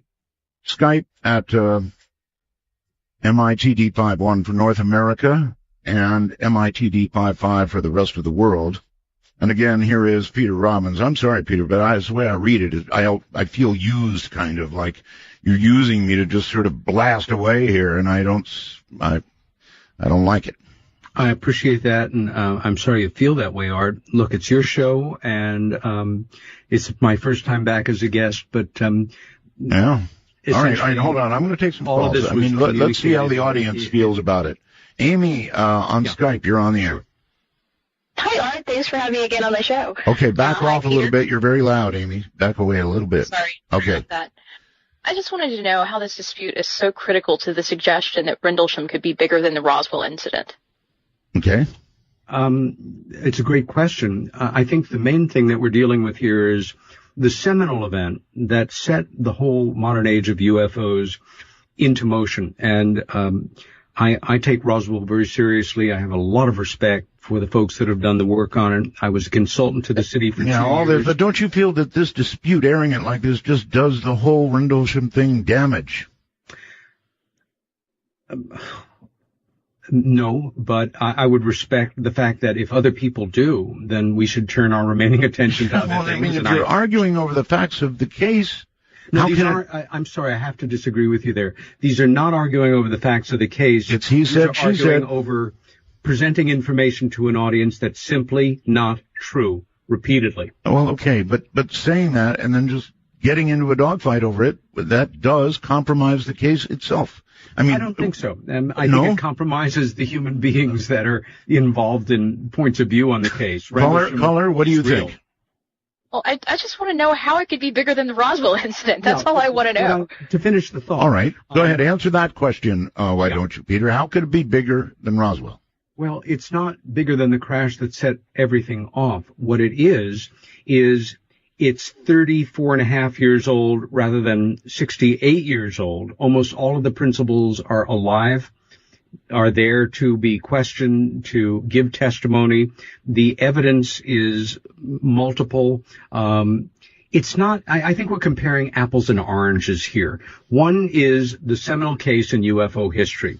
The other one is the most active, important one we have to work with today that has parts of everything that we look for in a UFO investigation in one case, with credible witnesses, lots of actual scientific and documentary evidence. But, it's not a contest who's bigger. Okay, all right. That answers it. Hello there on the phone. You're on the air with Peter Robbins.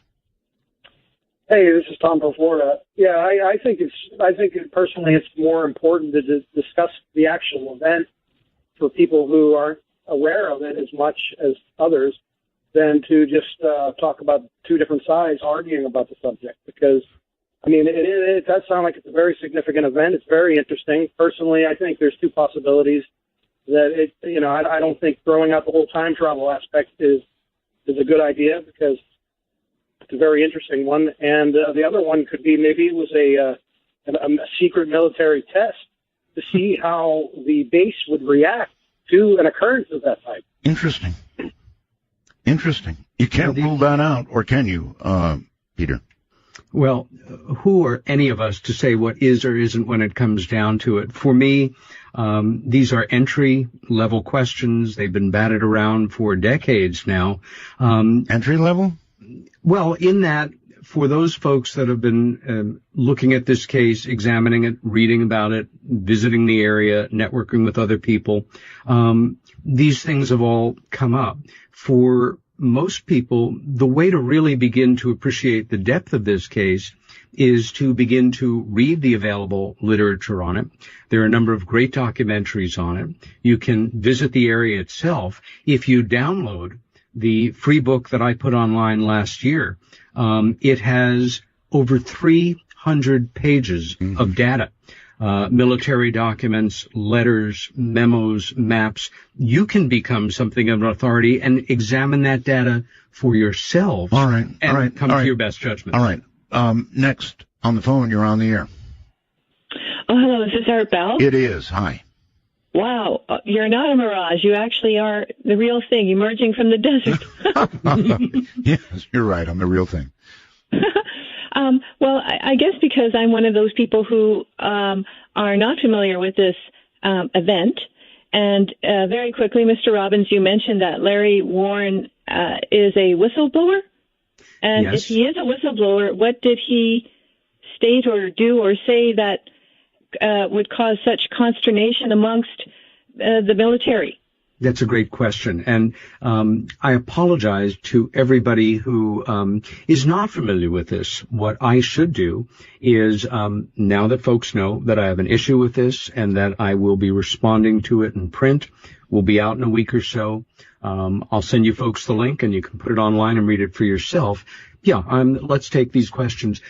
Larry Warren was a security police officer involved on the third night who decided that what was not even the event itself, but what these men were put through after the fact to frighten them, to keep them quiet, to confuse them, resulted in lifelong post-traumatic stress for many of them. Ask Peniston, ask Burroughs, ask Adrian Bustinza, who's going to be doing an interview for the first time ever on radio the night after this. Larry decided that when he left the service, suffering, angry, anomalous health problems, that he had to find a way to make it public. And he left with an honorable discharge. And then in late 1982, he met a couple who introduced him to, and I'm sure you remember this name, Art, Larry Fawcett. Yes. Larry was a Connecticut State police officer who was also a UFO investigator. And he partnered up on an important book called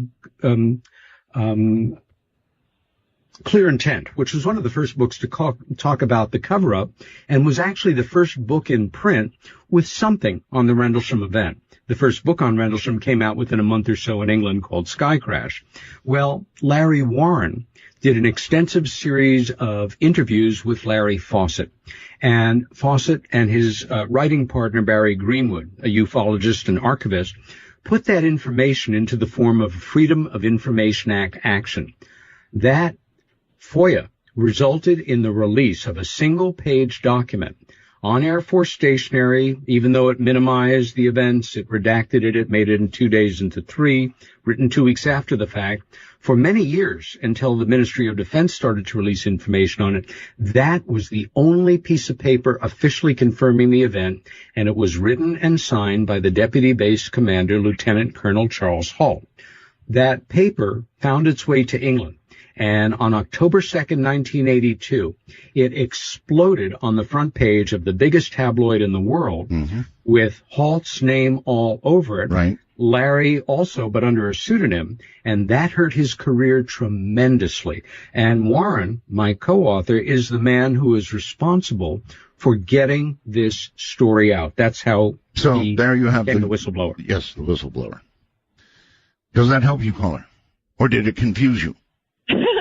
Well, I guess I'm going to parrot something someone said earlier about, are we looking back at ourselves with this event occurring? And Mr. Robbins, you were saying some people were abused or manipulated mentally or emotionally, and yes. I'm just curious as to is this why this would occur in the first place? And I think I'm thinking about this, Art, because you had a guest on earlier, a different show, but basically he was able to communicate.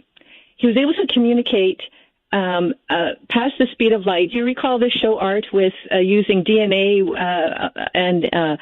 Well, I recall, yes, a guest talking about DNA in technology not yet developed. Right, you started that show about talking about quantum mechanics or quantum physics. Right. These are theories, and it's fascinating, but it's actually mind-blowing at the same time, right? Right. Okay, so kind of just summing that up very, very basically, but I'm thinking if we're communicating already or have the potential to communicate differently as we have up to this point, other than using radio waves, and we're having visitors from other universes visiting us, I'm kind of confused in the sense of, are we communicating already, or are we, this is where it just blows my mind, where we're trying so hard over decades and decades to communicate, to see what's out there, yet we're being visited by beings that are not like us, or are we looking back at ourselves already, that they're already here? Do you understand what I'm saying? Not really. Me neither. Darn it. But you said it with conviction. So I'm not exactly sure what she said. I do understand that people thinking about all this can kind of get confused and get off base. And again, Peter, I'm just blown away at all the problem that goes on with ufology, or this study of ufology, or however it is you want to put it. The rancor is difficult to deal with. From the high desert, I'm Art Bell, and this is Midnight in the Desert. Gotta love that one. Absolutely gotta love it. All right. Not gonna love so much what's coming up. I get messages on computer as I do the program. Peter, I'm going to read you one screen of my latest messages right now, okay? Sure. Here they come. From Chuck. You're right, Art. Your guest is being argumentative, sounds like a crybaby, and it gives him a weak defensive tone, not good. Hope you can stick to the subject for the rest of the show. From Andrew, Art, glad you feel the same way. Sent a message earlier on here, then you expressed the same feelings on the air a few minutes later.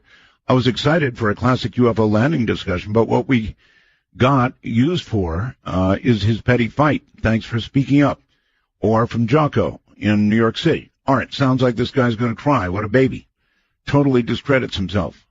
Let the accused, which isn't him, defend themselves. Or D, initial only. Hey, Art, I got to say it for old time's sake. This guest, bonk. Mary, I hate to be negative, but this guy seems like a whining, pretentious pop. Scott in Andover. Well, I'm enjoying the show tonight. I don't feel a good use of airtime, though, to discuss nitpicking between Lieutenant Colonel Halt and Mr. Robbins. Mark says, I think the dispute being aired right now is not necessarily compelling radio, but it is very illustrative of the noise in this field that muddles the waters so badly. How much is disinformation and how much is ideological headbutting? And finally, Allison, that's where my screen ends at the moment, what I heard was petty, depressing, and unprofessional, or not professional. Let me tell your guest, please tell your guest to air his dirty laundry elsewhere. Most people don't want to hear this kind of thing. Your guest is making the other guy look better. And it kind of probably gets worse from there. What do you think, Peter? Well, I think I made the wrong decision to take the course that I did on the show, and I'm sorry I've disappointed your listeners.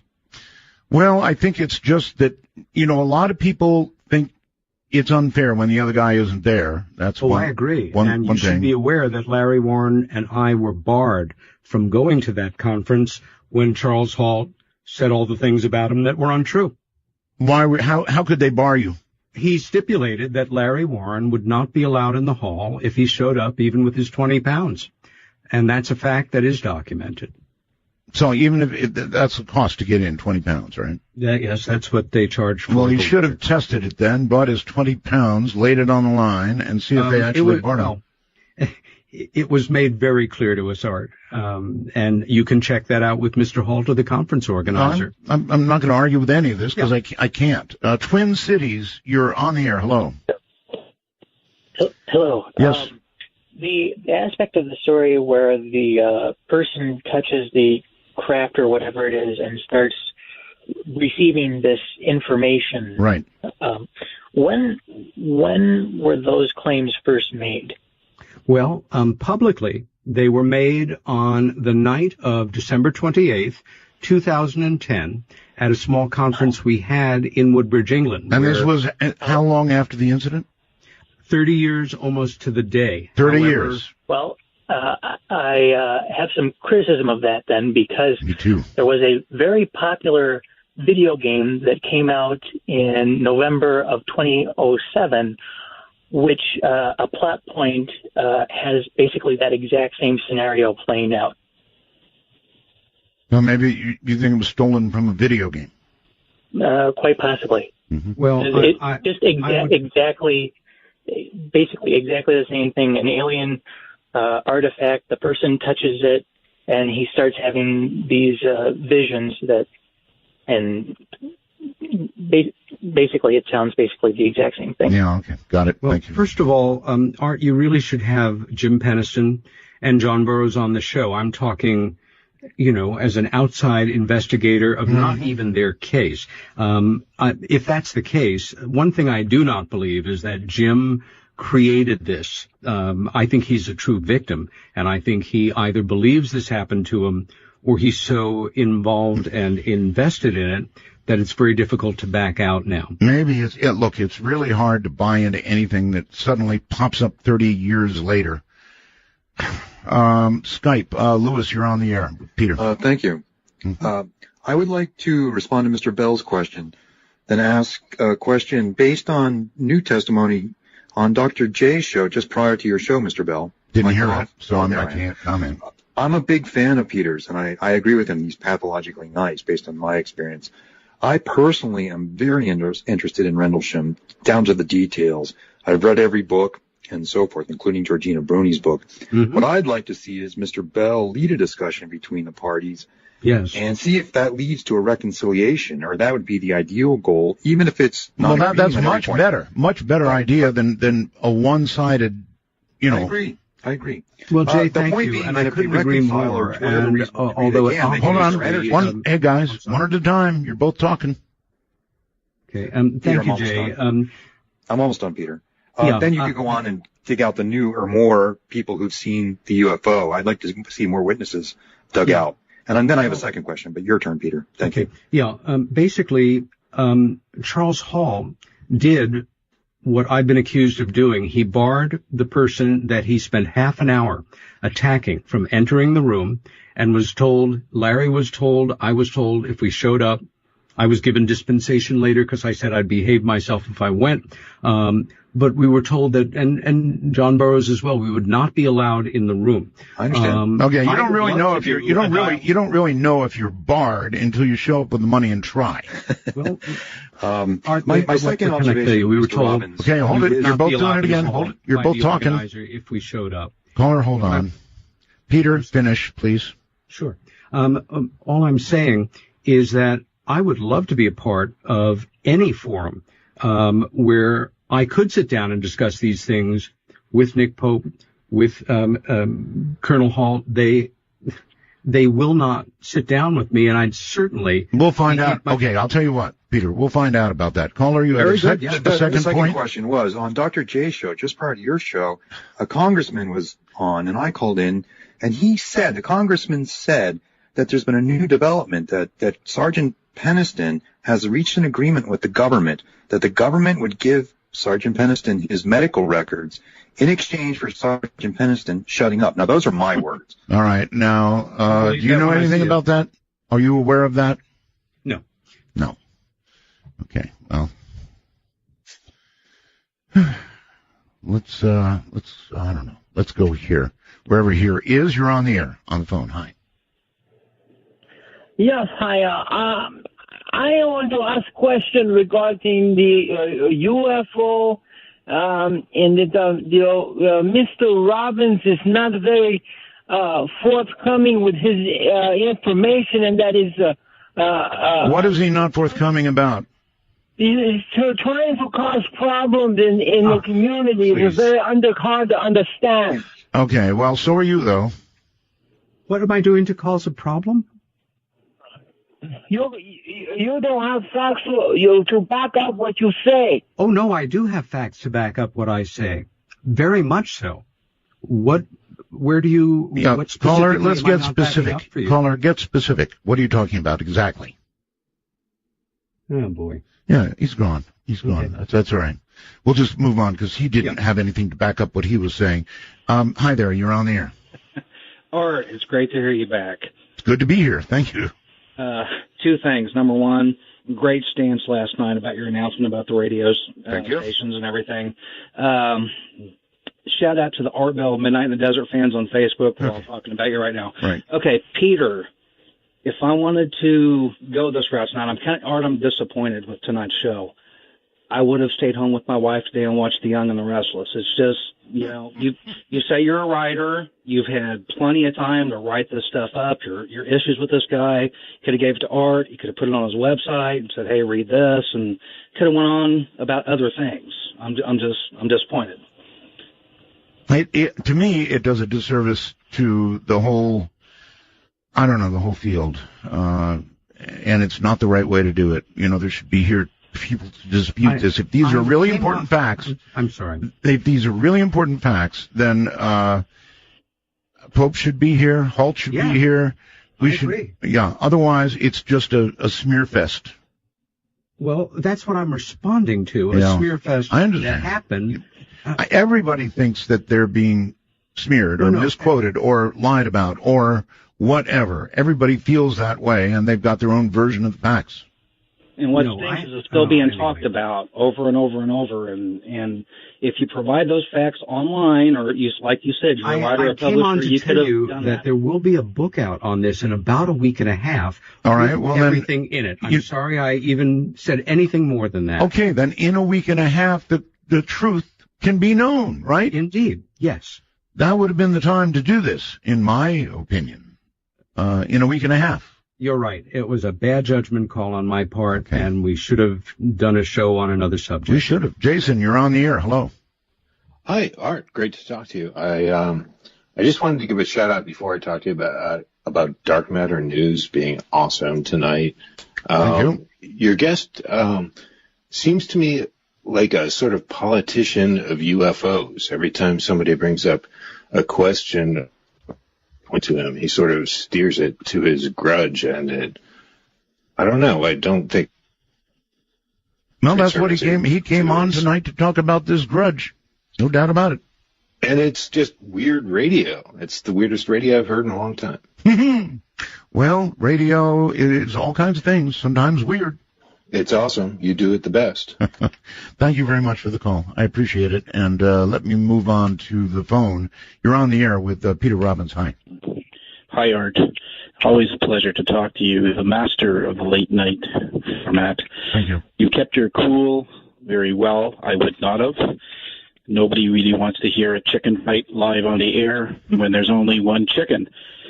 This Rendlesham Forest incident has been talked about a lot. It's on the internet. It's everywhere. I would have liked to delineate points that are very hard to understand, maybe some facts that are not well known by the public. For example, the binary code that telepathed into his brain. And that was talked about many times. I would like to hear something about that, and I can still hear something about that. What I do not want to hear is any more chicken fights. I've got enough chickens of my own. All right, so the binary, thank you, caller, the binary code decoded said roughly what, Peter? Hello, Peter. Once again, you really are talking to the wrong person. All I have is out of the book. It is a series of 6 longitude and latitudes of mystical locations around the world. Right. A number of, but no message to mankind. Science fiction sounding phrases. No message to mankind. Coming from the year 8100, I think. 8100. So no message to mankind beyond these locations. No. Nick Pope theorizes that there may be a message within the message, and that someday the experts will crack it. My feeling is it is what it is. And it's a shiny object that's taking attention away from more serious aspects of the case. Okay. On the phone, you're on the air. Hi. Hey, Peter. Yes. Peter? Yes. Listen. I want to give you the benefit of the doubt. Even if he was smearing you or lying about things, isn't it more beneficial for the UFO community that you said gets little respect anyway if you focus your thoughts and your actions on what you can control, which is your work and the positive impact that you can have? I have focused my thoughts on my work for 35 years. I have had a positive impact. I will have this ebook coming out within the next week and a half or 2 weeks, and people can come to their own conclusions after they read it. Well, the problem I have with it's the infighting. It's the constant infighting. That's when everybody's divisive. That's when it tears the whole thing apart. Well, I agree with you 100%. And there's one thing of infighting and bickering and people disagreeing.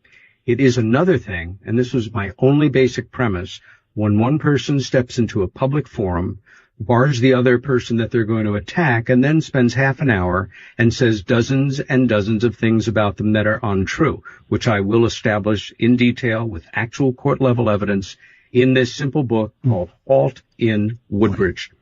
Right. I guess that's all I should have said, and we should have gone on to another topic. No kidding. Caller? Well, yeah, I mean, it sounds like a breakup in high school where one person's telling one side of the story at the event, the other one's telling the other one.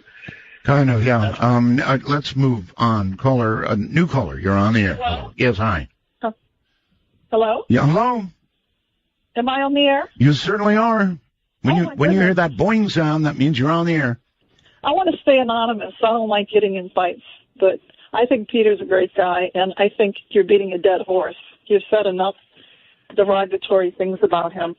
But anyway, I haven't said anything derogatory. Ma'am, I have simply repeated what people have either written on the internet or have said here on the air. That's it. Oh, well, anyway, I'm glad you're back. I think you're the all-time greatest, and it's just much happier that you're back on the air. But Peter is, I met him, and he's a very honest, sincere man, and I think, he's just trying to bring his truth to the public, and I think, he's really gotten bashed. But I also knew Chuck DeCaro in his early days when he worked in New Orleans, and I know he worked on that Rendlesham documentary.